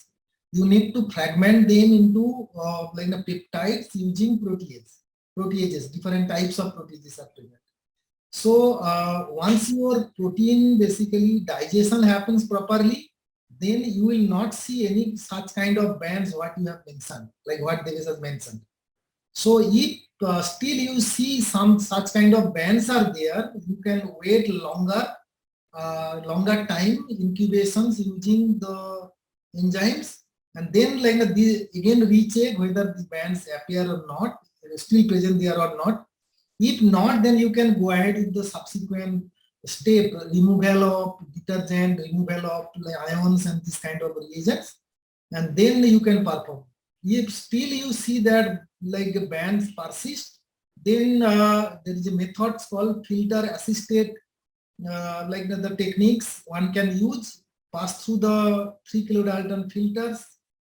You can basically get the flow through, and then subsequently you use that particular flow through material for proteomic analysis. Then your high basically undigested proteins or peptides, say proteins will not interfere in the mass.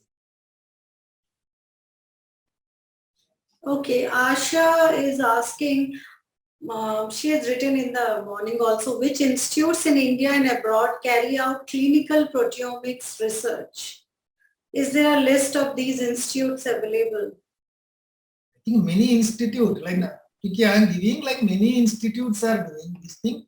Almost majority of mass spectrometry facility in India or the research institute in India, like majority of them are basically running samples related to clinical proteomics, including like our ATPC facility also runs large number of clinical proteomics projects from different people across the country. So at that moment it is very difficult to say exactly how many labs, but certainly more than 30-35 labs are actively working on clinical proteomics. Yeah, they can actually look online and check. Yeah, these are very common techniques nowadays in institutes, even in India or abroad. Yeah. Tushar, also, how can we send the gel samples and what buffer should we use? How can they send the gel samples? Okay, gel sample to facilities. Is it? Yes. How can this? So again, like it is very straightforward. So generally after like you should strain your gel using like the earlier a morning session, Dr.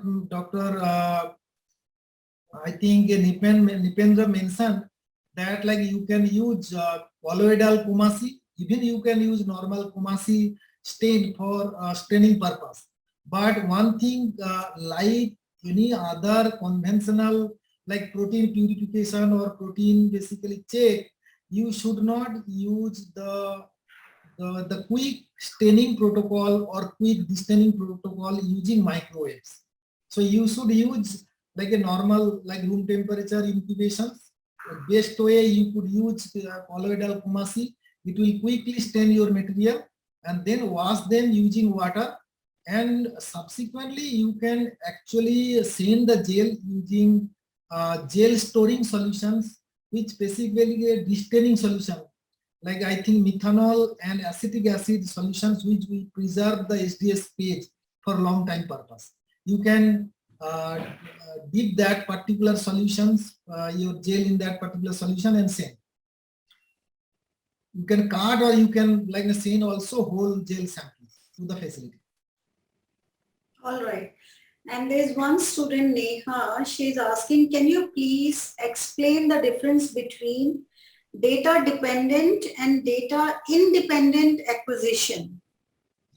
Okay, so I think like this will be discussed in detail. Like I think tomorrow's presentations, these components basically will be discussed in detail. I think it requires like other presentation is not there. It is extremely difficult like in a quick sense. But however, this is a acquisition tools.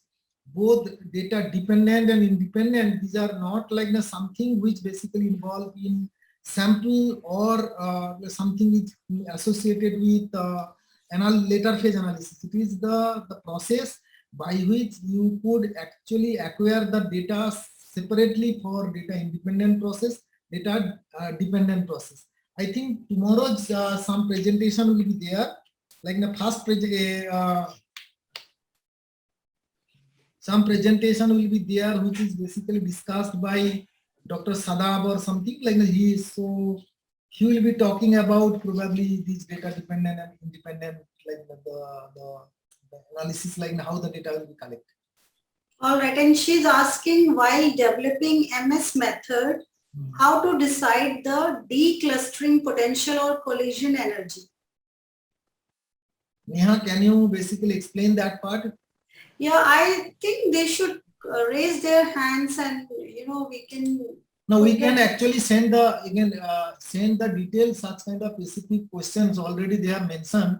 We can write to them whatever is basically written there now. We can write all these information, type the message and literature information so that they can figure out or they can read. Yes. Devesh is asking, how can we eliminate ions and other interfering elements from our samples? So we have mentioned earlier, ions and other interfering elements can be removed by like the particularly using C18 cartridge methods, like solid phase extraction methods. Like we can use C18 tips, C18 cartridges, by which you could eliminate the salt and detergent, salt or like the buffer related materials or some other ions which interferes in the MS. So that can be basically easily used eliminated by this kind of basically tools, and this is widely used. Okay. Asha is asking, can you suggest books for MS and clinical proteomics? Certainly, we can give the information. What kind of basic? Yeah, she's also asking, can we get detailed protocols for MS-based proteomics?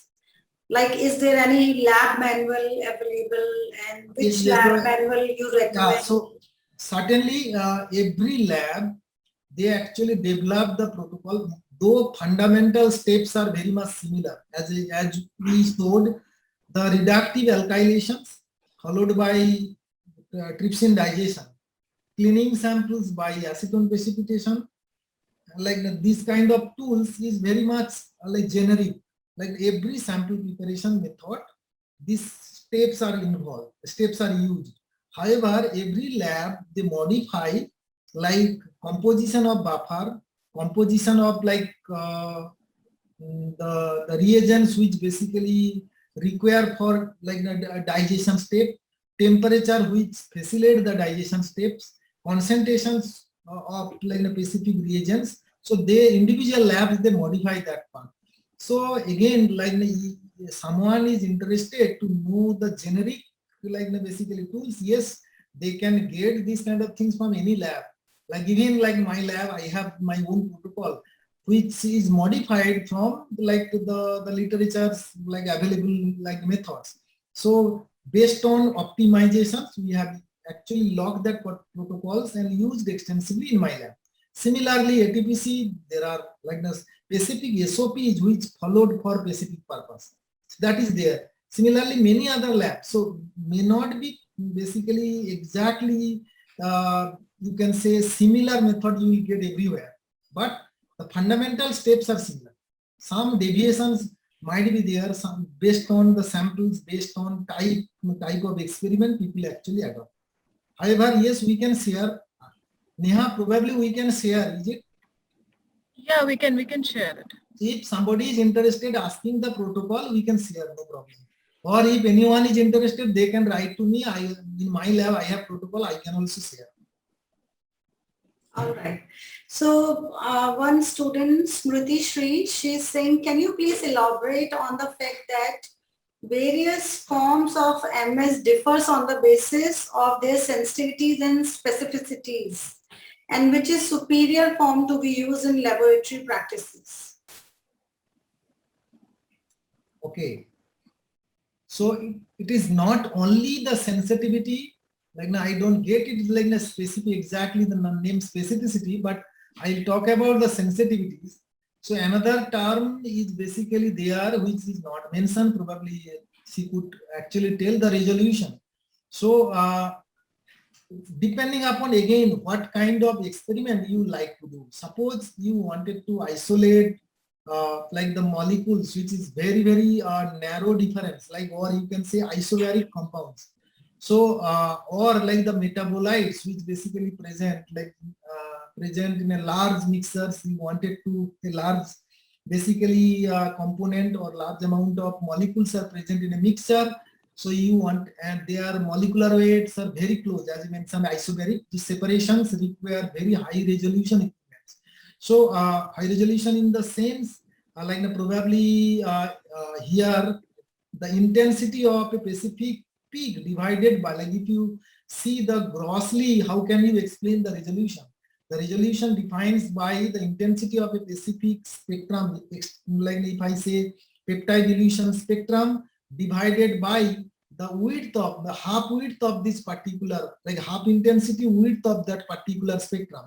So that defines the resolution. Higher the resolutions of a specific like the molecules, then overlapping, like one molecules can separate from other molecules very efficiently because they are not overlapping each other. So depending upon the experiment, if you wanted to know that kind of like basically identifications, particularly metabolites or like you can say protein in complex mixture, you need high resolution equipment. Again, how much high resolutions require, it again depends on type, like the sample to samples.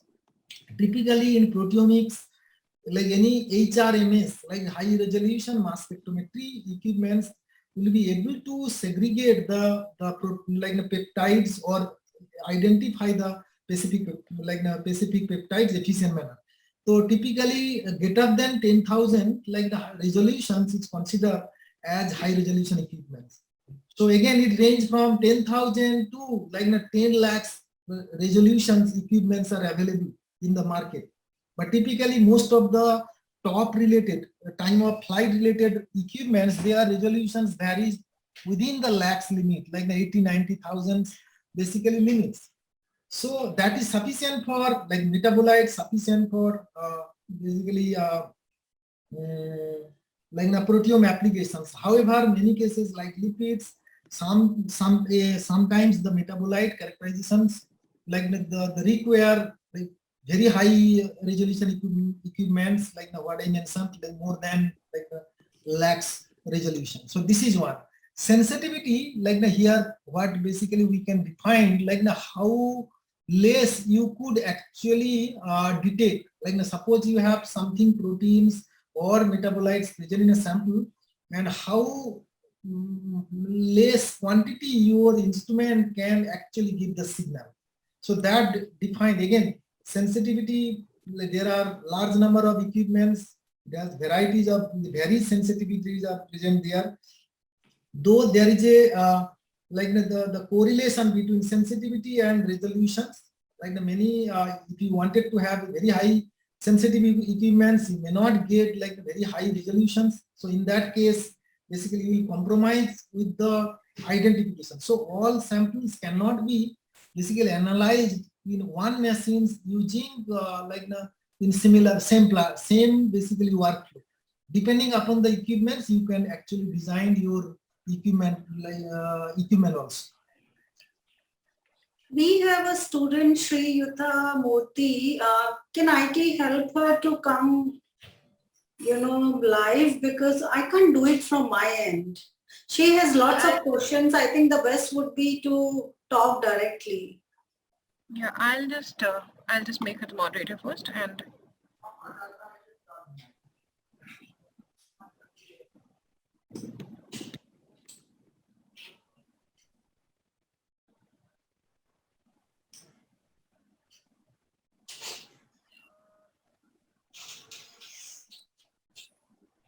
yeah, she is there. She can ask the questions directly. She's there. You can ask questions directly.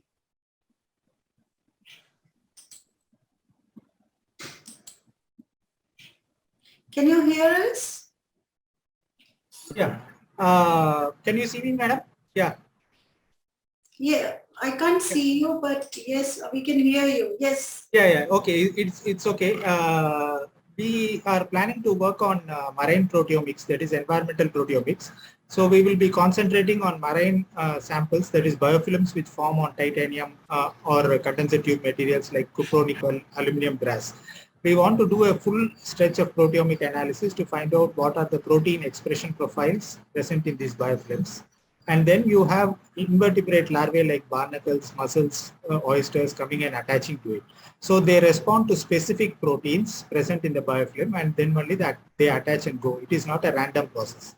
So we are interested in taking up this work in this laboratory. We have got funds through the Deep Ocean mission of the program of the Ministry of Earth Sciences also. So we are looking forward to support from your institute and some guidance from your institute also. Even it can be in the form of a collaboration or something. We can involve you people also. Basically, I have some experience on these aspects to see which of the proteins are up-regulated or which of the proteins are down-regulated in response to the settlement cues. So it is not a random event. So only thing, you must be dealing with vertebrates. So we are dealing mostly with invertebrates, but the crustaceans and the mollusk forms also have similar type of what you can say proteomic profiles, which are nearly matching vertebrate proteomic profiles. So in this, we also have an embargo to get some equipments, US equipments. We have an embargo like ABA, etc. But in this case, if I want to go with a LCMS and HRMS, will it be useful if I go for an MSMS with a TOF, or just a quadruple LC with a quadruple will be useful?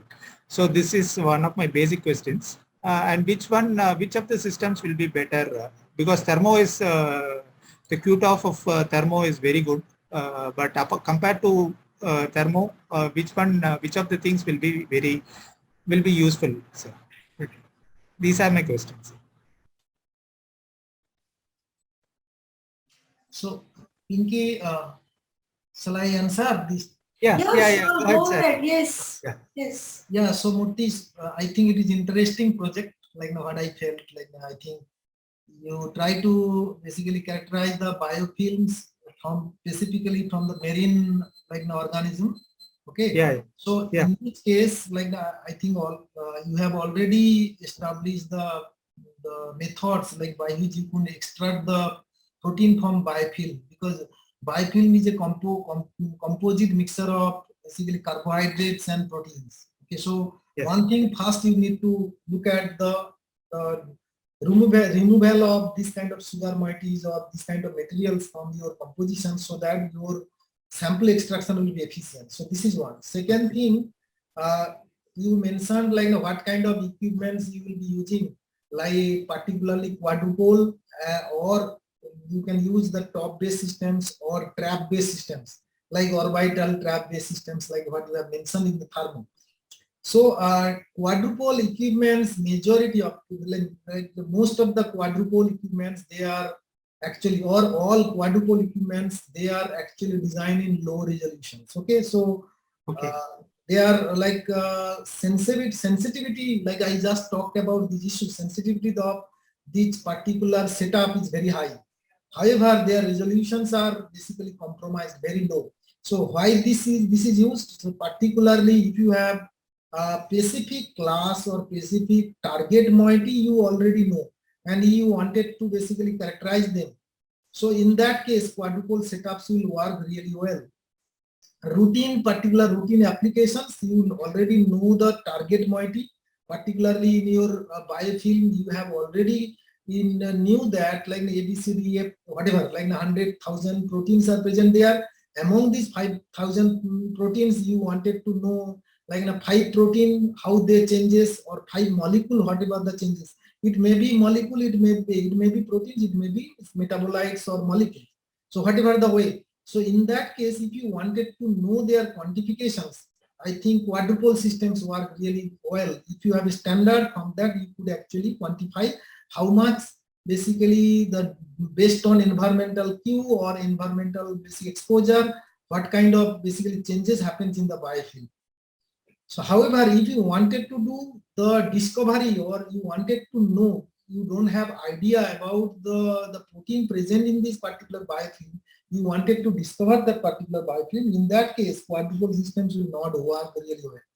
So in that case, you could use like top-based systems and like the orbital trap systems. So they are basically like all the top-based systems are very, like their analyzers are very efficient, and they are high resolution and very fast data acquisition you can do. So in that case, your basically the identification will be much more efficient. So then you can use like any one of the top systems available in the market, depending upon your budget or depending upon your basically accessibility of the equipments. If thermo equipments are available in your hands, you can use that one. If top equipments from Sykes or basically waters, it is available in your hands, that also you can use for identification purpose. Am I clear? Thank you, sir. Yeah, thank you. Yeah. Any other specific questions? No, sir. I'll get in touch with you later on through email. If you have like the questions also, you can write to now. Dr. Nipen is also. You are from where exactly? I am from Water and Steam Chemistry Division, BARC Kalpakar. Okay, so near to your place, Bangalore, Dr. Upendra is also now there. So if you have all, he's expert in also like the mass spectrometry, and he's looking after the mass spectrometry facility over there in STEM. So you, like, if you have also questions, you can like talk to him, like you can write to him. You can write to me, you can write to him also. Okay, sir. Yeah. Students are asking for Dr. Nupendra's talk. They are asking if the video can be shared with them. Yes, Neha had it, so Neha can see it, so that's not a problem. Yeah, I'll share it afterwards, after the session.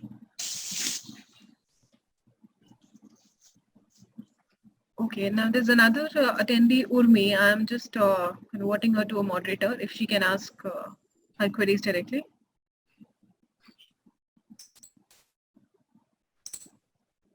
Urmi, can you hear us? Am I audible? Yes. Okay. Good morning, sir. Good afternoon, sir. My name is Urmi Mukherjee. I'm from Vishwabharati University. Recently, in my study after chronic exposure of my chemical, liver samples were harvested from my model. I prepared the samples, which is required for LCMS analysis. I gave it to an institution for LCMS to measure the chemical, that how much chemical is present after chronic exposure of the chemical in the liver samples, which is very much used in recent papers. but they just detect my chemical in my samples but fail to measure because they don't have triple quadruple MS according to them. So will you please tell me that, is there any suggestion from your side?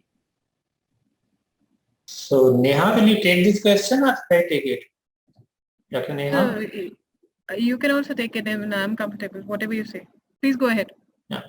So the molecule which you are looking for, if you want to do a quantitation, a fluid quantitation, you require a triple quad equipment. So the specificity what I have suggested you is right. So you require a triple quad equipment for a fluid quantitation. Unless until if you want a relative quantitation, that can be done in any TOF instrument also, any TOF or any single quad instrument. And this is the application what we are looking for, the kind of pharmacokinetics experiments which you are checking. Where you want to see that how after exposure of 10 hour or 15 hour or whatever time, how much your compound has gone inside the tissue, and then you can extract it out. So for that you need to have a what you call a standard curve generation. You need to do a standard curve generation, and then after that only you can tell how much is left out, how much is there in the sample. But for that you will definitely require a triple quad instrument, and ATPC has a triple quad instrument. So you can contact Dr. Neha to do it. But yeah, before that you need to tell Dr. Neha about what is the property of that molecule. Yeah, otherwise for her it would be setting a method without knowing the molecule would be very, very difficult task. Okay. Yeah. Thank you. Thank you.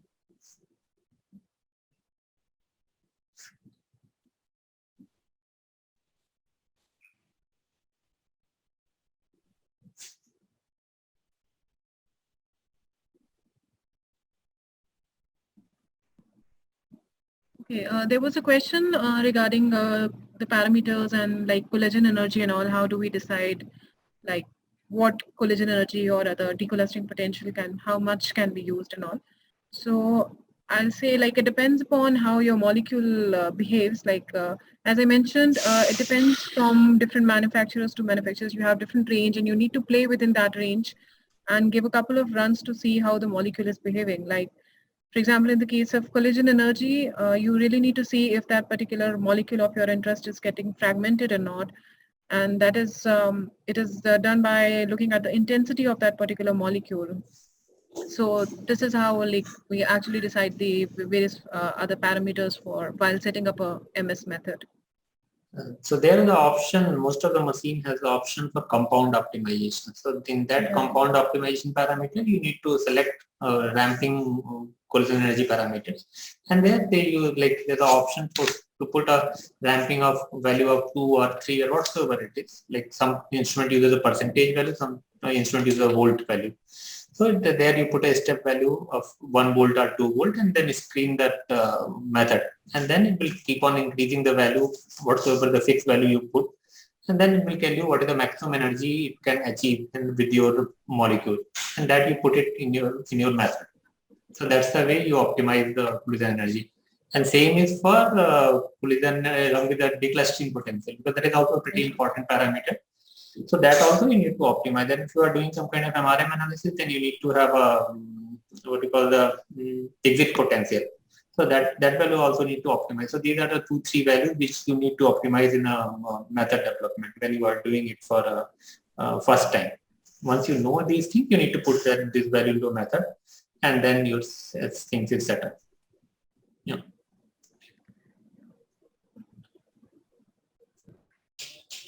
She has also asked what is the difference between data dependent and data independent acquisition?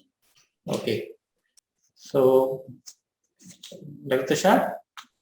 Yeah, so I mentioned like probably you could have been like better if you could have a talk related to this data dependent or okay, so in a nutshell, what I could say is data dependent is where you know what in first scan. There are 2 different kind of scan mass spec. So first scan is always you do a MS scan. So in MS scan, if you see at least 15 or 20 peptides are there, because if you see, remember Dr. Tushar's talk, he already showed you one purified protein where you could see 5 peptides, and then second run is MS, where the selected peptides will be fragmented. So this is called data dependent, because your second run is dependent upon the first data set. Okay, and you mention to the machine how many precursors you want to fragment in the second run, second scan. So this is called data dependent. And independent is like you are not dependent upon how many pickers are. Whatsoever comes, you want to fragment it. So you definitely data independent is called you fragment everything, fragment all. That's a thing people call fragment all, and that's Sarah's talk was also there where she said swath. So swath is nothing but just a fragment all. So data independent acquisition, where you fragment everything, and when you put a window of 15 Dalton, 25 Dalton, 30 Dalton, depending upon the complexity of the peptide, and you scan everything and harvest everything from the spectra what you got it. So it's not like you are going to leave anything. You fragment each and every peptide, which is a peptide of analyte which is present in the spectra. Yeah. Any other question?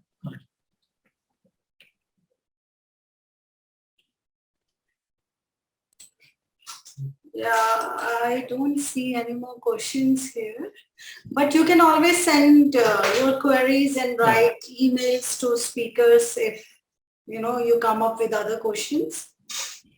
Neha, should we wrap up if there are no more questions? Yeah, I guess so. We are well on time, and yes. So thank you. First of all, thank you all the speakers for finding time and talking with us, and all the attendees. So we meet tomorrow at 10 a.m. for day 2.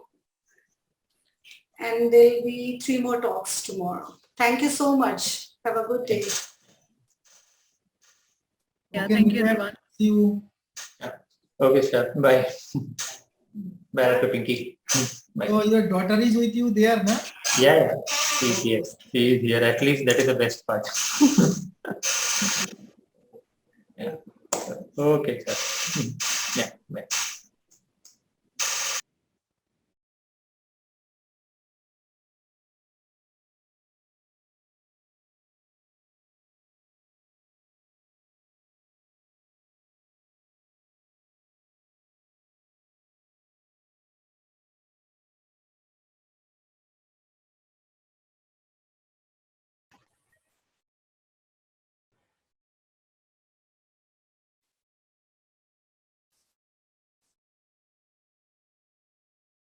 Indraji.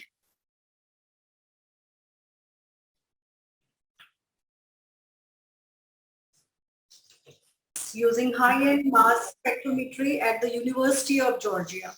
So we will start his talk now. Over to you, Dr. Bhoshkumar. Yeah, I'll just share his recorded presentation.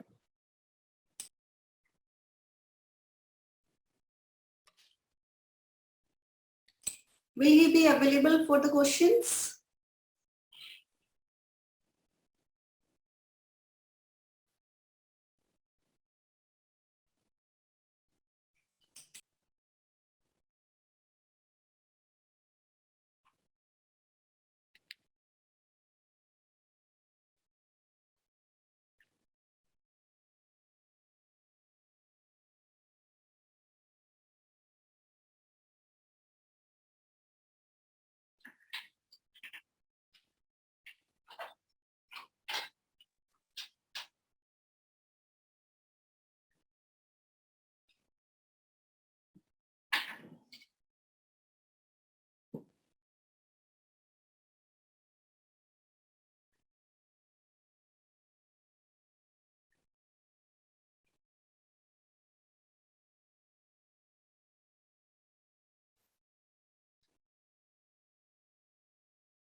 Is it not working?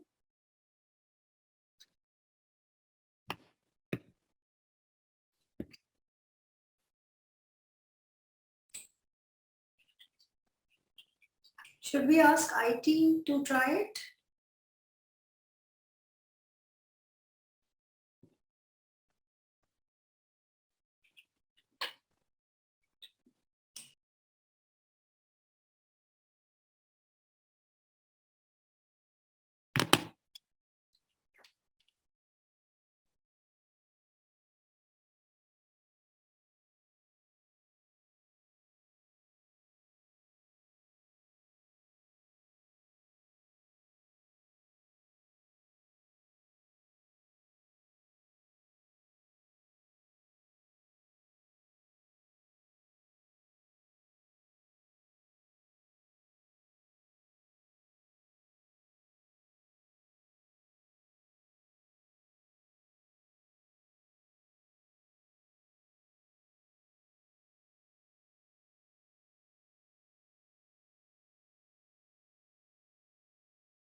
Good morning and welcome to the second day of workshop course at ATPC. So the aim of my presentation is to introduce you the world of targeted proteomics and to highlight the principle of different mass spectrometric approaches that fell into this category of targeted proteomics.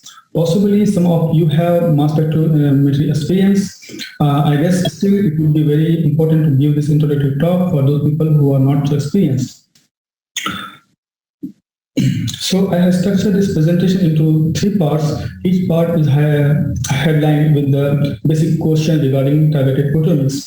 We will start with looking at what is the targeted proteomics and why it is useful. In the second part, we will look a bit how the data really get acquired and how do the mass spectrometry really work with these different techniques. And then we look at how to design a targeted proteomic experiment.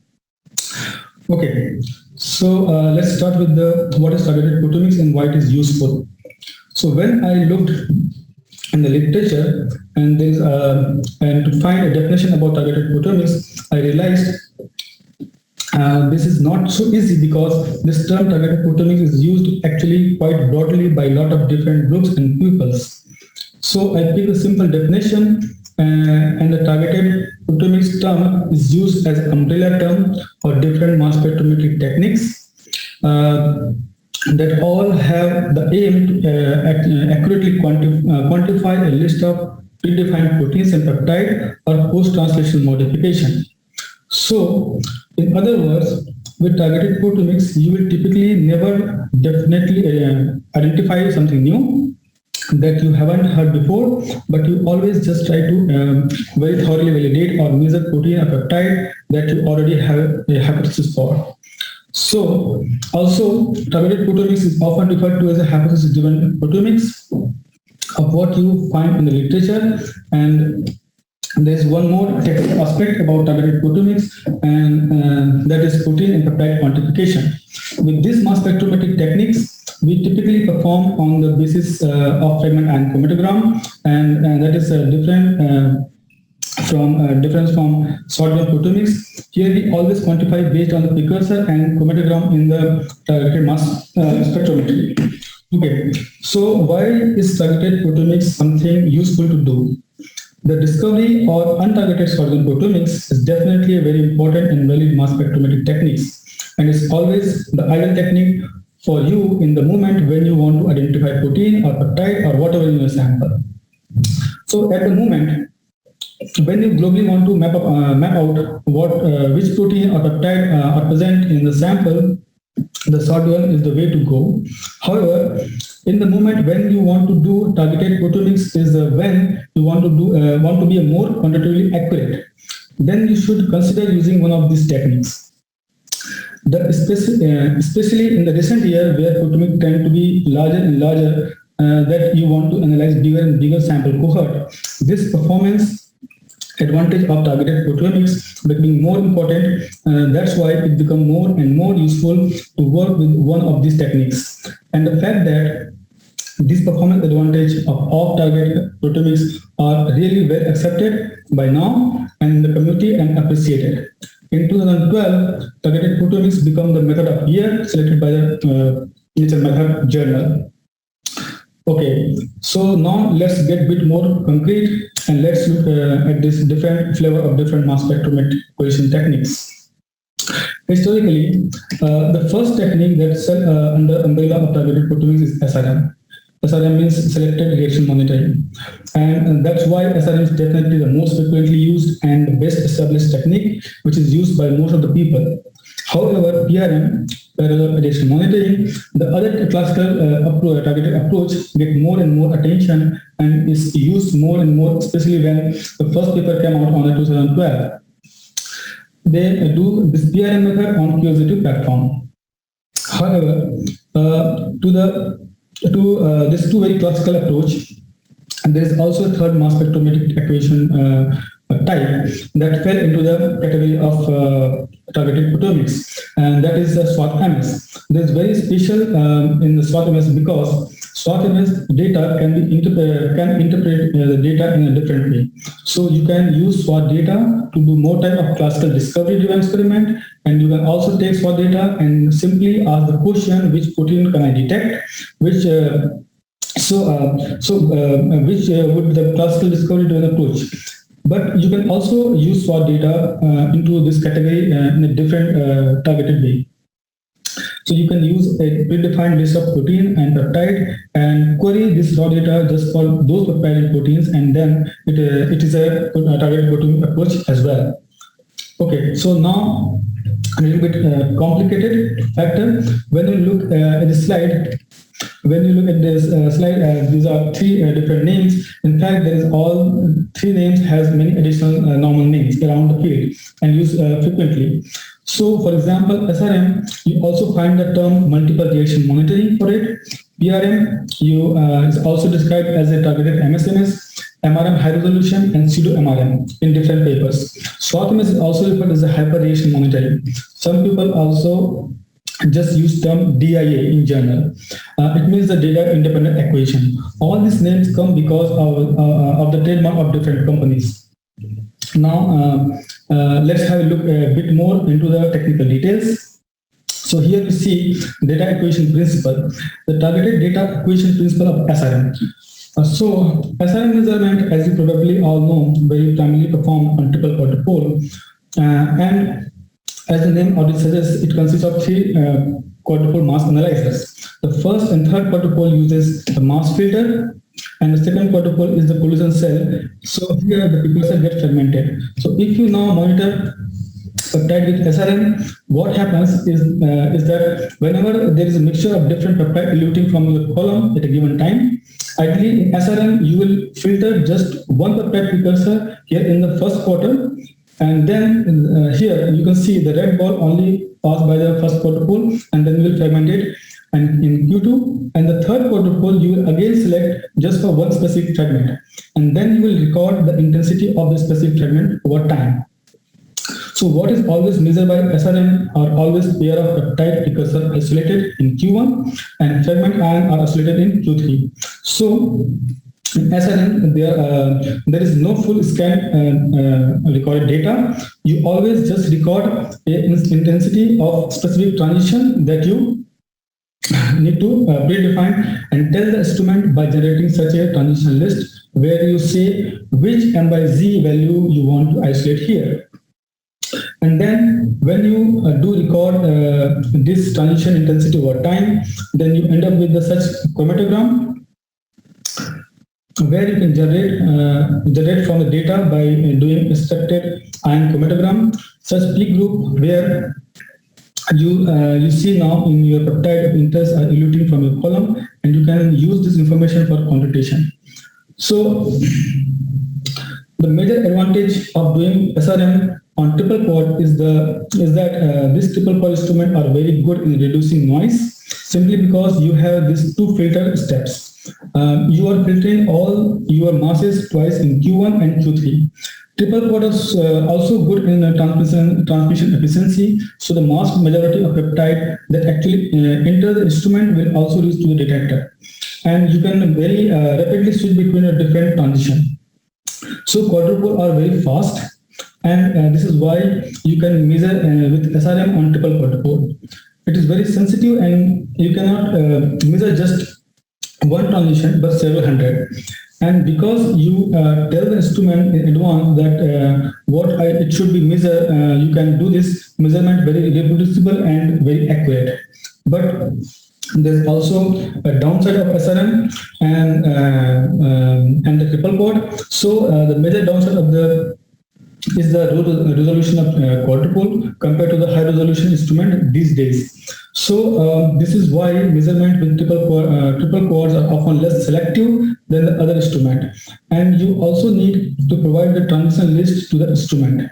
So you need to be well prepared and and have generated this transition list, and this list unfortunately cannot be very long. So per MS injection, you bound to measuring a maximum maybe 100 of peptides in one go. Okay, so that's everything about SRM. So now let's look into a PRM. So PRM measurement are typically performed on QTOF or Q orbit trap. QTOF means quadrupole TOF and quadrupole orbital instrument. So on high mass accuracy and high resolution instrument, where the third quadrupole compared to the SRM is replaced by orbitrap or TOF analyzer. So the first part of measurement is still exactly the same as for SRM measurement.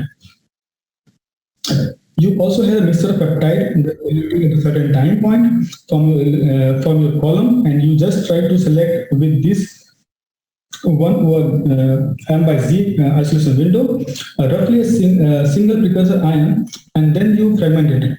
But now, as you have this fast scanning device, the orbitrap or the TOF, you record the whole MS2 scan of that peptide, and you can do the same as the SRM. So you also generate a static ion chromatogram from this full MS2 scan, and then look at how all these different fragment ions are eluting from your column over the time, and you can do quantification with this data. But again, SRM, you need to be well prepared, and you need to provide a instrument a list of information. In this process, you do not need to provide which fragment you should be like to isolate, but you still need to provide which peptide and which M by Z value, so which precursor in which charge state you would like to monitor.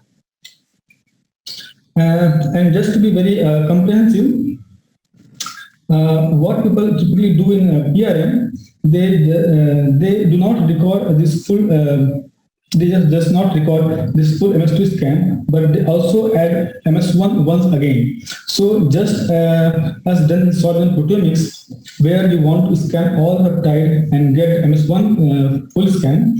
And however, which is very important to keep in mind that from this full MS1 scan or the several MS2 scan that always happen at this optional MS1. So it is not as shotgun where the most intense peak are picked and then fragmented.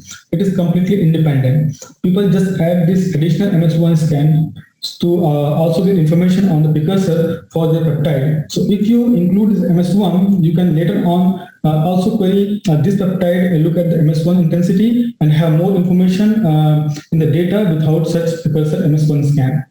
Okay, good. And what are the advantages of PRM measurement? So on QTOF and QOrbitROP, you have the high resolution, high mass accuracy, and you have full MS2 scan information. And because this high selectivity, PRM has the potential to be more sensitive than SRM. And you do not need to provide fragment ions. You can just provide this precursor ion list, which is less upfront work for you. And the disadvantage of PRM is that the speed of the speed is less effective ion transmission compared to the triple quad and the SRM measurement. And and which again decrease the sensitivity of your measurement compared to the SRM. So overall, now the question is, which is better, SRM or PRM, or more sensitive? So and there's various different publications out there to try to compare this, and sometimes one wins and sometimes the other wins. In general, I think roughly SRM and PRM have similar performance characteristics in terms of quantification range, in terms of coefficient of variance, and the quantitative accuracy. And also in terms of how many peptides you can quantify in a single run. So then the question is when you should do PRM measurement and not an SRM.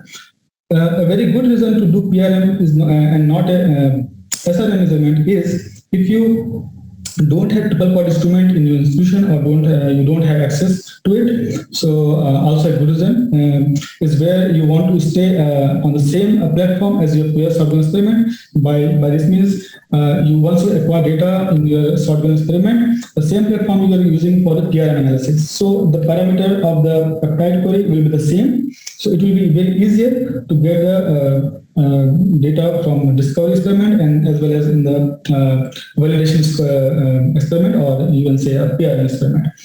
So as PRM done on orbitrap or QTOF, these are often instruments to perform shotgun experiment. And here you have now clear knowledge about how your peptide fragment and behave. It is very easy to transfer this clear knowledge that you have on exactly the same instrument. Also, when selectivity really matters. So when you are really interested in separating peptide that have very, very similar masses, it might be beneficial to use PRM because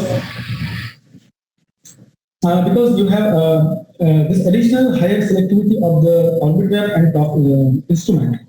Also, when you are interested in post-translational modification, and if you want to really localize PTM on sequence, it is often good to have such much fragment information as possible. So, as you get the full MS2 scan here in PRM, it is easy to look many different fragment ions, but in SRM you are much more limited and just select a few fragment ions. So then just for completion, I would also quickly like to show the principle of SWOT MS. So here I quickly highlight the difference of SWOT MS data acquisition compared to the SRM and PRM data acquisition. So on the the two orbiter with high mass accuracy and high resolution. And also in SWOT you have the optional MS1 scan and that you can do. It is not necessary to do, but people usually do it because it contains additional information, and you have a series of many MS2 scans, which is completely independent of what happened in MS1 again. But now the difference comes of SWOT compared to PRM, and the difference is here at the first quadruple. Because SWOT MS, you no longer try to isolate just single precursor ion. Instead, you literally open the precursor isolation window quite wide. For example, 25 M over Z, which was used in the first publication by Ludwig in 2012. So, with such wide isolation window, you actually allow a lot of different peptide to enter in the collision cell, and you will co-isolate and co-fragment them all together. And the full MS2 scan read out by Audi and TOF. So this MS2 will be, of course, a huge mixture of all peptide that you could isolate it. So, okay, so however, the full advantage is that such window, when you now shift this window consecutively over a certain mass range, let's say mass range where most of the peptide and always have try to measure, like mass range of 400 to 1200. So if you do consecutive scan over such mass range with this wide window, you can do such a full scan over the whole mass range quite fast within just 2 seconds. And that means when you just need a few seconds to scan this whole range here, and you need just a few milliseconds to do a MS1 scan. So you can very fast cycle between this MS1 and MS2 scan continuously over the whole FPLC run, and that means in theory you require precursor ion and fragment ion of all peptide that are eluting from your column. Okay, so the downside of the working with this large precursor isolation window is this mixed spectra, and the mixed spectra no longer be analyzed using any of the standard search algorithm. So here you need a sophisticated different software, and what people come up with the SWOT was a targeted data expression analysis. So what people try to do is simply they use prior knowledge about peptide and that have been isolated and identified in this experiment, where people have get the information about how the peptide fragments and where they typically elute. And this knowledge now in use in specifically query this very complicated MS2 spectra to extract transition fragment ion intensity only for those peptides that people already know. So the data structure that end up when you do such targeted data extraction, actually data looks exactly like SRM data. You just focus onto those peptides that you are already familiar, and that you know how they behave, and this data they can also be stored on very similar way as SRM data. So okay, so what are the advantages of SWOT MS? To the major advantages of SWOT MS. So the major advantage is a limited number of targetable peptide in protein, and that is because you do not target a peptide in protein during the process of data acquisition, but you target it afterward during the process of data analysis. So, and then there's another advantage of SWOT image is that there is a retrospective targeting of protein peptide fragments. So this means that you can change this list that we have here also retrospectively. So let's assume you do analysis and you figure out there is a certain transition in the peptide that is always interfered.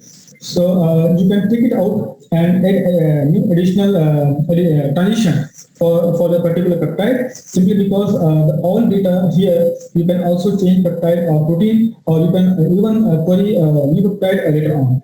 Okay, so then that's something that you cannot do with SRM, right? So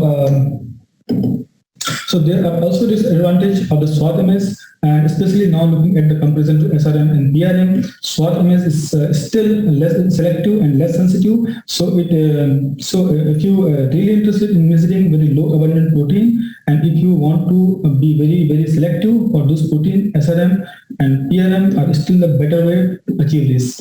And another downside of the SWOT image is that you need a sophisticated analysis pipeline, and you need a good bioinformatics infrastructure, as you are generating a huge data set. Large scale SWOT analysis with lots of protein and with lots of sample, and that is usually where most people are facing biggest hurdle to get SWOT measurement. So when does it make sense to do SWOT measurement over the SRM and PRM? So whenever you have project where you want to quantify large number of proteins and peptides very accurately, then you should consider SWOT measurement. Also, whenever you do not need a maximum selectivity and sensitivity, so if you are mainly interested in maybe a protein that change in abundance in a very strong manner, or for example 400 to 1000 most abundant proteins identification, protein quantification, then also SWOT MS can deliver with similar data than SRM and PRM, just more quickly and more easily with less upfront work. And also, when you don't know the target protein at the day of data acquisition, or when this target protein might change in the future, the SWOT data is the method of measurement.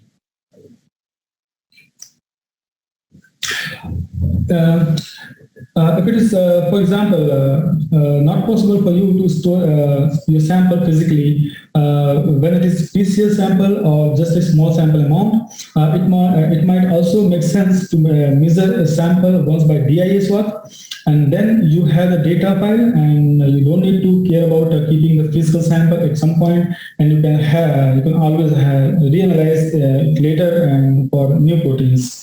So it will be a good idea to get the SWOT data for any PC sample. So you will always have the data with you. Okay, so in this slide, I have quickly tried to summarize once more all these pro and cons between these three different targeted techniques. So in terms of the ease of data acquisition, definitely SWOT is a winner, because all you need to do is you need to define your mass range and that you want to cover, and you need to define your association window widths, and the number of MSQ scan per cycle. And then you can measure all samples in exactly the same way as with SRM and PRM. For SRM PRM, you need to generate this transition list or this precursor relation list in the advance. In terms of data analysis, it would say the most established analysis pipeline out there is for SRM, simply because it is the longest and oldest best established technique. Also for PRM, there are software tools out there that you can use, and then SWOT is probably still the hardest, especially the automated analysis of data, which is require more sophisticated tools. How many proteins can you measure over time over these techniques? So we already said in 1000 and thousands of swath, only tens to maybe hundreds with the SRM and PRM. So SRM and PRM is also winner in the dynamic range. So 4 to 5 order of magnitude is what people have reported in the literature, and for the swath, it is a range about 3 to 4 order of magnitude.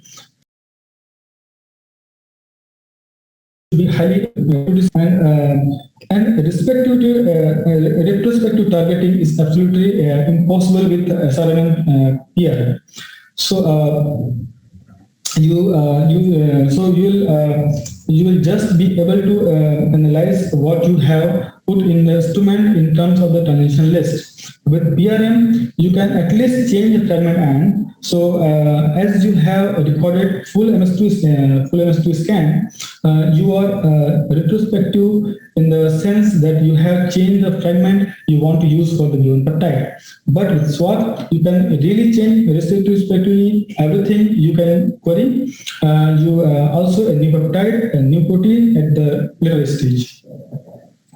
Okay, then let's look how to design a targeted proteomic experiment. So if you want to start a targeted proteomic experiment for your project, you need 3 different types of information. You need to know which protein, first is which protein you would like to target. For those proteins, you need to know what are the base peptides that represent my target proteins. And for those peptides you have selected, you would also need to know how do this peptide behave during LC-MS analysis. That means you need to know where do the peptide elute and how they fragmented. So some of this knowledge about the behavior is called peptide query parameters. So you must know the parameter that you need to query those peptide in targeted analysis.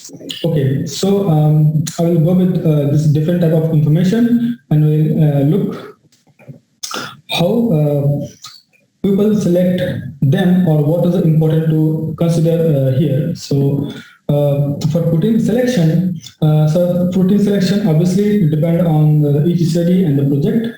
Typically, what people do is just search the literature and what is already known in a specific biological question or context, and what people have done before. Or you can use previous shotgun DDA data to search, and which might be an interesting protein for your project, or you can use any other type of alternative protein data. And also the gene expression data or interaction data, protein-protein interaction data. There is no limit in creativity you can do and what you can use to figure out which are the proteins that are important for your project. So, and the only other thing to consider is how long or how many of this protein you should detect. So, in the moment when you are for above 50 proteins, for example, then definitely you should rather consider swath measurement. If you want to have a nice SRM and PRM project, it is very advisable to stay a range below 50 proteins, otherwise it becomes very tedious for the analysis. Okay, so let's assume you have defined your protein list. You know what you want to target them, and the next question is which peptide. Okay, so as every protein have 10 to 100 peptides, so which peptide, which of these peptide would like to query for SRM and PRM? We are actually very limited, so we should select a few representative peptides for proteins. In SWOT analysis, we are not so limited. So okay, so which one? So there are 2 basic criteria. First is to go for the best flying peptide. So I try to select those peptides that would give the highest intensity in the mass spec to be maximally sensitive. And the second criteria is that peptide should be unique for the given protein, so that they are not shared between the other proteins. the question is, how do you find out what is the best line peptide for protein? How do you know that very best way is to use empirical data. So you can do either own experiment or you can use online repositories. So in that repositories there are different many data reposited by different research groups. So there are a large number of online repositories in the field of proteomics where people deposit their data like Peptide Atlas, Pride, and many more, and where you can simply go and see which peptide have been found for your target proteins before and how often they have been found. Okay, so if a protein never found in these repositories, you can also generate your own data. And ideally, you would do this your own sample. So you would simply start measuring the sample first by sorting method and see which peptide you find ideally in order to increase the coverage and DDA. So you can also further fractionate your sample that generate your target proteins. If your protein has a high abundance, so there is also a very elegant way to getting a lot of peptide information from your given protein. Or if all of this doesn't work, you can also simply just select all theoretical peptides for proteins and try to target them. So peptides that are unique and that are very good MS flying peptides are proteotypic peptides. In past year, there is also alternative expression being coined, and that is quantitative peptides. So this is very unique. So what is the quantitative peptides? It is actually always a prototypic peptides, but not every prototypic peptide is also a quantitative peptides, because quantitative peptides fulfill additional criteria that make this peptide is especially suited for the good quantification, and here I have listed this additional criteria. So, for example, what quantity big peptides should always be complete digested and from the mother proteins, and we already know a lot about issue that trypsin has on protein digestion.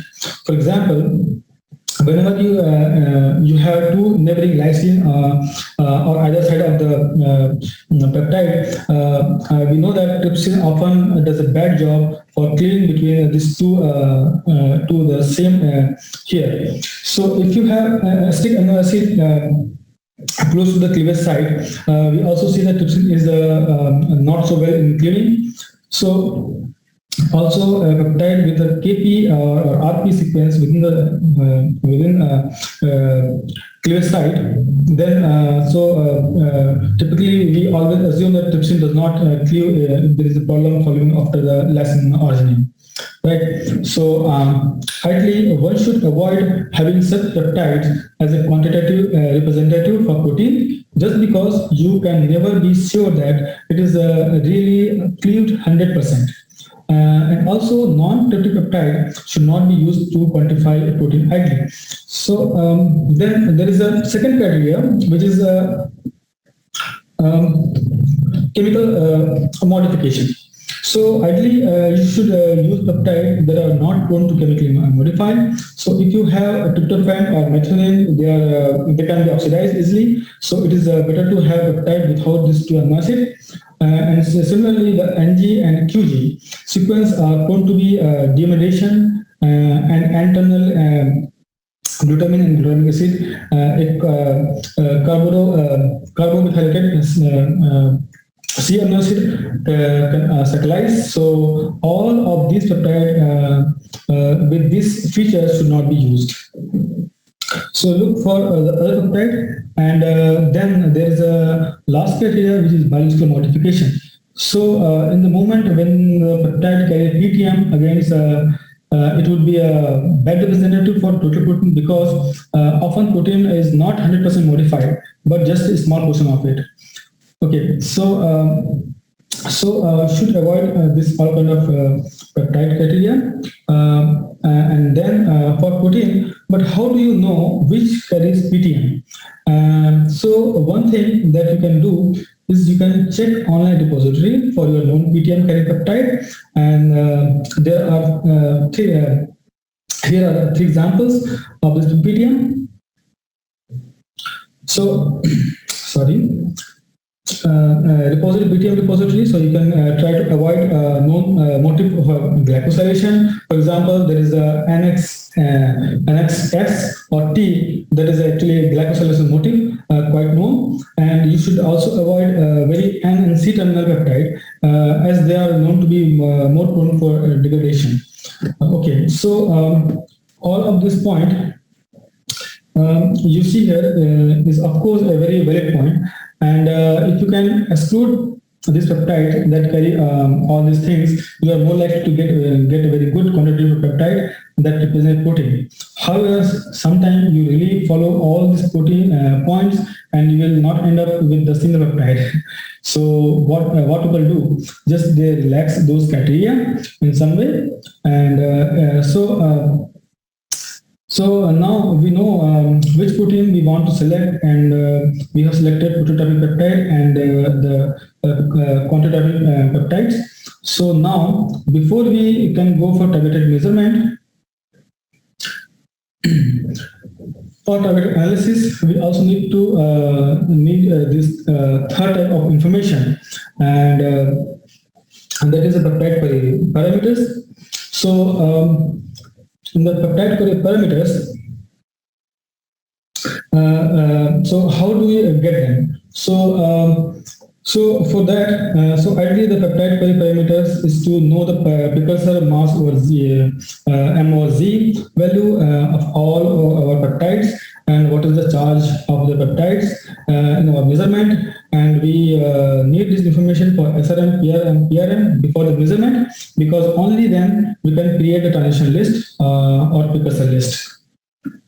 We also would like to know the relative fermentation intensity. So we would like to know the fermentation pattern, what is the most intense transition or fragment ion that is formed, and what is the ratio between them. So for SRM, we would need this information even before the measurement, because we need to define the transition list. While also for SRM, PRM, and SWOT-MS, we need to have this information during the process of data analysis after the measurement, because we use this information about relative fermentation and intensity to make sure that we are really looking at the right peptide, and we use to query our data. So okay, so also for SWOT-MS, it is important to know the fermentation pattern of our peptides. So then it is also LC elution time for LC chromatography. We would like to know in advance for SRM. And so we would need this information also even before the measurement in order to do a retention time scheduling. So what exactly the retention time scheduling? So the retention time scheduling means that we do not monitor the transition of given peptide over whole LC, but just monitor the transition in distinct retention time window where we expect our peptide to elute. So let's look one example. If you have 4 peptides and we want to measure with the SRM and PRM, and if you know roughly where they elute, what we would do is in retention time scheduling is we would just measure the transition of this first peptide from minute 10 to 18, and the transition for the second peptide from minute 22 to 28, and so on and so forth. And like this way, the overall number of transition that we measure per time point is much smaller, but we still cover 4 peptides. So with this retention time scheduling approach, you can actually increase number of transition and precursor in one run by a factor of 5 to 20-fold. And then I think all PRM, SRM measurement that are performed will always work with almost all of them typically with this retention time scheduling in order to increase the number of peptide and proteins that you can measure. So, okay, so again, the question is, if we need all of this information, what makes a peptide parameter? Where do we get it from? So the answer is actually from the same empirical data that we have done ourselves or that online repository. So you can again use those repository that I showed you before in the moment when the MS2 spectral information is provided. So you can use this MS2 spectra to find which of this most intense fragment or this. There are also more targeted proteomics specific repositories like SRM Atlas, SWOT Atlas, and Panorama. These are repositories out there where people can deposit their targeted data and their peptide query parameters, and you can directly download them and use them. So, okay. Or you can do your own analysis. So what you need to do is you need to generate somehow MS2 spectra for your peptide of interest by again analyzing your sample of interest by shotgun or SRM or PRM. So by any technique that provide your full MS2 spectra.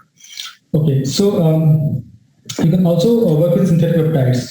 So that's a very good way to go as well, because these synthetic peptides are high in concentration. So typically you get very nice high quality MS2 spectra, and for this purpose to get peptide query parameters. And these synthetic peptides do not even need to be very pure. So you can also work with the in vitro synthesized complete proteins, or you can select simple all transition for the given peptide. Okay, so here is the one example, one summary of everything I just told you. These are all the peptides query parameters that you need to together to do a targeted experiment. And typically these parameters are which protein and we are targeting, and what are the peptide sequence, and we want to target for the protein. And here you find all this LC mass spec information. So what is the precursor MOZ that we want to target, and last column is which you can see is the normalized peptide retention time. So this is now the LC information to normalize peptide retention time, because it makes a lot of sense to store the information of dilution time of peptide in a unit minute, made 8 minute, or made in my gradient, but it may be a completely different in another LC or different gradient. So what people try to do is they normalize retention time information to a set of standard peptide, and then they convert this retention information into the unit free space, which is now easily transferable between the laboratories, and this is what we call as the IRT concept. So generating such peptide query parameters is actually quite work and cost intensive. It is often the biggest part of SRM, MRM, or PRM experiment. However, once you develop this list, they can be used quite universally. So you can exchange this list quite easily between project or between labs, and this list can be stored in this public repository also. So you can check this website, and if you plan to work on targeted proteomics, it is a good idea to get the data from these repositories. And the last part is especially for those people who have never been seen targeted proteomic data so far. So if you now look for the first time this targeted proteomic data, and there is actually 6 criteria that you can always keep in mind to make sure that you actually really looking at the peptide that is right peptide. Okay, so and the first criteria for that is you can always apply is the co-elution. So in co-elution, whenever we try to target several transition for a given peptide, so the expected ion chromatogram of this transition should perfectly co-elute, because they all come from the same peptide. So in this example, you see that the orange and the purple transition actually quite nicely correlated, but the blue one are something really different. So which means that the blue transition here is somehow inferred by the contaminating peptide and should be excluded for the quantification. Right. So, okay, the second criteria is the peak shape. So for the given peptide, also the peak shape should be exactly same. So such a non-Gaussian peak shape is actually a really good confirmation that all those transition monitor here are coming from the same peptide precursor. Then the third criteria, which is signal intensity. So you can also expect that the intensity that you will see will be quite high for your target peptide. So all these criteria you can see here can always be applied. So just by looking at the data, you can always check. So correlation, peak shape, and intensity, and try to figure out what is the right peptide for your targeted analysis. Okay. So however, very often just looking at these data, there is not enough simply because the data is quite noisy, and that's why it is important to have more criteria. And one more thing you can do is you can correlate this peak that you see here to the spectrum library. So when you know that your peptide on your fermentation, that Y fragment was the most intense, once you would expect that also in the chromatogram targeted proteomics peak, the Y transition should be the more intense one. So by comparing this intensity from your repository, from your spectrum library, you can confirm that this is your interest of transition. So there is a correlation retention time. So if you already know where you expect your peptide to be eluted, then it is very good if the peak that you see is very close to this expected retention time. So the next one is, and last you can say is use the correlation of a isotope. So label reference.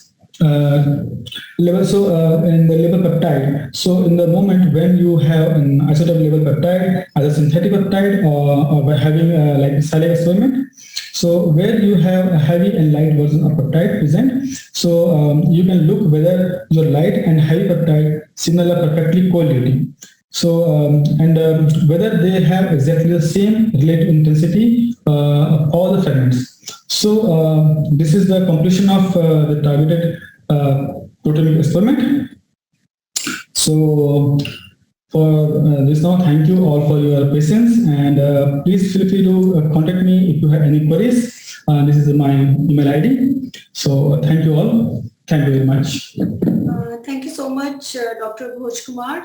Due to time crunch, we won't be able to take questions right now, but as he said that participants can write questions to him directly, and also we can take questions during the live Q&A sessions. And he's been replying to students already, answering few questions. So now we will move on to our next talk of the day by Dr. Shadab Ahmed. He's going to talk on label-free quantitative proteomics. He's currently working as an application scientist at SciEx, Bangalore, India. Before that, he was in the US as working as a senior scientist at Optis Tech Corporation and scientist at Thermo Fisher Scientific USA. He did his PhD in biotechnology from Department of Biotechnology, University of Pune and Institute of Genomics and Integrative Biology in India. He studied the effect of homocysteine on protein expression during model systems, using different model systems. So now I would request Dr. Shadab to start his presentation. Over to you, sir. Thank you very much, Dr. Sharma, for the nice introduction. Hope I am audible to all. Yes. Yeah, thank you. Good morning, all. Today, just give me a second. I'm going to share my screen.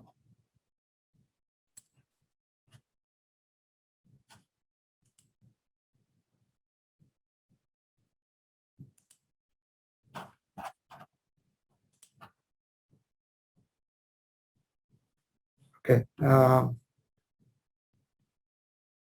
Is my screen visible to all? Yes. Okay. Can you make it full screen? Yes, thank you. Yeah. So good morning, everybody. Today, my topic is label-free quantitative proteomics. This I'm going to make a interactive session rather than a presentation. So initially, we will walk through a few slides and see the basic of the quantitative proteomics, what is its importance, and what is the workflow. In the second part, we will take few example data, and I would like to show how we can process it live. And after that, we can you can stop me anytime and ask question. That is also one thing. Otherwise, we can take it the question at the end of the session. So, like an introduction, label-free quantitative proteomics is a mass spectrometer-based method for determining relative amount of protein in two or more group of samples, and that's without labeling. And quantitation is based on precursor ion signal or product ion signal. As the audience may have some exposure of these approaches, and few may have may be very new to the technique. So I will take this as very I'll make it very easy to understand. So precursor ion, if you are saying, is the M by Z value that you see in the scan, first scan, and if you fragment, it is also known as product ion signals. So so what is the difference between labeled and label-free quantitative proteomics? So in the first two, you can see a labeling tree, A of metabolic labeling, B chemical labeling, and the third one is label-free. So in metabolic labeling, what you do, you first add some of the heavy isotope in food or supplement of animal, such as if you can put it on, if you're growing yeast, you can put it in media. If you're growing mouse or rat, they can feed it with some kind of heavy label, especially in this example, silac. Second is chemical labeling, where you don't have to feed it with heavy isotope, but you add it chemically after taking the samples in the testing. In the both the approaches, what you do, you mix the samples after the labeling from the control group and patient group or some other group. And then after mixing, you run it on LCMS. So once you did it, then you can analyze data on the signal based on the signal and signal difference of this. So chemical labeling example is like iTrack, TMT, something like that. And the third one is label-free. In label-free, you don't have to label anything. It's just you can take sample, run on the mass spec from the different groups. And after you acquire the samples, you can analyze the data. So what is the benefit of label-free proteomics? Is it is very low cost. You don't have to spend a lot of money on that. The second thing, large number of sample can be accommodated without losing individuality. So when I'm saying large number, that means if you are designing some experiment, you're taking some controls from hospital, say, and you have 50 samples or 100 samples from control, 200 samples from patient or something like that. And you're doing something like TMT labeling, then you have only option, your TMT or iTrack, you have a limited number of label that you can label. So you have to either pool those samples or you take few samples for the study. If you pool, you will lose individuality. But in level-free proteomics, you don't have to limit yourself in that way. You can run each of these samples and analyze the sample. The other benefit is that maybe during your run, some of the samples get corrupted, or you don't want to add it. This is skewing your data, then just remove it. So that can be easily done. But once you are labeled in other way, you label it, then there is no way out. You have to just skip that. Then it is less wet lab work. You don't have to put much on that. And it has a flexible design. So if I'm saying flexibility, that means in one go, you can run one control, one setup patient, and some other time you find that, okay, I have to add another study, then you can add that as well.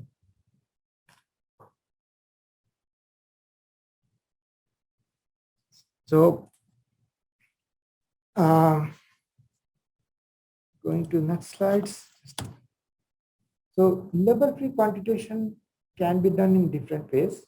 You can quantify your proteins or peptides based on MS1 signal. But this is, it is not very specific. Sometimes same embassy can be contributed by other peptides. This is not very specific, let's say. And the second one is MRM. It is lengthy method, but it is highly sensitive, definitely. It is a lengthy. You have to develop method for that. And the other is MRMHR. Again, it has a limited coverage, but it is specific. And the fourth quadrant here is showing about the label-free quantitation using data independent equation, or that is specifically SWAT for if you are taking it to top. So it is easy, specific, and sensitive as well.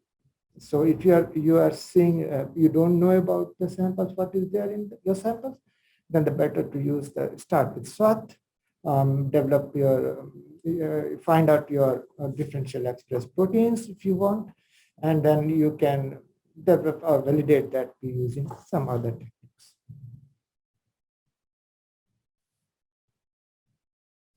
So what is SWAT acquisition? It is a data independent workflow enabled by triple top system technology that acquire high resolution quantifiable MSMS data for all detectable analyte in a complex sample, and that too in a single run. So how does it work? So use of wide isolation window, stepping across the mass range. So for example, you are running samples from, you are acquiring MS1 at 400 to 1200 MBZ or 400 to 1500, whatever it is. Then you can fix a window like, okay, I'm going to fragment each and everything in a 25 Dalton width wide window. And this window will collect all MSMs. So actually it is taking the record of each and every detectable analyte in that region. And that mass is actually, that mass range is actually walking through the all MSMS across the mass range that you have given and collecting all MSMS. So this is the pictorial representation of SWAT analysis. Here you can see that you have selected some mass range. You are taking that MSMS of the, and again in the second run, second window will take, in third window will take, and it's go on till the end of the mass range that you have given. And this comes back again to the same Maldi. So this is a cycle time. So in one cycle time, it will fragment and walk through all of that and come back again to the original position.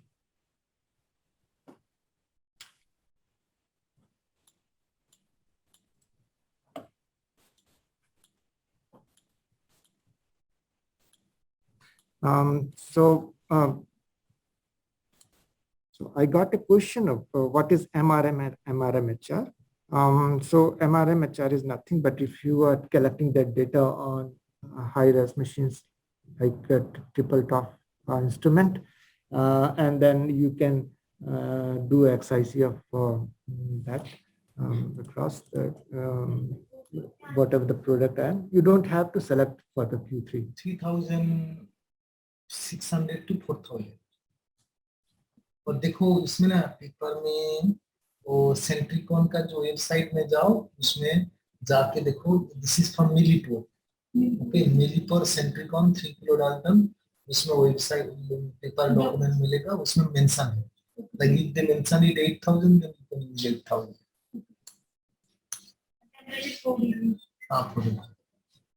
Okay, so I'm moving to the next slide.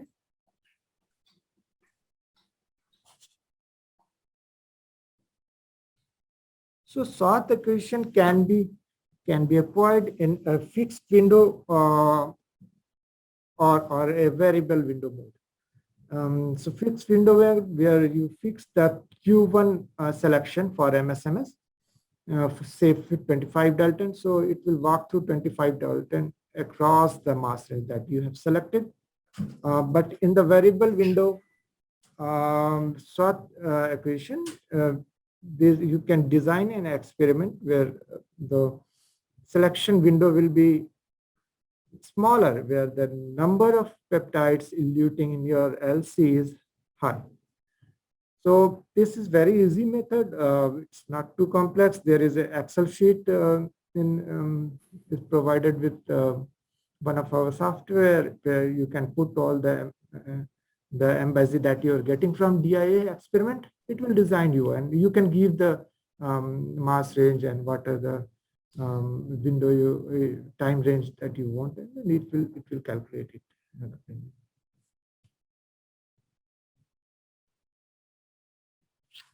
Okay. So this is how this happens. If once try to visualize the thing, then that LC is running. So some of the masses is coming on. And in that mass, you have selected a mass range to scan is like 400 to 1000, say, and you have given a 25 window Dalton width for an embassy. So what it will do in first go, say at retention time 5 minutes, it is taking like whatever there is between 400 to 425. It passed that, it will select in Q1 and send to the CID cell Q2, and where it gets fragmented, and that fragmented ions will analyze in top. In the second go, say after fraction of second, it will take the another window that is 425 to 450 and pass it to CID cell, fragment all the masses there, and data get analyzed, and so on. It will go up to the end of the mass range, that is 1000, say, and then come back again to the same position. So it is actually taking the record of all the detectable ions in this stage.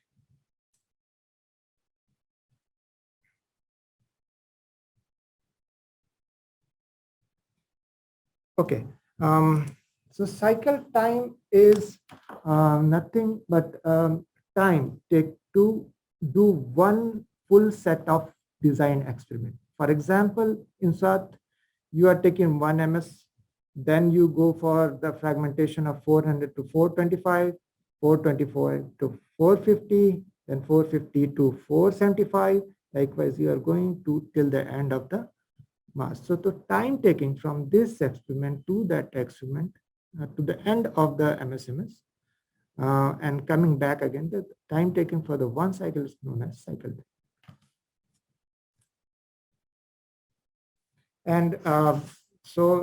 And I got a question regarding the Q1. So Q1 is nothing but a quadrupole where it can select your mass and to pass through, and it will go through the Q2. A Q2 is nothing but a fragmentation cell where your masses get fragmented. And then there is a TOF instrument.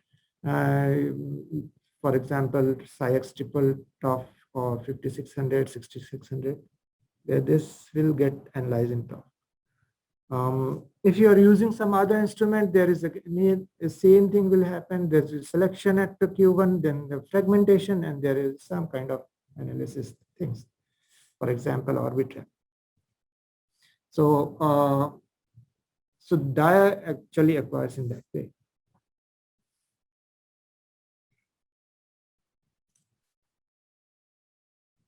All right, moving to the next slide. So what is the research pipeline of proteomics experiment? So first is the discovery phase. Where you discover your what are the proteins there. What if you are interested in see the difference of the protein in two set of group. What are the differential proteins that expression is high or low in one group on other with respect to other one. Then you verify this result with some of the techniques such as MRMs. Then you validate it in even larger number of samples using ELISA techniques or MRM, whatever you like. Western blot is there. So this is the general workflow. So typically when you do things like single experiment like 2D gel or label free using other techniques, you can do it one discovery phase, another. There is another step is verification through MRM, and the third phase comes on validation. But if you are doing a SWOT equation, the first two get almost covered. So discovered and verification covered. Validation you can again do with MRM or ELISA or Western blot, whatever you like. So this is the general protein research pipeline. So this is the workflow, how you can acquire the data, analyze the things. So in the first phase, you should run a LCMS, acquire IDA for generating a library for which this SWOT will search against. So one data you should acquire like IDA followed by SWOT of different groups. Second comes is the identification of proteins in the library. So or making a library out of it. What you do is you search your data in some software. Here I will show protein palette. You can search the data, make a library. So here the group file gets generated, and that group file can be analyzed or used as a library in the another software called as a peak view that has another software SWOT acquisition micro app. Then you can analyze this data there. After that, you can go for the statistical analysis using marker view software, where you can analyze differentially expressed protein, which protein is up or down in one group of samples, and other group, and you can perform statistical tests such as t-test. You can get the p-value, log fold change, or fold change. You can have a very interactive diagram there where you can generate and see. So this all we will see in next few minutes how to do that. So I have taken some of the data I've collected and taken from my colleague to show you. So it is small data, but it is good to demonstrate how the whole process. So the first process is analyzing or identification of your protein using protein palette software. So when you open your protein palette software, it will look like this. This is the front page. Unfortunately, my license has expired, but I can able to show you how to do that. So you just have to load your raw file using LC. Here, left-hand panel, you can click on that, add your sample, and then you browse your sample, that's it. The second thing is create a method of analysis. So you can name any method that you want. Specify your sample as an identification. Cysteine alkylation, what you did is you can use that chemical here. Digestion, if you did the trypsin, you can select that. Instrument, whatever you used, you can select, and biological modification and the database. So here is the important thing. It is always recommended to use a full data base here, because maybe a human may have some protein, some peptide that is shared between 2 or more proteins. So you have to take unique protein for the for the quantification of that protein.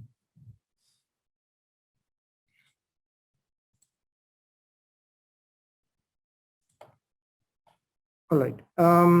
So once you are done, you can save your method here and go for the process. And if you want to locate your where you want to save your data, you can locate that from here and start processing.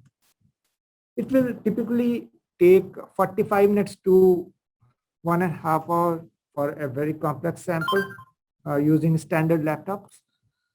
Time will be lesser if you're using high-speed computers. Once it is done, just you have to go to Peak View software. There is another software for the analysis of sorted. So I'm closing this and going to the another set. Okay, Peak View, you have to open this software. Once you open this software, you will get something like that. And here is a companion software called as SWAT processing software. This is where you can load your library. So library is nothing but the output of the output file of the protein pilot. Or you can even use other library which can be generated from the different sources. So I'm just importing an ion library that I've generated for this experiment. Just take here, click open. It will ask for number of proteins that you're looking for. Maybe I'm putting it less number just to demonstrate. So it will load your group file here. And then we can process this group file. So it will hardly take 45 minutes because I've just given 300 proteins to import, but I know there is more than 1,000 proteins here. Just to demonstrate it fast, just taking a new less number of proteins in consideration.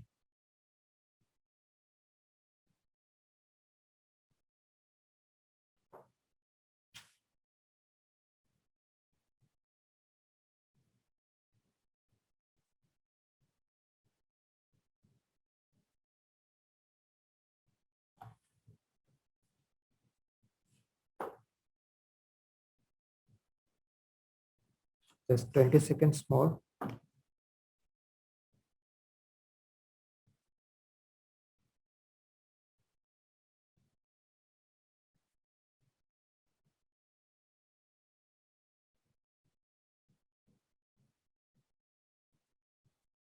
here you are.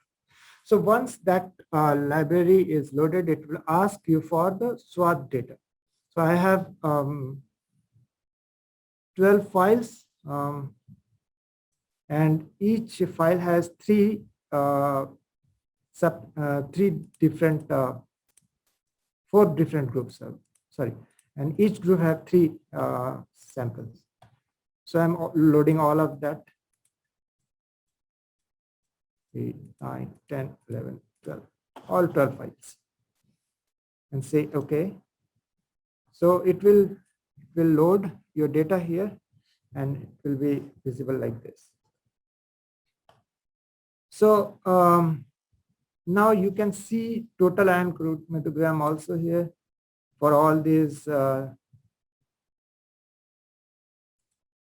samples. So you can just have to go to the quantitation, sort processing, view settings, and click on TIC pan.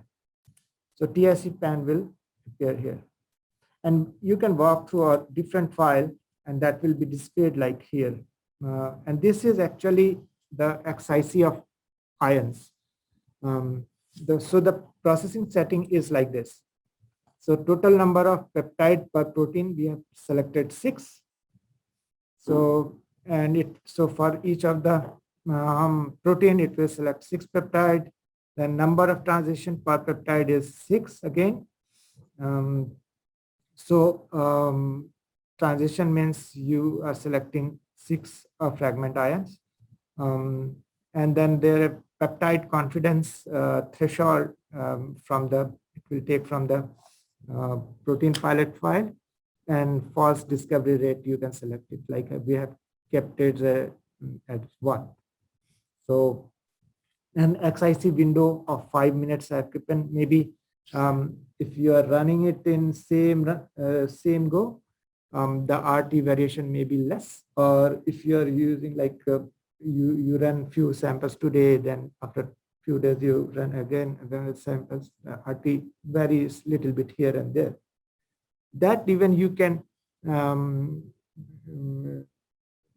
use RT correction peptide, IRT kit is there, or you can even use some of the peptides from your sample for correcting the RT. So here you are seeing the XIC of all the ions that you have selected. For 1, 2, 3, 4, 5, 6, 6 ion you have selected. So this is the XIC of this peptide, and for the 6 top 6 ions. In this panel, the blue one is showing you the spectra from the experiment, and the below is showing the spectra from the your library. And you can easily see here the matching of these ions. You can change it to percent also. You can change it to response also. Just clicking on this button will help you to see that. You can scroll down to other and check all the samples, how retention time is there.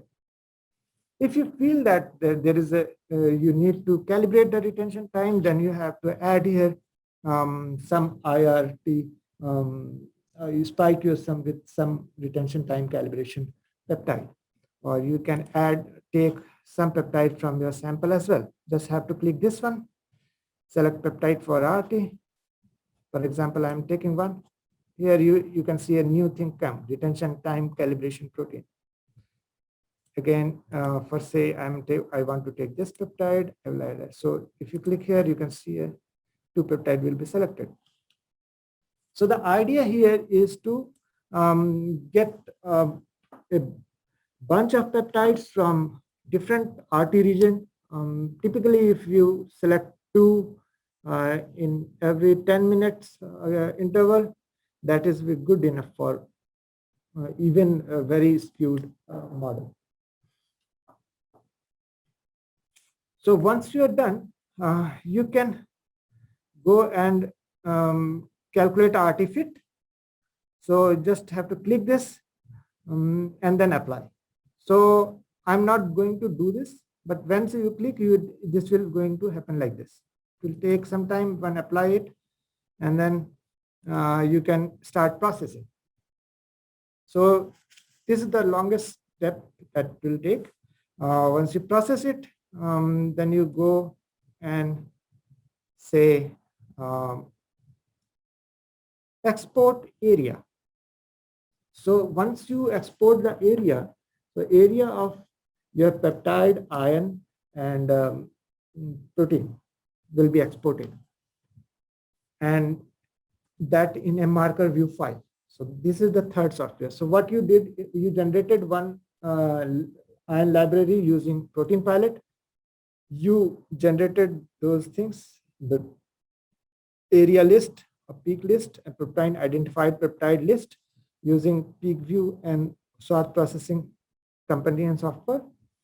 Then you can do your statistical analysis in marker view software. So I'm going to that again, the third software. It will again take just 5-10 minutes, not more than that, to finish this.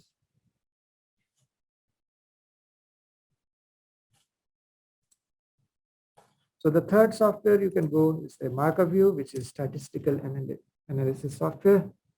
Once you are here, so once you have exported that in areas, 3 files will be generated. So that file can be imported. So you just need to import the protein file. So you can go click on open. So these 3 files will be generated. Area of proteins, you need to take it, open it. So here your all these files with area comes.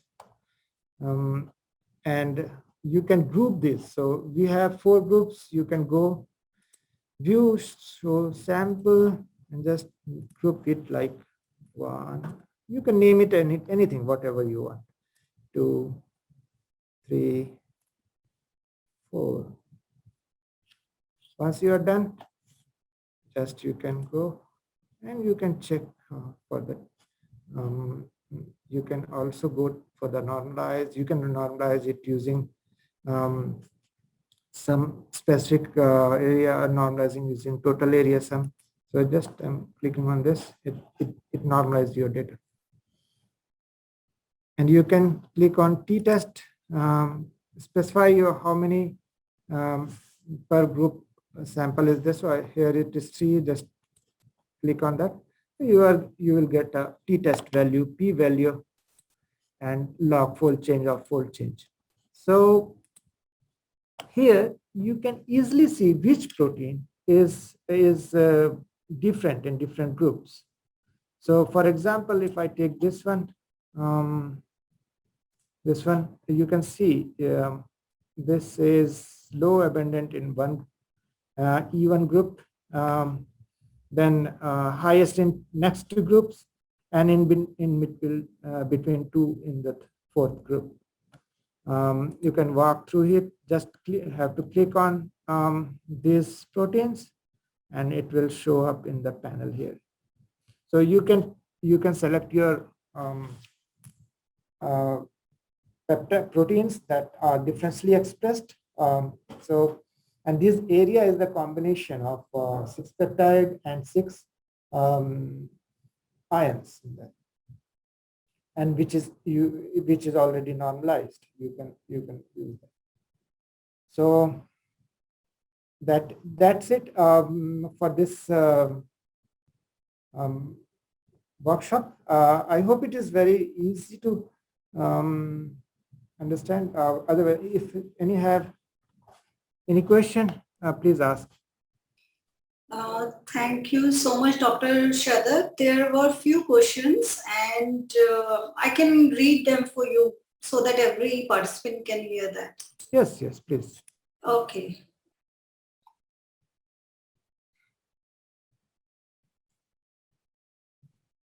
So Neha is asking, what is the difference between SMRM and MRMHR? Okay. So there is, see, if you acquire your data using triple coord instrument, where you can select parent mass in Q1 and fragment mass in Q3. These are the, so there is 3 quadrupole in that type of instrument. Quadrupole 1 is for the selection, quadrupole 2 is for fragmentation, and quadrupole 3 can be used for selecting. So once you fragment any molecule, the parent molecule say 525 is M by Z, and we want to select that from the whole bunch of M by Z. This can be done in Q1. Say you selected 525. It allow only 525 to pass through. So that ion will go to Q2. In Q2, it will get fragmented. So many fragments will generate. So this fragment will then pass to Q3, where you can select any of that product ion to pass through and get detected in a detector. So this combination, the parent and the product, that means a transition. You are selecting at the parent mass at Q1 and selecting the fragment mass in Q3. This is a typical MRM or SRM protocol. But when you do it in a high resolution machines, such as triple top machine, what you do, you don't have Q3, but you are getting very high resolution data. So what happens here in triple top instrument, you can use Q1 and Q2 same way. Q1 will select your mass, parent mass. It will pass through the Q2. In Q2, it will get fragmented. And in here is no Q3. All the fragmented ion will get analyzed with high resolution. Okay. So you get all the fragments. You don't have to select any fragment. After acquisition, you just have to extract it. If you say, I want to select a parent ion 525 and a product ion 132, select it and do XIC. That's it. You don't have to select a Q3 here. There is no Q3, but you can extract it in software. And if you can do even for 2 or 3 molecules, transition, whatever you like. So this is the difference. Hope this answer your question. Yeah. All right. The next question is, what is Q1 window? Okay. So Q1 is nothing but is a quadrupole 1, where you select a mass. So for example, you want to see all the masses in a range of 400 or 1000. Just you have to type it there. I want to see this in an analyst software. You want to see that's 400 to 1000 masses. What it will do? It will direct the Q1 to select only 400 to 1000. So it's a selection window where it will select the masses and allow that selected masses to pass through Q2 and top. If you are doing a MS1, you generally select a big mass range, say 400 to 1000. And the Q2 will do nothing. It will not fragment anything. It will just allow all the ions to pass through. And again, the same Q1 can be used to select masses for the fragmentation. For example, in SWAT, you are taking 25 data. What you'll do? In first scan, it will scan 4. It will allow 400 to 1000 masses and it will allow to pass through Q2. Q2 will do nothing. It will just allow all these masses to pass through in soft, which will get it detected. But once you want to fragment a range, what it will do? It will select that mass range, for example, 400 to 425 in Q1. It passed to Q2. Q2 now will fragment all these. All the fragmented ion now will pass through the top and get analyzed. So this is the function of Q1, quadrupole 1. So if if you want more insight into this, you can write to me. I will send you some documents and picture of the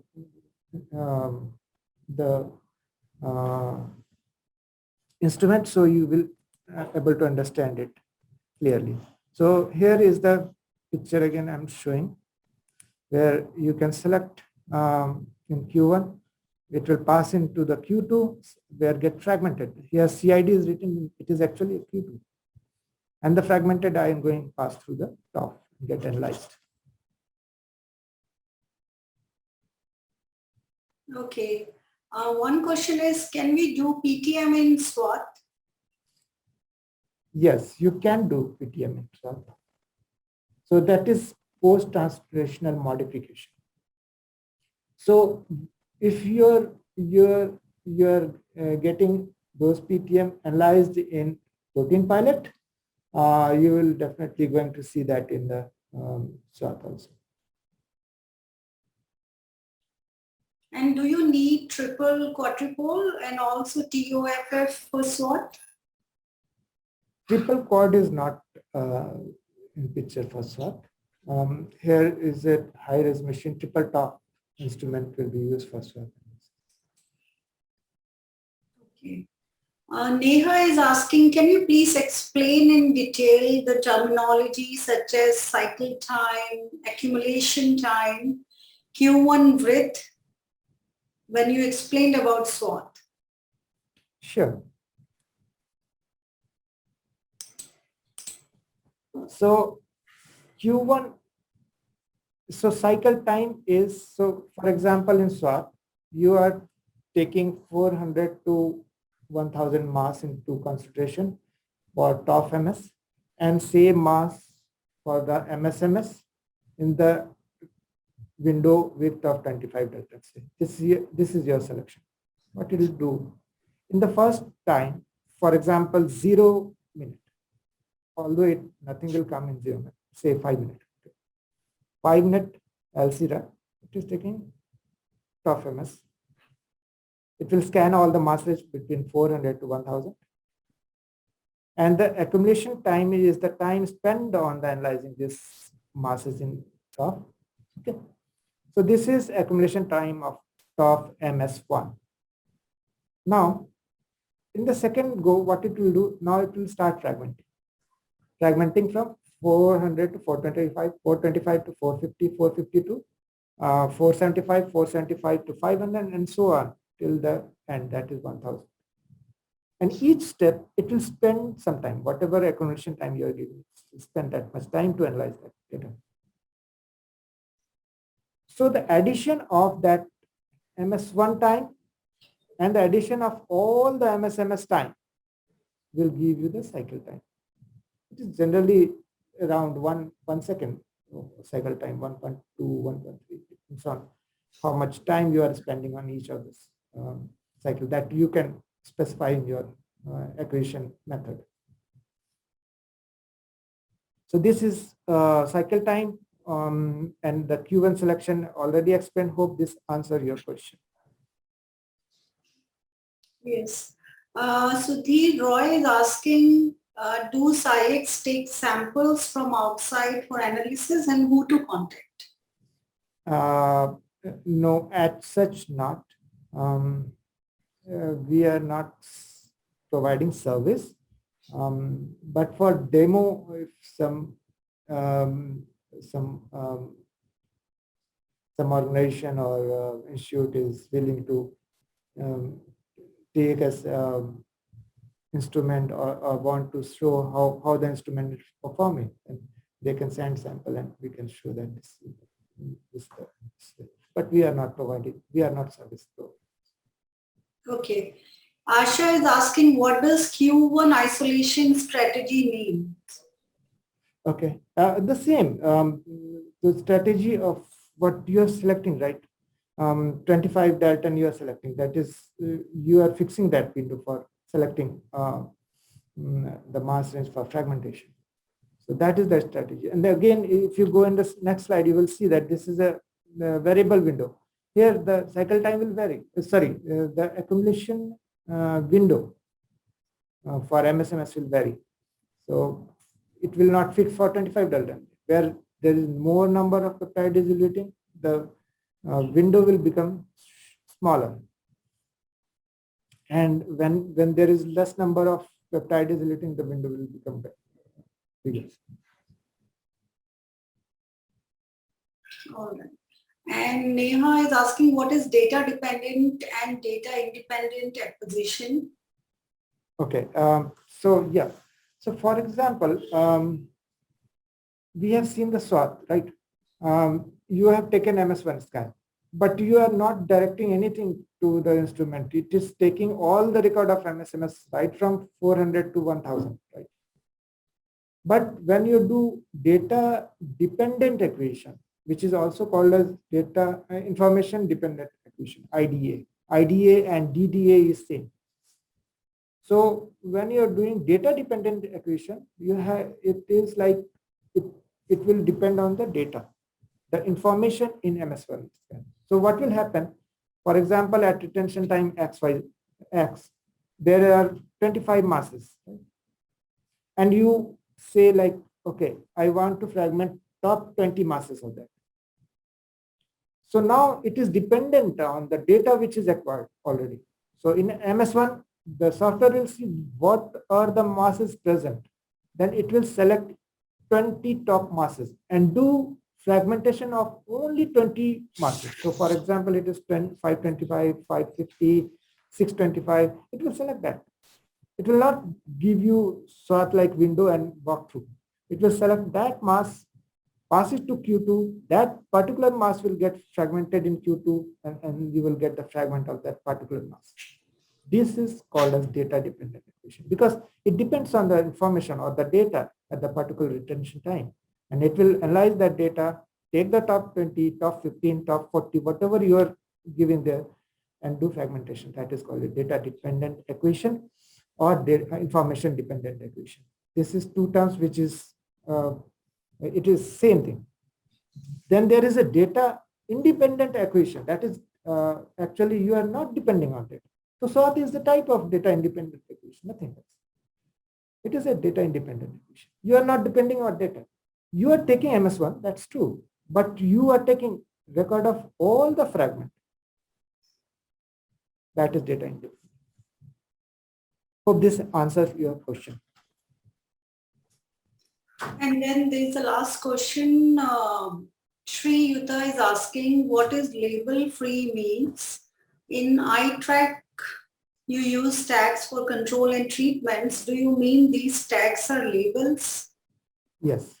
So if you are doing iTrack or TMT, you are labeling your sample, right? You are labeling your samples with these reagents. Once you are labeled, you are going to mix these samples and do MS. And then you will get fragment of this. For example, if you are using iTrack, you will get fragment of 114, 5, 117, something like that. And depending on the ratio, you can predict, okay, for this particular peptide, the in these samples, this is like high or low. So you are labeling your sample there. But in label free, you are not going to label anything. You just take it, run it LCMS, depending on IDA and SWOT, and do your analysis. But I have shown you. There is no labeling process. But in iTrack, you have to label. If you are going for the metabolic labeling, again, you have to label it.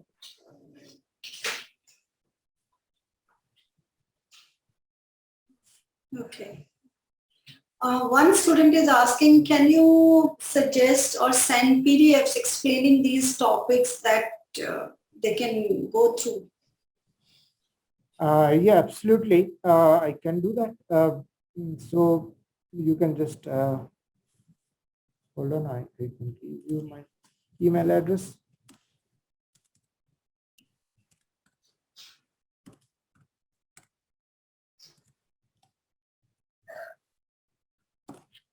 They can contact you directly, right? Yeah, you can just drop a mail. I will send. All right. Thank you so much, Dr. Sharab. It was such an informative and interactive talk. Thank you so much for your time and for the discussion. And there'll be a live Q&A session at 12:35. If you are available, students can ask and put up more questions. Thank you very much. I'm available. Okay, thank you so much. So now the last talk for today is by Dr. Durai Selgamblur. He's a staff scientist at the Buck Institute for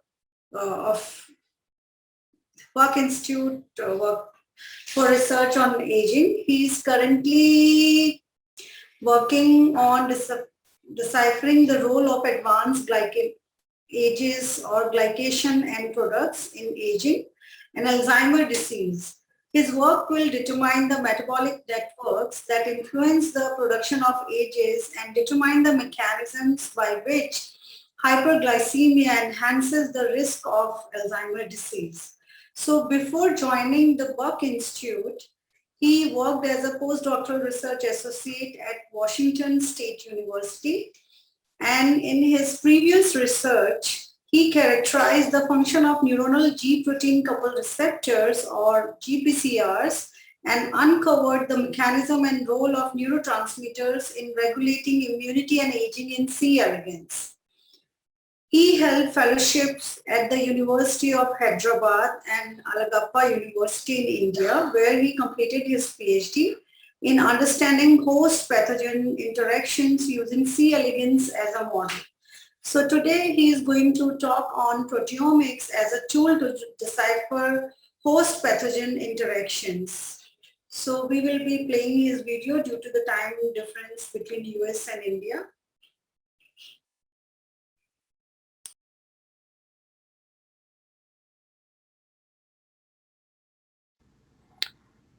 Hello everyone, hope you are all doing good and staying safe during this pandemic period. Hello everyone, hope you are all doing good and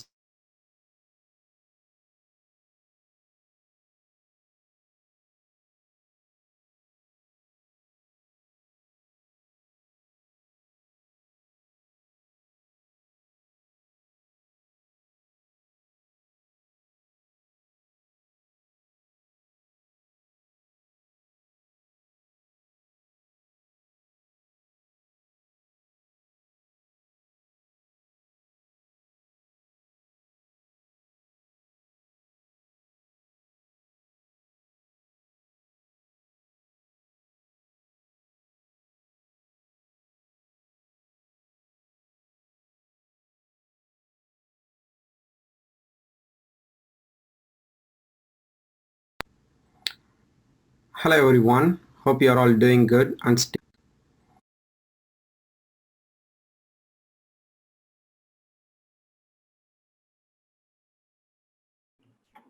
Just give me 2 minutes. I'll be sharing it soon.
Hello everyone, hope you are all doing good and staying safe Dr. during Pinky, is this that audible to pandemic you? period. I strongly believe that during this Hello? workshop, you Yes, all it have is. learned more about mass spectrometry, Hello. different kinds of sample preparation methods for mass spectrometry, and different kinds of tools and techniques available in the field of mass spectrometry We for can't academic see it. and clinical use from previous speakers.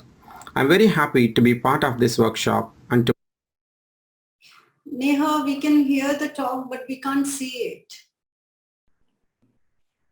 Okay, just a minute.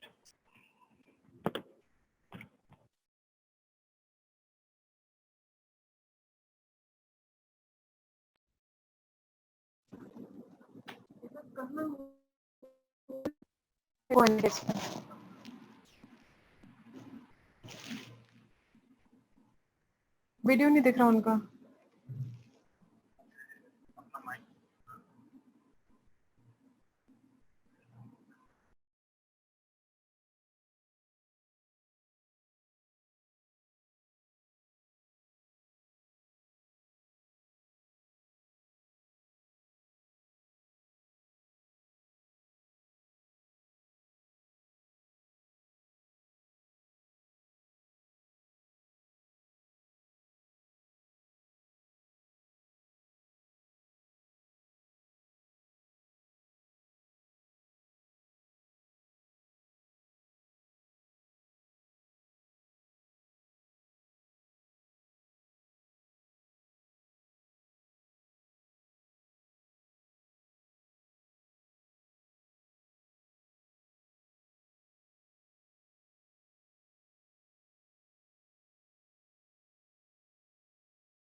In the meantime, I'll just make an announcement for attendees that we will be sharing the presentation by Dr. Bhojkumar, so students can get access to it.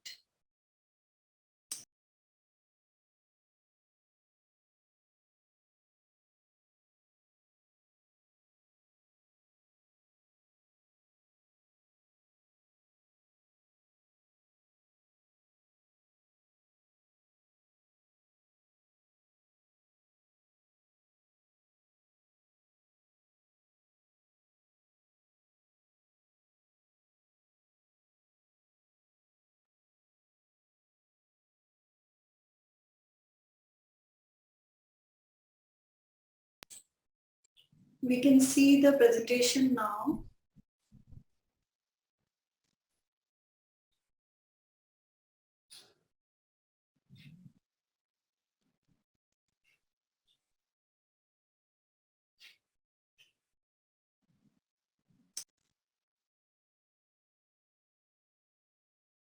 My favorite topic, Proteomics. Hello everyone, hope you are all doing good and staying safe during this pandemic period. I strongly believe that during this workshop, you all have learned more about mass spectrometry, different kinds of sample preparation methods for mass spectrometry, and different kinds of tools and techniques available in the field of mass spectrometry for academic and clinical use from previous speakers. I'm very happy to be part of this Proteomics as tool to decipher host pathogen interactions. What can be a better time than this pandemic period to talk about host microbe interactions? I'm sure vaccine to even the smallest village in India and to every nook and corner around the world. I feel very sorry for those who have lost their loved ones during this pandemic and for people who have gone through the serious illness of viral infection during this pandemic. But looking back on what we learned during this pandemic is going to lead us through this century as well as future. Clearly, we were all not prepared to face a pandemic of this kind, and our medical infrastructure was not ready to address this pandemic. Looking at the positive side, what we learned is about what scientists can bring in to table in the form of vaccines and drugs during hard time like this. The hard work of scientists around the world have given us the vaccines that can limit millions of deaths because of these viral infections. One good thing that happened to me during the pandemic was my conversation with my grandmother in India. My grandmother never went to school, but she was very interested to understand what is this viral infection and how this kills people. I went over my entire PhD thesis to explain her about host microbe interactions, and I convinced her that she should take vaccine when there is availability. Yes, friends, host microbe interaction is very serious problem, and it is the intriguing aspect of our life that has been happening millions of years. During this, the host always tries to defend the invading microbe, and the microbes always try to evade the host immune system and cause infection. So what happens when a microbe meets a host system? It is $1 million question, and we have hundreds and thousands of changes that is happening both in the perspective of microbe as well as the host. So when a microbe reaches a host, it has two ways. Either it is going to be a pathogenic or it is going to be a non-pathogenic. Behind understanding the pathogenic and non-pathogenic microbes itself is a huge. So considering the time, I will not go into each and every detail of pathogenic and non-pathogenic microbes, but I would try to give you what happens when a microbe interacts with host. Considering the microbe is non-pathogenic, the host adapts itself to live with this non-pathogenic microbe. The best example of this non-pathogenic microbes are the common salts that lives in our gut. We live every day with millions of bacteria and other microbes that are considered to be part of our system. And in this non-pathogenic microbes are the common salts. There are certain microbes which are called opportunistic pathogens that wait for your immune system to go weak and attack the body and lead to disease or disorders. But there are certain or well-established bacteria and other microbes that are always going to be non-pathogenic and beneficial to the host system. And we call such non-pathogenic bacteria or the microbe as probiotics. And we are willingly taking these probiotics from external sources in order to maintain the health status of our body, and these probiotics are proven to improve health status and rescue the host system from certain disease and disorders. Looks good, right? The bacteria can actually support the host system. But the case is not always true. When the host system encounters a pathogenic microbe which can lead to serious illness like COVID-19, then there starts a serious combat between the host and the microbe. The host system tries to use all its mighty immune weapons in order to fight against the invading pathogen. But the pathogens are very smart.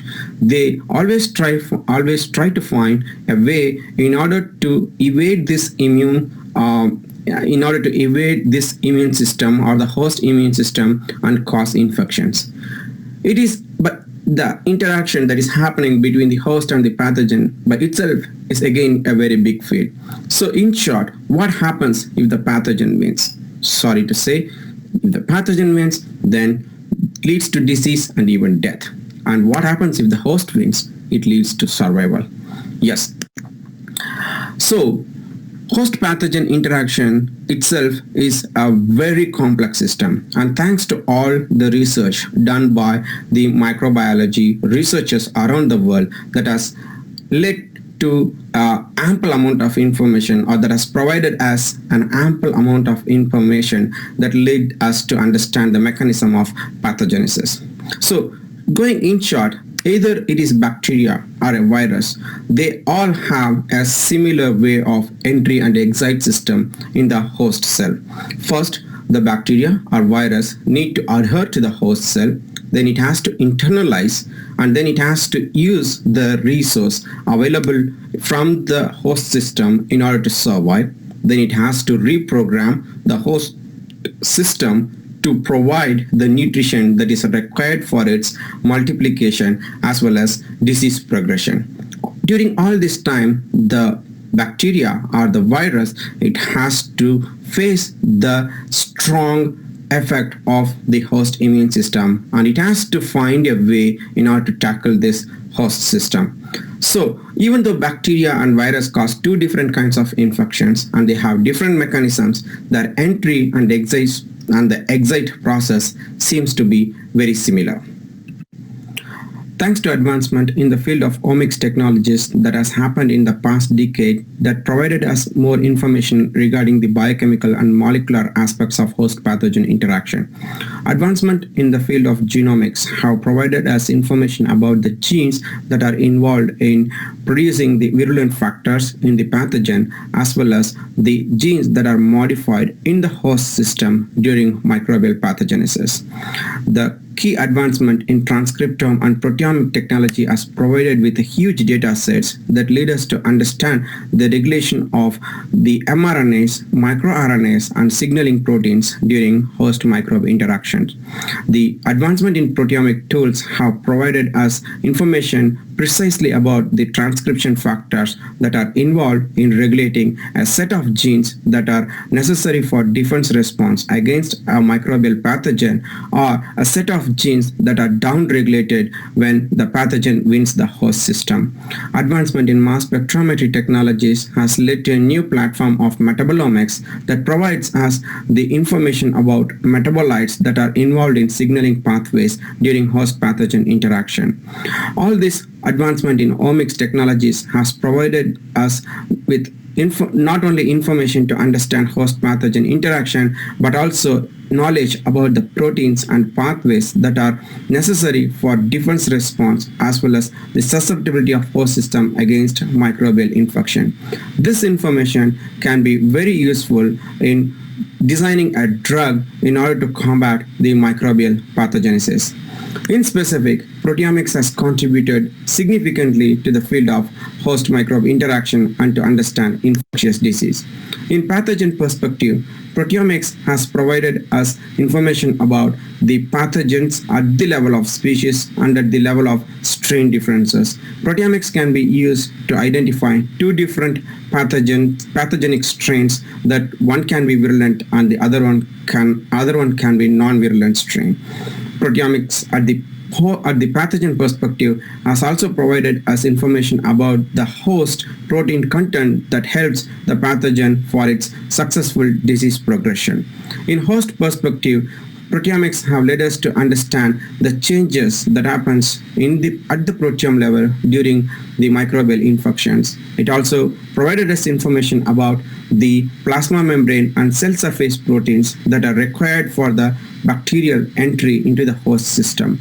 And high throughput multiplexed system and high throughput multiplexed mass spectrometry technologies, which we will discuss in future of my slides, have led to understand more about the population infections and the strategies to combat microbial pathogens. In the perspective of host pathogen interaction, the immunoprecipitation mass spectrometry has led to understand the protein-protein interaction between the host and the microbial proteome, and the cross-linking studies have provided us more information about proteome organization. By studying the spatial and temporal protein localization and regulation, we can follow through the infection status during a microbial infection using the proteomics technologies. To say imprecisely, proteomics has contributed significantly to the clinical applications, and using proteomics techniques, we can now identify their strain-specific biomarkers, and we can detect pathogens at the species level using the mass spectrometry techniques. And all this can lead to a personalized therapy, which is highly necessary considering the increased emergence of antimicrobial resistant pathogens as well as new microbial pathogens like COVID-19. Now I'm going to switch gears and go back to my research work where I use the Cinerabilis elegans as a model organism for studying host pathogen interactions. Why C. elegans? C. elegans is the simplest model organism that measures 1 millimeter in length. This organism has a very short life. The lifespan of this organism is around 1 month, and the generation cycle is around 65 hours at 20 degrees Celsius. The development and generation time can be altered by altering the temperature. temperature in which you rear these worms. And thanks to researchers in the worm community who have developed an ample amount of genetic tools to study different aspects of C. elegans biology. And C. elegans is a transparent nematode, which means you can clearly see a protein, a tagged protein for its fluorescent marker without killing the nematode, and you can localize two different proteins at the cellular level. This is very fascinating for using C. elegans. And several researchers who worked with C. elegans have been awarded with Nobel Prize. For example, John Sulston, Sidney Brenner, and Robert Horwitz were awarded Nobel Prize for their work in understanding gene regulation during organ development and apoptosis. Whereas Craig Mello and Andrew Fire were awarded Nobel Prize for their work in discovering RNAi in using C. elegans as a model system. C. elegans actually has several conserved immune pathways between higher vertebrates. So many immune pathways that are involved in regulating host microbial interactions are highly conserved between C. elegans and humans. As well as many pathogens also use the same mechanism to infect C. elegans that they use to infect humans. Several pathogens have been studied using C. elegans as a model system in order to understand the virulent factors and the mechanism of infection. So, using C. elegans, we try to understand the host microbe interaction of several pathogens in our lab. So one of the projects in our lab was to understand the interaction between C. elegans and the marine pathogen Vibrio alginolyticus. There was no previous report with regards to C. elegans and Vibrio species except for Vibrio cholerae. Hence, we took this project and we tried to understand how Vibrio alginolyticus causes infection in C. elegans. Using a developed liquid infection assay, we showed that C. elegans causes a serious infection in Vibrio alginolyticus causes a serious infection in C. elegans that it kills the worms in 48 hours. Here we also showed that there is a necessity of live pathogen because neither the supernatant nor the heat-killed pathogen showed any significant decrease in survival. And using the GFP tagged fluorescent, using the GFP tagged pathogen, we showed that Vibrio alginolyticus actually colonizes and the anterior region of the worm, and then it damages the pharyngeal bulb, which is an important organ for C. elegans food intake. And using the same GFP tagged pathogen, we also showed that C. elegans, Vibrio alginolyticus colonizes the anterior region of C. elegans intestine, and after certain time, this breaches the intestinal barrier and enters into the other cells to cause infection. C. elegans is a very smart organism, and it raises a pathogen-specific immune response. And at some point, if C. elegans finds a bacteria is a pathogenic, then it tries to avoid the pathogenic bacteria. So in order to understand if C. elegans has any aversive response to Vibrio alginolyticus, we did choice index assay where we give C. elegans with E. coli OP50, which is a normal food source, and with Vibrio alginolyticus. When given both Vibrio alginolyticus and E. coli OP50, C. elegans preferred to go to E. coli OP50 and avoid Vibrio alginolyticus. This clearly shows that C. elegans elicits a pathogen-specific immune response against Vibrio alginolyticus. As a follow-up of our previous work, we try to understand proteome regulation in C. elegans against Vibrio alginolyticus infection. And we try to use the gel-based system using the two-dimensional differential gel electrophoresis approach to understand proteome regulation against Vibrio alginolyticus infection. So in this study, we combined the protein samples from the control and infected C. elegans that are labeled with side eyes and separated them using the differential gel electrophoresis. And at 12 hours, we found there is a significant amount of differentially regulated proteins, and we selected these differentially regulated proteins and identified them using mass spectrometry technique. We identified 25 proteins, among which 21 were highly upregulated and 4 were significantly downregulated. Proteins that are involved in immune response, stress response, and energy production were found to be upregulated, and proteins that were involved in the structural maintenance and the lipid metabolism were found to be downregulated. Using Western blot analysis and qPCR, we were able to show that Vibrio alginoradicus infection actually enhances the expression of protein disulfide isomerase and other chaperone proteins. We try to identify the interacting partners of protein disulfide isomerase and other differentially regulated proteins in our experiment. Bioinformatic analysis showed that these proteins significantly interacted with the other proteins involved in the unfolded protein response pathway. In order to understand the necessity of these significantly altered and interacting proteins, we used RNAi approach, where we silenced the corresponding genes to these proteins and infected C. elegans with Vibrio alginoradicus. Results showed that downregulation of these protein corresponding genes significantly altered survival of C. elegans against Vibrio alginoradicus infection. Hence, our study leads to a model where we found that infection with bacteria leads to enhanced immune response in the host system. And this enhanced immune response requires a high number of proteins that needs to be folded in right format and then supplied to the immune system in order to perform its function. And what happens during this stressed environment is many of these proteins undergo many of these proteins becomes stays in the unfolded form and gets accumulated. When there is more accumulation of unfolded proteins, the system recruits the UPR system from the endoplasmic reticulum, which comes to rescue the cell by folding these unfolded proteins to proper folding pattern and supply it back to the immune system in order to perform its function against the bacterial invading bacterium. So when the unfolded protein response fails, then the system becomes highly susceptible to the pathogen and leads to the death of the system or an organism. So for the first time, we identified that proteins that are involved in maintaining the unfolded protein response are also involved in immune response against bacterial pathogens. Using the similar approach, we try to understand proteome regulation on C. elegans against different pathogens. One among that is Pseudomonas aeruginosa. And we use the similar approach of two-dimensional gel electrophoresis system, and we identified nearly 19 proteins using mass spectrometry. And the functional analysis of these proteins showed that proteins involved in regulating the translational machinery like eukaryotic elongation factor and proteins that are involved in maintaining the cellular homeostasis were significantly downregulated.